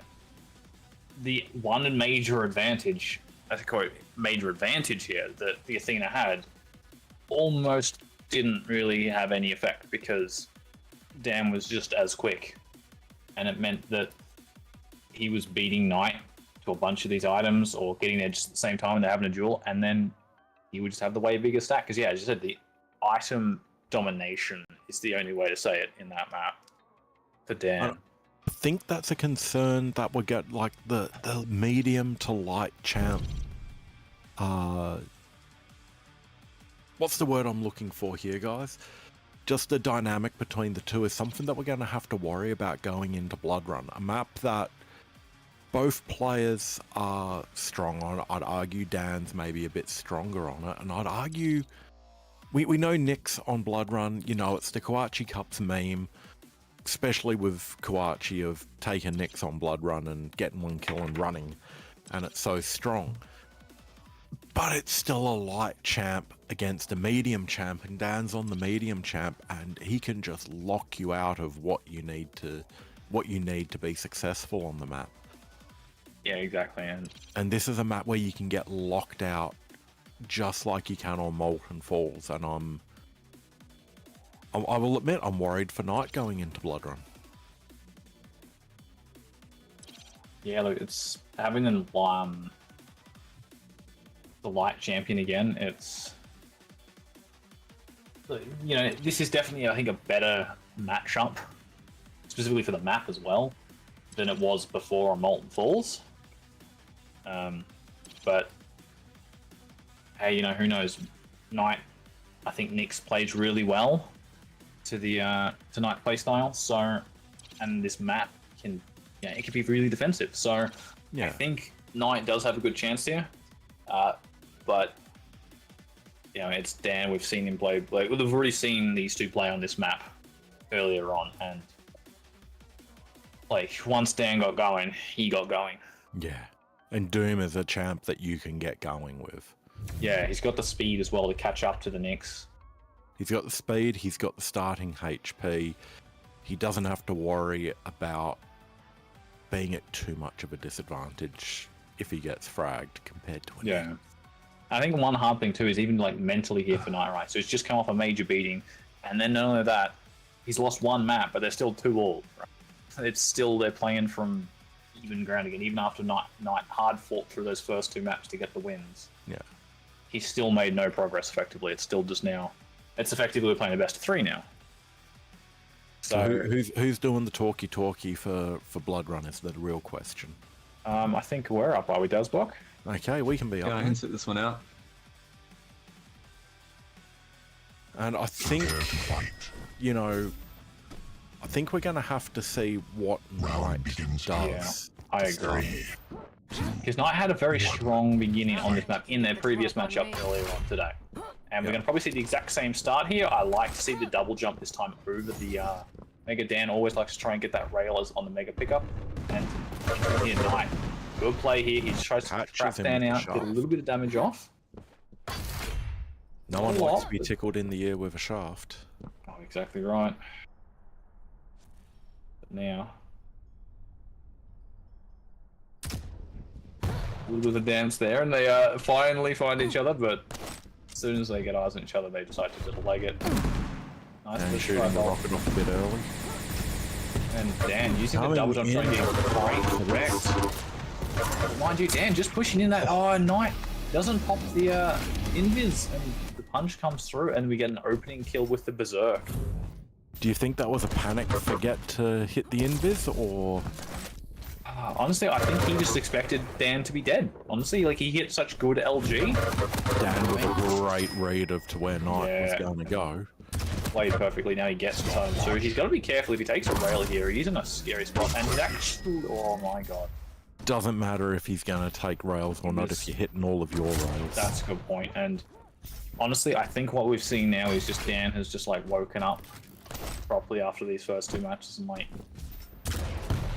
he's just doesn't want to lose another one. And this is going to be another clean kill here. No, actually, Knight barely getting away. But like, at what cost, right? Like, look how low Knight is right now, and that's going to actually He's got drop him nothing down to here. work with at the moment. Oh, Dan not ready for the low drop, but I don't see the way Knight gets out of there. Yeah, not without taking a Get the shot. double jump. And tries to get through to steal that heavy, but such an easy shot there for Dan. He's never going to miss that, and does miss that rail. And the invis comes out, the aggressive invis with the shotty, and Fuller coming in right behind Dan, not expecting it. So That was an that. interesting use of the ghost walk there. I love it. Yeah. Look, sometimes you got to play it aggressively, and it worked out well for him. The question is, can he continue this on down? Now, Dan doesn't have a Not able rail. to get the mega for himself, and he's probably going to miss out on the heavy here as well. That's the biggest problem. He doesn't even be able to do damage on it. Like, look at Dan's stack, and with the Doom double jump, he can just jump through these doorways, so it's really hard to get that rocket spam damage and prevent Dan from pushing. He needs to have the LG ready in a lot of these engagements, which so far he's been doing really good with, and his LG aim has been absolutely on point. So that is good. Great rail jumping across. This is the second one. He gets the hit before the invis just off time. If he could invis before that rail comes through, I think he has a really good chance at going for this item. Dan's going to know exactly where he is with the sound cue through that door, that wall. And Knight at the moment, he's really just got to run. He's got to get this invis back. And he especially needs some armor right now. Good rail. Great And a second one too. If he can get a third one here, Dan. Crippled, and the machine gun. Great pick, but Dan, he hits that third one. One more. Missing, is he? He really isn't. That's the thing, alright? And even close range there, Knight catches him with a shot. He does get the kill. But the problem is for Knight, light champ problems. He comes out of that fight so low, needing to so much to stack up. Get out and stay out. He does get that kill, but unfortunately for Knight, like every time he's getting these kills, he's taking a lot of damage. He can't get a clean fight, which is really what he needs in one of these engagements so he can start building a stack, he can start getting control. But right now, and he's just doing so much damage. Great job through the TP.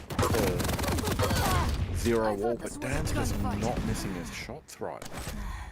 And Dan was ready for that too, I think. He knew he's seen Knight do that wall jump a few times, so he was ready with the LG rather than the rail. And Knight tries to get the rail damage before Dan drops him and kills him, but Not gonna do happen. that. Not a huge amount of damage returned there onto Dan, but that's okay for Knight actually, because that means that armor shard's still up. Starting to see the item control, just those numbers and the items are growing further and further apart between Knight and Dan. Dan's sitting pretty on 8 heavy 7 megas with Knight on 1 and 2. Look at that sneaky play from Dan. Lower back. And Knight had no idea where he was coming from either. Like, he was completely out of it there. I think Dan at this point is just... Knight is just not able to catch up with what's going on. There goes the armor, catches him through the TP with Shoddy out. He's actually going to go punish him with the wall jump over the top. And wow, Knight actually does huge amounts of damage with that shotgun, and he's left down really low. Yeah, but is he going to be able to turn it back around? Like, even though Dan was so low, he's basically back on parity with Knight right now, if a bit more healthy. That's the problem, is Dan's still, even though when they have these fights, Dan's still the one who's got control of these major items. And it means it's almost impossible for Knight. And look at it, he's just watching this shot. He knows that Knight wants it. Are you going to deny it? He won't actually deny it. He does not. There we go, now he is. And he gets here perfectly in time. Go for this heavy. Oh, he catches Knight out. Both of them actually returning direct at each other. And wow, a second direct from Knight, but Dan hits the rail midair, and beautiful shots from Knight. But again, like, look at that, right? Like, it hasn't really meant much. If Knight got the inside out there, that probably would have killed. Finally, Knight securing himself an item. This is what he needs to start doing more of. Having said that, Dan just has the items to fall back on though. So even though he missed out on that mega, he's still going to be here for the heavy. He's got himself a lot. He's basically Knight 100 health. He's not really in that bad of a position just to miss one mega. Interesting choice there to drop down with the Berserk still active. He couldn't really do much at Knight, just hitting 1, 2, and 3 rails, getting that kill. And let's be honest, it's still only, yeah, so it's what, 5 kills a difference here, right? So it's not... 5 kills the difference, 4 minutes, 20 seconds remaining on the clock. No, 3 minutes, 20 seconds. So yeah, it's just, time is starting to become back, and... I mean, that's why I'm Div 5 and not Div 1, mate. Just because of the timing things. No, that's Yeah. the only thing, yeah. That's the only thing. But finally we see, though, Knight. Full control, but the problem is, he's now got to do something with this, right? Like, having control is all good and all, but when you're this, 5 frag behind, not a huge amount of time to go, beat the aggressive invisible. I think Dan will have heard that, so he's going to start running, and he is. And that's what this map is, renowned for, and makes it so difficult to play. Being able to get out of fights. Yep, and Knight has to get in. When he gets the opportunity to do that, I don't know, and especially when Dan's just going to keep returning damage. And look, it's not even safe for him now to go and get that heavy. That's the worst part for him. Because he knows he can't just jump across. He will have had that mega, hopefully he can quickly get in, but Dan is immediately back there waiting for him. He's going to just push this, he has to. Oh, he does You could choose see to he fall was back. thinking about making the He wanted to. And I think, honestly, pushing that probably would have been the right call with the amount of time left. Dan was available. He needs to do something. And unfortunately, Dan read that too well. Dan does Shot it to that. the face. Great rail off spawn, the invis comes out. Yeah, it has to be an aggressive invis, but I think Dan's ready for it. Actually, Knight getting a good amount of damage over this. It's kind of just a drive-by, it keeps going. Dan just has that mega health to fall back on, and all that drive-by rocket damage is just completely negated, and Knight not in a fantastic position. And look how quickly, like, control has been reversed from this map. Like, 30 seconds ago, a minute ago, Knight was potentially looking to come back into this. It was 4-9, and now 30 seconds later, Dan's got control again. Minute 30 And- left on the clock. I'm giving this one to Dan. Knight's giving it to Dan as well. Yeah. I mean, we don't- called it before the match started that the light versus medium. just really hasn't you know, gone I well can't in remember Knight's what's favor. Yeah. Yeah. Yeah, I'm And- going back to medium now, which is a thing. So hopefully, Knight can re-get into this, get his mind going again. Just forget about the previous 2 maps. He's now down 1. This is match point. So we really do want to see a 7th map because it's going to be hilarious if we do. But yeah, Just we've already remind us what we got on that. Blood Covenant, Scale Bearer versus Keel. The classic. The classic, you know what I mean? It's You see it you all see the it time. every day. Yeah, It's such nothing a new there. they can't bust it out map 1. And Yeah. I see Knight here just saying 1 minute, which honestly I like this from Knight. He's just going to take a minute probably just to reset. It was probably a pretty frustrating match for him, I feel. Well, there's got to be quite frustrating the last 2 matches back to back. He wasn't really able to get himself into any of those fights, No. purely but based on the light champ versus medium champ. He So wasn't yeah, Dan able- was able to just bully him a bit too much. Almost like what we saw in that first map, right? We saw the heavy champ bullying the medium, and then we saw Dan bullying, getting the mediums bullying the lights. So it's... And then on CK, well, Knight just played it really Powerhouse well. does point out something interesting though, like Knight did deal more damage, but But that's the Dan thing. had the items. That's the thing. Yeah, damage doesn't mean anything in Quake, right? If you get every single item, you can just take as much damage as you want. It's still going to be fully stacked. Well, yeah, Knight New was hitting it back hard. as well. It's quite easy to do more damage actually, especially in Yeah. a map like Blood Run. You're always going to deal a bit more if they're pushing you. And now we're going into Vale of Naf, which, Eisen versus Galena. Champ-wise, I'd say Knight's got the pick for me here. But just playstyle-wise, I think Vale is going to suit Dan a lot better. I agree. Yeah. I think Dan's going to feel a lot more comfortable in this. He's going to feel comfortable and confident coming off of Molten and Blood Run into a map which is definitely suiting his playstyle a lot more than Knight's. Yeah. I think. Sorry, you go. I was just going to say, I actually think the Galena pick here is quite good because unlike Molten, right, you can sort of just stack them up in rail and it sort of forces them to say, okay, I'm going to either have to give up, something, position, maybe an item to kill these totems, right? And when you're in rail room, we all know the feeling. You feel useless. Yeah, there's So- nothing much you can do in that spot. And the thing is, I think, is Dan going to be doing enough to just force Knight into that room to begin with, and then he can just use his totems however he wants. That's the other thing too, right? That's usually you can, depending if you spawn there, right, you can chuck your totem down, quickly go pick up all the vials around, and you've got enough for a second totem immediately. But if you don't want to go down there straight away off the spawn, then if Dan gets full control up top, he can then just start using these totems at TPs, and then Knight can never safely go through a TP without taking. How much damage is a totem nowadays? Doesn't actually even know. Enough. 50, 30. I believe. I thought it was 50 of overstack, wasn't it?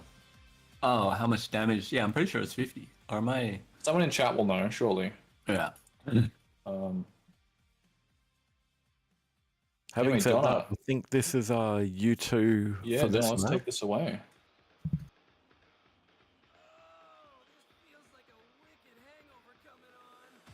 Yeah, this should be an interesting one. Because Eisen, both good picks on this map, especially for a 6th map. Eisen is very good now, especially with the recent changes, or I don't know how recent they are now, but the changes where, the turret can move faster, shoot faster. I have ended. However, our Galena, as I said, very strong. And yeah, Hamer has seen some Maltesers by finish them. Let's start on Knight here. I'm Yeah. starting to get And angry. he gets the LG spawn, which is probably the best one here, and he opts the turret straight into rockets. And ever so slight delay between these two items, but overall, pretty much a standard start here. And yeah, we're going to see Dan. He's the one who goes straight down to rail. He's already got a totem down there. Yeah, just what I was talking about. And this is The thing is AJ. that at some point, Knight is going to want to get rail. So for the initial first 1 to 2 minutes, I'm not too worried about them. It's more the mid to late game where, you know, Knight maybe has some control and he's going to have to make a tough decision. But for now... Is there a rail ammo box on this map, or do you have to go down there for rail ammo? Great rocket jump. Oh, but Dan... Oh, 120 shotty. Huge damage. He Dan's should one get this shot. kill here. Dan's so low, and He's not pushing. This is insane to me. Wow. he really needs. He's at least going to get this armor here. But the problem with Veil is there's so many light shards on here. Dan's going to be able to get back to 100, which is going to put them. In fact, he's actually at a stack That disadvantage is... now. Wow. For Knight. Wow. I cannot believe that. And not only that, now Dan's got triple stack totems. He just got the overheal. And yeah, this is the time, yeah, Knight, as we were talking before, Knight's got to come through here. He's got to clear these totems out. He's found 1. He's found 2. He's found 3. Perfect. That's what he needed. But now, Dan's got control of the top position on this map, so it's a little trade, right? Yeah, Knight has to find a way back up there now. And Oh, what a that's shot. good way to begin. That was a Gets great first shot. rail off, and Tribal Dan's quite nice. That's a great try ball from Dan, though. Jason, Another he's got a good try second from Knight. rail. Yeah, this Dan's is nice. railable, and that will win him the red. Oh, but Dan coming back for a cheeky rocket, and damn, was that a good rocket. Direct on Knight. Down to 30 HP, was actually railable even. And Yeah, Knight's been hitting some great... Well, he's hit 2 rails, but they've both been excellent rails. yeah. Unfortunately, he wasn't able to capitalize anything off them. Mm. But, oh, the turret Oh doing my God, 90 100 damage. Okay, the turret's just done like 150 damage, and he's got high ground off of it too. So, This Jimmy's is really perfect. putting in the work, and he's catching with Shoddy, and Kill. Oh, no! He's fallen off. he does catch down over here, the LG out, and oh, he's no, Dan, missed a he's so rail. low. He has to get to Mega in time though, Dan. Mr. Rails from both, they were both railable too. This is a terrifying spot to be underneath Dan. As is Just good drop rocket, it, Knight. drop with Shoddy. Beautiful Beautiful. play. And Knight will take the opening frag of Veil, and he's actually going to try and catch Dan off It's a great Swarm. push. Dan, Oh, immediate rail. He's got to just be aggressive here, right? Like, oh, Dan's Yeah, he can't just... What's the word? There's easy shots for Dan to hit, and he's just let him have them. Is the problem. Yeah, but he does catch him up top. Only machine gun though. Tribal coming out too. Missed, actually, a bit of missed damage there from Dan, and Knight does pick up red. So he's actually not too unhealthy. And he will grab rail. Dan will drop down here. He might be able to get a. Oh, he wasn't looking. He would have got a free rail there too if he had his eyes open that way. But Dan will get Mega, and there's heaps of time for this next. Oh, but Dan has to drop to get ammo. Questions: can Knight really do anything to fight on this item? And no, he can't. Dan's just going to rocket jump straight back up, and this is the power of Veil, right? Yeah, Especially with a exactly. Galena, right? Put the totem on top there. Oh, he drops down, and he comes straight through, and bam, immediately hit by a totem. I think it's 40 damage if I saw that correctly, and there you go, that was the kill. Yeah, as you were just saying, you know, Veil with a totem at the top of that TP, 50 damage plus, you know, you pretty much guaranteed a rocket, right? That's 100 to 150 damage guaranteed. Great rockets damage, that's when you don't have the weaponry to take a fight at Yeah. range, it's just, you know, it's tough. But like, look at that, Dan got hit by a direct rocket, and you could barely tell that his stack had changed. That's how stacked he was at that point. And that's a scary situation if you're in a spot where, oh, great from rocket Dan. from Dan above, and this is just an absolute masterclass at the moment on how to play Veil. It's also when you get hit, when you deal your damage before they get the item, it's not as bad, especially if it's red. Yeah. The Dan's just hunting here. This is good from Knight, though, just he waiting. knows. And Yeah. it's not going to be any engagement there, but the problem is Dan free heavy, and again back up the top, totem on the ground, and it pretty much means that Knight, he can't go through that teleporter, especially with the stack that he has, because it's such a big rail great from rail Knight from there. Knight. He needed that. Yeah. He needs to do more of that though, is the problem, because Dan just falls. That's exactly what he needs to do. Rail. Problem is Dan's still got stack to fall back on. Like, look at all his stack he's just been falling back on. Here's the turret. The turret actually doing a bit of damage good again. damage. Another rail, and Dan is now railable. Both railable, but Knight will be positioned up on the red, and this light is not up. Well played from Knight. There's 10 seconds till Mega, so this should be his. What a great way to get back into this round. Let's just hope now he's... Dan's just trying to set up maybe a little bit of trap here, play a bit quiet, get some stack. Knight needs to get up top though, which he does. And Mega will be his now. Yeah, Dan's he's just going to keep running here. Like, Knight's just got a huge stack. Dan doesn't have too much, but now we're going to see that Galena again on this sort of the map. Like, as soon as you lose control of the Galena, you just kind of throw totems there. But mind you, Knight, good job for him. Very aware of what's going to happen. Immediately goes through, cleans the card up. We see an engagement here by the pillar rockets. They're not really connecting. Dan doing a lot of damage, but the stack advantage right now is... Oh, Knight. Dan is 7 HP. Wow, that's And crazy. he steals the Mega. Any damage from Knight there would have got him the kill. He sees the turret, doesn't even opt to shoot at it. Great tri-bolt from Knight there. But unfortunately, Dan's just got red for him. He's actually got no rail ammo, so he's got to come down here. Great rail from Knight here. Again, though, with the totems and the light behind him, it's... Yeah, it's like after all that damage that Knight has just done, Dan still outstacks him. And like... Oh, great rail though. And... Unfortunately, Knight's unable to... He waited a little bit too long to come through that TP, and Dan was already on the Mega. Great Dan rail not from getting a single tick of LG though. Did Dan- Shorsley take over for it? No, that was great dodging from Knight there. Behind the give it. pillar. Yeah, that is a very hard spot to hit. Yeah. Thing is, though, Dan had no rail ammo, and it really cost him, though. He didn't get rail ammo when he dropped back down. Great rail from Knight. Oh, the shoddy and the turret. Great combo of damage. Like, that was such a huge amount of damage in such a short time frame. And that is playing around with your... Okay, what a... Okay, there's nothing you can do against that, right? That's just... Oh, what a shot In for return, though, And not. Dan's one shot. Will pick up the light, though. So he's stacked up well. Dan's pushing in aggressive here. Oh, and he... Knight just sort of fell back, I think, a little bit too much. Like, gave Dan too much respect. Knight just fumbling there. Really not... He was like... It was similar to when he pushed into rail. He half committed. Like, you either need to play back and not commit, or just commit. You can't half commit like that. And that's the situation where that turret worked absolutely perfectly. Yeah. Dan just pushes through. You've got to commit. Do you take the turret or do you take fight with the eyes? And then Knight positioned himself in a spot where Dan couldn't pick one or the other. It had to be both. Thing is, though, now Knight is at stack disadvantage here. He's got the weapon advantage. Great shotgun. Dan does grab the red. Dan not connecting anything either from above.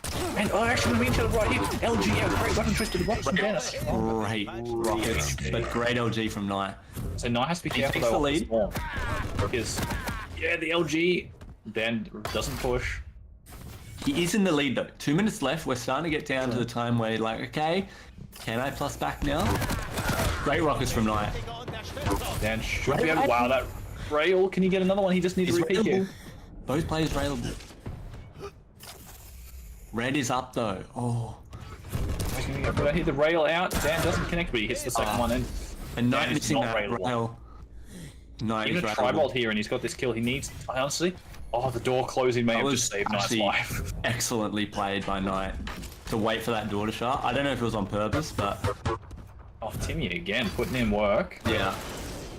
Honestly, I think I would have rather him just like let Dan go through there. He doesn't get much damage off, but Dan doesn't really need to fight for Red's in that. 5 seconds. They're both fighting over it. Dan's got the stack advantage and position. Timmy again doing a bit of Great work shot here. on. Oh, but Knight's so low. And a great Dan round. drops down, and that totem too to back him up.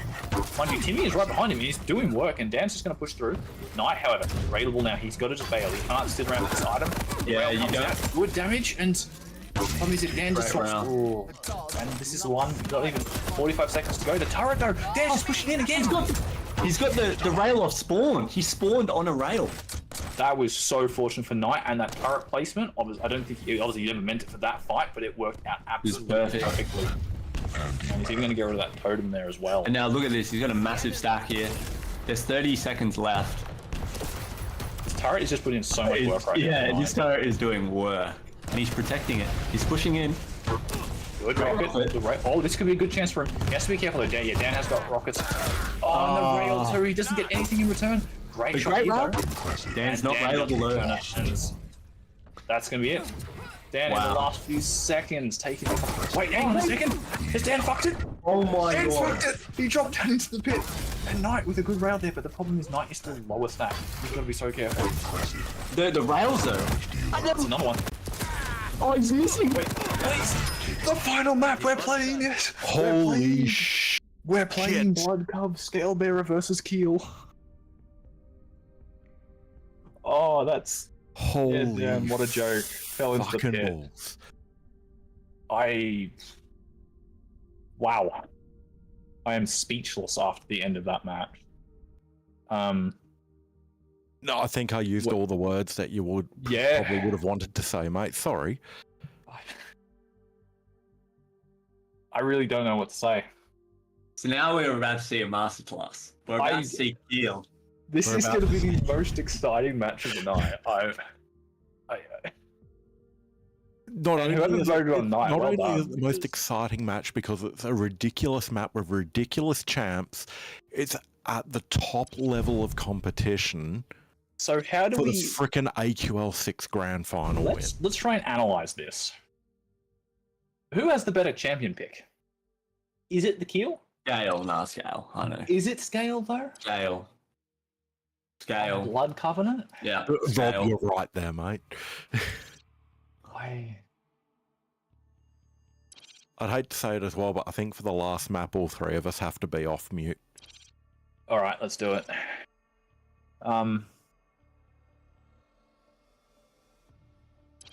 I'm done with QC after this, says Dan. How the fuck did I fall in the pit? Yeah, honestly, I think Knight.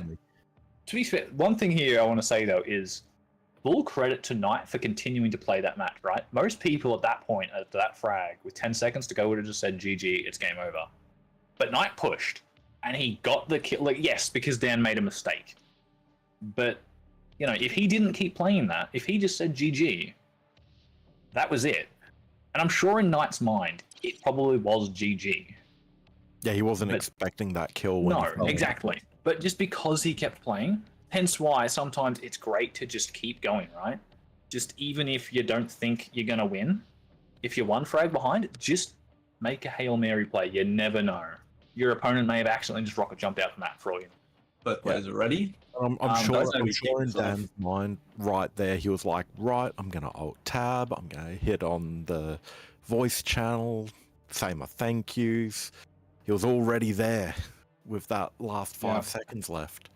And then I don't actually know how I did. I want to watch a clip of that. Actually, see what happened. Like, how did Dan fall there? What actually happened? He jumped across to drop down to the middle level, but instead he pretty much just jumped straight into the Let's pit. start out Oh, with okay. everyone motion sickness. And And then I think Knight pushed him with... replay? No? I can't remember. Thought Rob was about to show us a replay. Yeah, I was trying to look it up, but we are jumping in. So We We'll don't look have at the a replay after facilities here just yet. I won't tell Rob about the little button that you can set up to do automatic replays. I know there is a button, but who do we want to start on, lads? Like, someday. do we want to watch Let's- a Keel or a Scale Yeah, Bearer? let's start on the Keel. Keel, all right. Because I actually have no clue what a Keel can do on this map, but we're about to find out. I don't know what any of these. I've literally never seen anyone in Div 1 or 2 pick one of these champions before. There is a fucking good reason for it. But hey, Not to mention this map as well, so... this map specifically too, yes. Like, we've seen Keels, we've seen Scales. Oh, Never hang on, together. this is massive. This is massive. Look at that HMD damage. That's so much. He's getting a good amount of damage. He rocket jumps. Oh, that was a beautiful rail from Dan. Prepared for that rocket jump. And mind you, like, these guys are still pretty healthy, even after all that chaos. The question is, how are they going to get use of their abilities, right? So Scale can charge in, obviously, and just like grab an item. Heal, nades are just nade. It's He hasn't fired a Here we single go. one yet. and Oh, great okay. rocket jump to just get out of there. A rocket jump! And that's not only that, it's going to give him Mega. He has to be quick though because Dan's hold tail, and that's 2 rails. He's not going to miss these ones against a heavy. That's 3 in a row. Knight really needed to spam that doorway more. He shot a single rocket. Single No rock with a grenade. single nade, and I don't even think the Yeah. nade went far enough. I think it dropped No, it down didn't. below.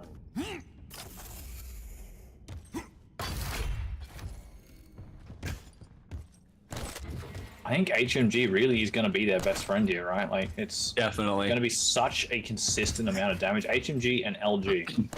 It's not even be that much of a rail game. And it's going to push up LG out. Perfect weapon. Pushes Dan down. Gets the Mega.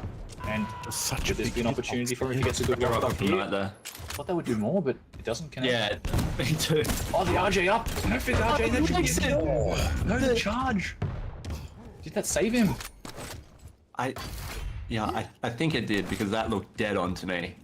But Knight is actually chased too hard and Dan will grab red. Knight will still be able to just fall back and get this. Like, if Knight can hit a rally, it'd be very good. No, he just Knight. backs out. He still doesn't have rail though, is the problem. Dan's just watching the side of the map. But look at that. That's how quickly you can get rails damage worth off on a heavy. Now, Knight With doesn't have machine. rail here. I think Dan will know that from the weapon choice that Knight just used. Yeah. So you can play these fights at range and exactly what that. he's doing now, and he can just keep running off now. But interestingly enough, he's actually going to be able to go in here and steal this item. But Rail great. though is still the biggest problem. Knight finally get it. Also missing out on that mega great Every rail exchange. from Knight, but Dan gets one back, and Another one. Dan's rails are on point. Great try, ball. He's railable. And Dan misses one shot, the only shot that really is that crucial. And a good thing here is Knight picking up that rail, ensuring Dan can't get it. Dan has to get back up to rail spawn now. Now, Knight's going to have the weapon advantage. He's not actually going to go opt to take any fight over this item. Here's Dan underneath, and Dan's just going to push up LG out. The weapon, the charge is going to come out, however, and The charge. I'll there for you right there. look how much health Dan still has after. It barely looks like he's been touched. To be fair, he did pick up some bubbles right after the kill. Like, he can just be, so heavy, so stacked after one of these fights. But, oh, Knight, that's a crucial miss there. HMD is really good, though. Oh, the rails and the HMG. Oh, perfect HMG. Minus up 2-2. He does deny the. Oh my god, look at that HMG. Oh, he gets knocked off. That's really unfortunate for him because now he's lost this high ground position. But Dan's actually going low. He rocket jumps up. Beautiful rocket jump. He gets the Nathan and the mid air. Knight with the absolute perfect combo. Wow, what a kill. That was phenomenal. And Knight, he's still just opting to use this machine gun. He's got railgun. I was going to make the comment, does this match feel like a Div 7 match just based on the champ picks? But with kills like that, no, it doesn't. Oh, what a rail. Knight could potentially rocket jump up again, not. It's not to, but if he gets a shot here. Charge comes out to avoid the exit rail. I like these angles that Knight's taking here, though. He doesn't hold it for long enough. But he's just getting into all these spots where he can take damage. But mind you, look at the stack right now of Dan. And wait for a moment. There you go. Look at the stack difference 360. right now. Holy hell. This is a scary scenario now. Knight needs to hit some uncontested rails. I mean, with the hitboxes so big, you'd think the rails would be connecting left, right, and center. Problem is Dan's also getting a good LG in, a lot of LG in. And he's just even denied that armor shard. Knight, 50 HP, but he's actually Dan. He's gone for the heavy. If Knight's quick, he should be able to get this item, but it's Dan. He's got a rail out. Just one shot. Machine gun, not doing enough. Another rail connects. And that's all it needed. Good spawn actually here for Knight, but definitely gonna catch Dan. Good rail. Good amount of Dan's railable actually. Not anymore after charge, but lucky for a good rail and a pineapple. Beautiful shot from Knight, and it will get him this heavy as well. And Knight, one frag up still. 5 minutes into a Scalebearer Keel Blood Covenants. Great rail. Great rail from Knight. This is crucial for really him. well here. He's got to keep this stack of Dans down, and that's the way to do it. Especially while Dan doesn't have a railgun. He can keep bullying him. Great rail again. Another one. The pineapple as well. And that's Like how you play railing a this. scale bear, you know, it's not like you're a Nyx where you can kind of dodge rails a bit easier. Good little bit of entry damage there, stopping the Scale from charging in. Love the rocket jump up. He's going to be able to catch down going up the jump pad. Good rail. He needs to hit one more here, though. He doesn't want to take Crazy machine gun amount of damage to the speed bottom. on the kill. Yeah, Knight's movement is really good right now, and Dan is just hiding down here. He doesn't want to peek. Charge comes out. Comes out.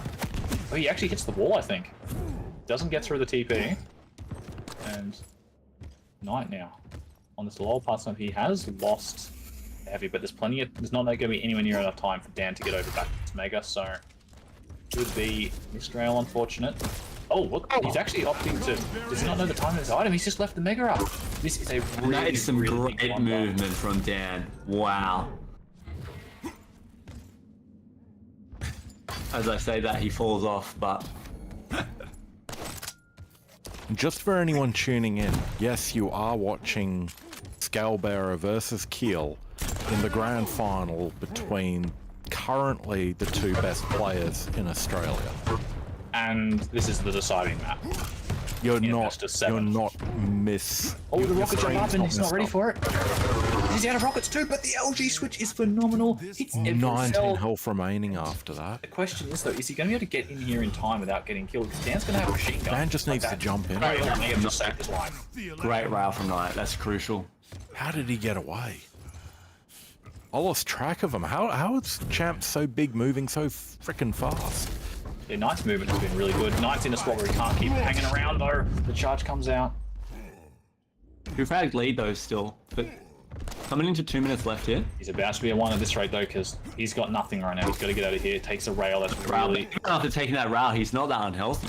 Like, that's heavy for That's you. true. Dan's actually got a very low stack. Actually, Dan here is critically low. I don't know how Dan's stack was so low. Because he took about 50 damage before he grabbed that red, so it didn't really do much to him. And then, yeah, true. And it's now a free Mega here for Knight. And Knight is looking really good to take this right now.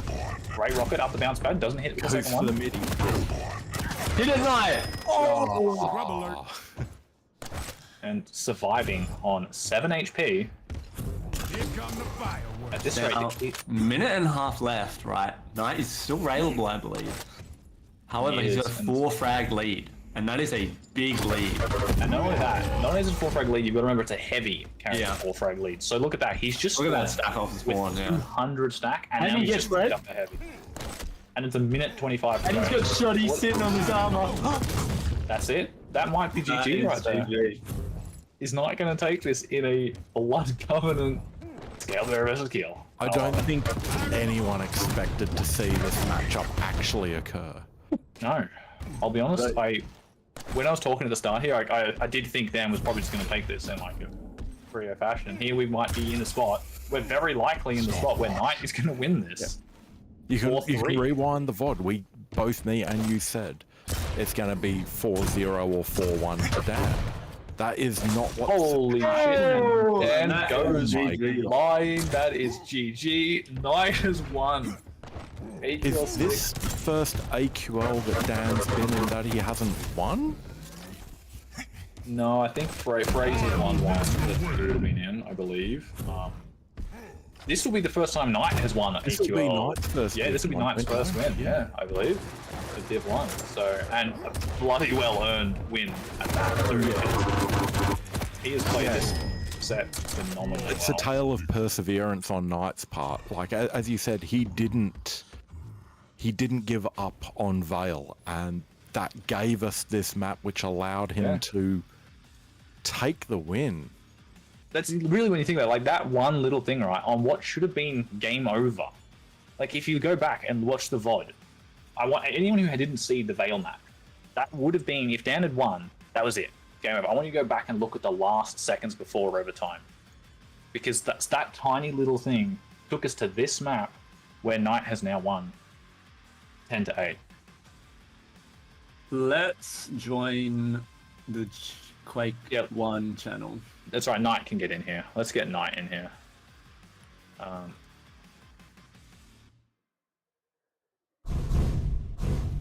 We'll get him in. Actually, I We'll think get them both. both in. Yeah, both can just join so we can Yeah. see. Remind me to provide Rob with some photos of you two so that he doesn't have to use the generic Quake champ characters. I just look like Scalebearer. What are you talking about? It's a self-portrait. I've seen you in real life, mate. Your arms are about as thick as Scale's finger, maybe. This is how I draw myself. This is how I see myself. Right? Yeah. Just manifesting yourself, are you? Yeah, exactly. Okay, hopefully we get one of them in soon. We've had Donna disappear. Probably computer issues. Yeah, his Windows has probably just corrupted itself again. But that's okay. We'll give these guys a second, but like, let's talk about what we just watched over those while we wait for them to get in. What did we just watch? That? Well, yeah. So what? We started out on Awoken, like right with Clutch. Like, I think the last pick I think anyone was going to expect. And not only was it a clutch, it was a very, very aggressive clutch. And again, like that's not the way that people would see Knight normally play. No, definitely not. Dan says he can't be bothered to come. He's playing some CS. I think That was a quick bail. So I think he did say he was going to quit Quake after that that death in Vale. So We're gonna get Knight in here. hopefully. He better jump on. I pinged him. Go on, go So did muscle I. him up there, Donna. Sorry. Go muscle him up. Rustle him up. There we are. Knight, Here he is. congratulations, mate. Hello, thank you. So that is your first Div 1 victory, yeah? Yes, it is. Congratulations. Well deserved. That was like an extremely well thought series. Yeah, great series. Run us through your first two maps, right? They went really, really well. I saw the clutch, and as you know, I was going to be very excited. Yes, I did vote for you, and I was very you. proud of you. But no, yeah. So, did you pick? Because I know Dan bans clutch all the time, but is that actually like a ban because he doesn't like clutch, or just because no one like plays clutch? It's like a throwaway kind of ban. I'm pretty sure Dan hates playing it, hates playing against Okay, it. well, So there that's you go, why, then. yeah, like I specifically chose Awoken map 1 because it's like that's my only chance to pull it out. Right. And the thinking was that, you know, being able to play the clutch and get a match on that would mean we wouldn't have super weird matchups towards the end of the set. Obviously, that didn't quite work out, but it's still good to be able to play a champion that I'm strong on rather than just letting it get banned. Well, that's what we were saying. We were saying you've got the best clutch in Australia, and like you showed it there. And the thing that was really interesting is, you know, you keep winning this most defensive award, but like if anyone just saw you play that clutch, there is no way in hell they would vote you the most defensive. That was No. That was actually really- a masterclass. yeah, it was generally perfect how you played it. Like shielding into fights properly, going in aggressive, just bullying him where you can, right? Getting with rockets, and I'm guessing that's probably what your game plan was. Yeah, pretty much. It's like just try and soak up the map, like get in and out of fights, try to minimize the damage I'm taking. Like obviously that's hard to do in head-to-head fights with clutch, but Yeah. I'm trying to basically make it so if I have to take a head-to-head fight, I've got so much more stack than him, or just a much better position, that sort of thing. Well, I think your rails in that map too made it really good for like to have you were hitting nuts shots. So I think stack wise, you were pretty much always ahead, just because the amount of damage you were getting from range.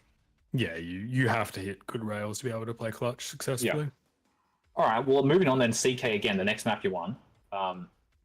Again, like that dual wield, the LG aim was phenomenal. There was a couple of fights there, right? Yeah, you hit 100% LG and just absolutely melted down. It was really good to watch. What was your sort of game plan going into that? Obviously, that was a completely different matchup than match 1. Yeah, I mean, CK honestly is probably my weakest map at the moment, especially because interesting. my rail's been Didn't so look strong. it, Like I banned it in the winner bracket final. Could because I just didn't quickly wanna point play out, that means you just beat Dan on your weakest map. Anyway, carry on.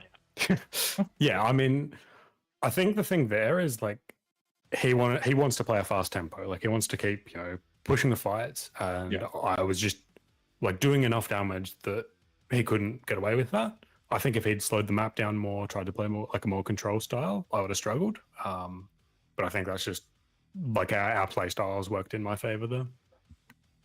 We'll say it certainly worked out for you in the end. The next two maps, though, were a bit less favourable. Yeah, Molten. Yeah, we were worried I about thought- Molten. 'Cause yeah, for my- it's Molten was a hard worry matchup. straight from the get. The champ picks made the next two maps a worry, to be perfectly honest. Yeah, so Molten, I'll be honest, I thought I'd banned Visor. I even like tabbed out mid game to make sure like he was on the right champ. Oh, okay. 'cause, So like, wait, what his did you ban visor is- instead of? I banned Slash. Okay, so we were thinking, yeah, we weren't sure that you just were worried about fighting against the Slash and like having to maybe pick the Visor. But okay, so that was just a misclick. There you go. Well, it wasn't a misclick. Like, yes, I think Slash is a very strong champion on that map. So like that was a mistake banning it. In hindsight, I would have rather like play a Slash Athena rather than give him his Visor because he's a very good Visor. Like Yeah, best in definitely. Australia, I'd say. Oh yeah, He just kept catching me out with like I just couldn't hear him using the site, and then he'd run full speed and get in range and hit a rail, like that sort of thing. I couldn't do a lot against it, to be honest. yeah. The speed he was having there, like it was like he was times where like you guys would have an equal race and somehow he'd still beat you to places. And it's like this man is just nuts with his movement. Yeah, and like I was fumbling some movement and stuff like that on Molten. So Right. So then into Blood Run, then the same kind of a deal. Like how'd you?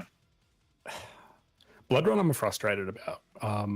I don't say it often, but I felt like I drew the short straw on ping a lot of the time that map. Like his first frag, he punched me with the berserk, but I'd used invis half a second before, but didn't register. A few times, like through teleporters, just damage. Mine doesn't connect because he thinks he's killed me first, stuff like that. Yeah, we all said, why didn't the invis get pulled then? So Yeah, it's interesting to know that you hit the button. I did. I hit the button. Yeah. I heard the sound, but just 60 ping. So yeah, we've all had that. Yeah, always annoying. That is lag. Yeah, like I don't like saying Little it down often, like phrase. it's not an excuse I want to use, but like that map, it was definitely, I felt it. It was frustrating. I think like Nick's invis is like the biggest thing that you notice it with, because obviously I should be invincible, but I just die instead, sort of thing. Yeah. All right. Well then, let's just skip over that map. Then we'll go to Vale now. I don't care basically- about what happened in Vale the last 5 seconds. Yes. What the fuck? What happened? Why did you like? All right. So I was saying, it's like most people at that point, after that last frag, would have just said GG, whatever, it's game over, and just stopped playing. But you still pushed in with like literally 2 seconds or 3 seconds to go. Did you even think there was a possibility of an OT at that point? Like there shouldn't be, but if you give up, there isn't. So like, Yeah, exactly. like he can make a mistake as he did, and if I call GG, I can't punish that. So Yeah. like you have to play to the last second.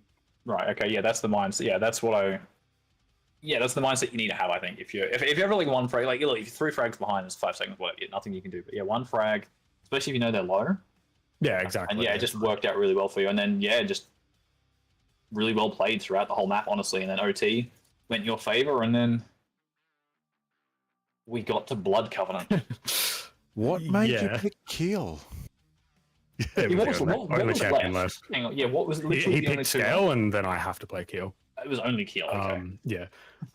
Like to be honest, I because obviously we're using a Google sheet. Yeah. I accidentally picked Keel first, thinking it was my pick, but it wasn't, so I deleted it, and he picked scale anyway. So Oh, okay. Like, yeah. Well, let's be fair. Either pick was wrong on that map. yes, Um, yeah. There's no good pick there. Did you have a game plan for that, or was it just HMG. we could see that did work out fantastically for you? Yeah. Did you see how much actually HMG damage you got at the end of that match? It must have been a shitload. Actually, I've still got the scoreboard up. I did 1,100 with HMG. I He thought did it would be more. 220. Actually, 'cause- Yeah. Okay, well, in comparison to what Dan did, yeah, no, it was a lot then. Yeah, and then he had 1,800 with rail, and I only had 1,300. Yeah, so it was almost just like that HMG, just that chip damage you could get consistently during those fights was just enough to. I mean, it's not even necessarily like chip damage. Like a lot of the time, That's a you good point, catch him out, actually. and you just get the kill, like for Yeah, free. that's a good point. You get like 150 damage. It's not really a chip, is it? That's just. Yeah. Yeah, and then you managed to bring it through. Yeah, because I don't think Scale or Keel particularly have great hits for that map. I personally honestly rated Keel more than Scale actually, because you get a bit of a charge, I guess, to get through an item, pick it up, but like you can't really charge many places on the high ground. Nades you can at least spam a choke point with. Yeah, like he had a couple of times where the charge did well for him, but I just feel like after the movement nerf, Scale is just not good. Yeah, I haven't tried him properly, but I have noticed that he's Yeah, he's very, very Bit bad, off. very slow. Well, yeah, that concludes it then, and that takes us, to a full length, the grand final. You're probably exhausted now after going through that match versus Lure as well. Yeah. Congratulations Dan on that prior to win as that. well, by the way. Yeah, thank you. So Great congratulations series. on your first ever AQL Division 1 win. Well deserved, really. It was fantastic to watch. Great games. Anything you want to say before we finish everything Not up here? not in particular. I just hope people enjoyed the games, enjoyed playing in the other divisions. Yeah. Awesome. All right, well, I'm going to do the Cheers usual. to Rob for the stream. Yeah. You're welcome. Awesome set. I'll run I through think the Hellbearer versus Keel. Keel, yeah. finish What about the end of the AQL night? set. Yeah, that's going to go down in history. Yeah. Um, I like how I predicted after Molten, like, okay, you win Blood Run, I'll win Veil, and Yes. we'll play Yeah. Golf. and it came to it, yeah. But Yeah, it came to it. Yeah. oh, I mean, what a that, great I set. think that's the end of the season, guys. I mean, That is the end of the great season. So, I'll do all the usual thank yous that we have to do. Big thank you to specifically Knight and Amo. This wouldn't have run without you guys. You guys do heap of the work in background. Frills has always got his spreadsheets going. Rob for always being here every Sunday morning for you, getting up early to cast and stream these games. And then obviously the dynamic duo of Donna and Dazbok, Fuck, we're a Who've, dynamic duo now. who have carried the casting count, I think, throughout the season. Double D. I think I have to play next And- season now after watching that. And also to everyone who played, like in all the divisions, good turnout again. We always have, it's great to see, 7 divs playing. I think there's a lot of new players who are improving. Moving up the ranks, coming into Div Yeah, 1, which is I'm always excited good to see what happens with like Lucky next season. Like Yeah, he's been Salty. shooting up, Salty. Don't tell him that; they will boost his ego too much. Just because And- you're in Div 1 doesn't mean you can be comfortable there. There's Yeah. plenty of players coming for your spot. Exactly right. Exactly. So hopefully we'll see everyone again next season, whenever that starts. And yeah, that's all I've Happy got. Easter. Have you guys got anything? Happy Easter. Yeah, exactly. Go eat some chocolate or go to bed. Either. I just had a bowl of Maltesers. That was so good. Yeah, do you guys have to work tomorrow? Nope. No. Public holiday tomorrow. Thank God. Okay, yeah. It's the same over here. That's why we're all not running to jump off, even though Yeah. it's quarter to 11 over here, Rob. Yeah. Well, I'm going to kick you holiday off. weekend. But because I have another stream this afternoon. At, Oh my, what's happening this afternoon, Rob? at 5 o'clock Central European Summertime, we have the King Kong Team Series number 2 with some amazing teams. We have What teams are we going to be seeing there, mate? well, we have the Chicago Doggles that consist of Maxter and Liquid Rafa. You might know them. I think I've heard of them once before, but I think anyway. Rafa's won a title in Australia before, so that's relevant. Yep. Oh yep, yeah, yep. true, yeah. true. Then we have Kilson and Avak playing as Ant-Big. We have Razy and Venger as Maestro Wave. Dramus and RMV as Railed. Antoshka and Stone as Stotty. Evertus and Psygip playing together as MCS Aim Scams. And we have Cheaters, Celts and Sirius. Yeah. What a name. The Shaitan brothers, that is Dances and Cooler. And Ins and, Cooler. yeah, Coolers. The Oh, one, he's back. Wow. A name I haven't heard for a while. You hear that, guys? You And better be Avi, my tuning favourite in to player. watch Yeah. the streams this afternoon. Wait, how many hours from now is this on? Just so that for us. It's now Aussies. 2 o'clock. So, From 3 hours time. yeah. Thanks for doing the calculation.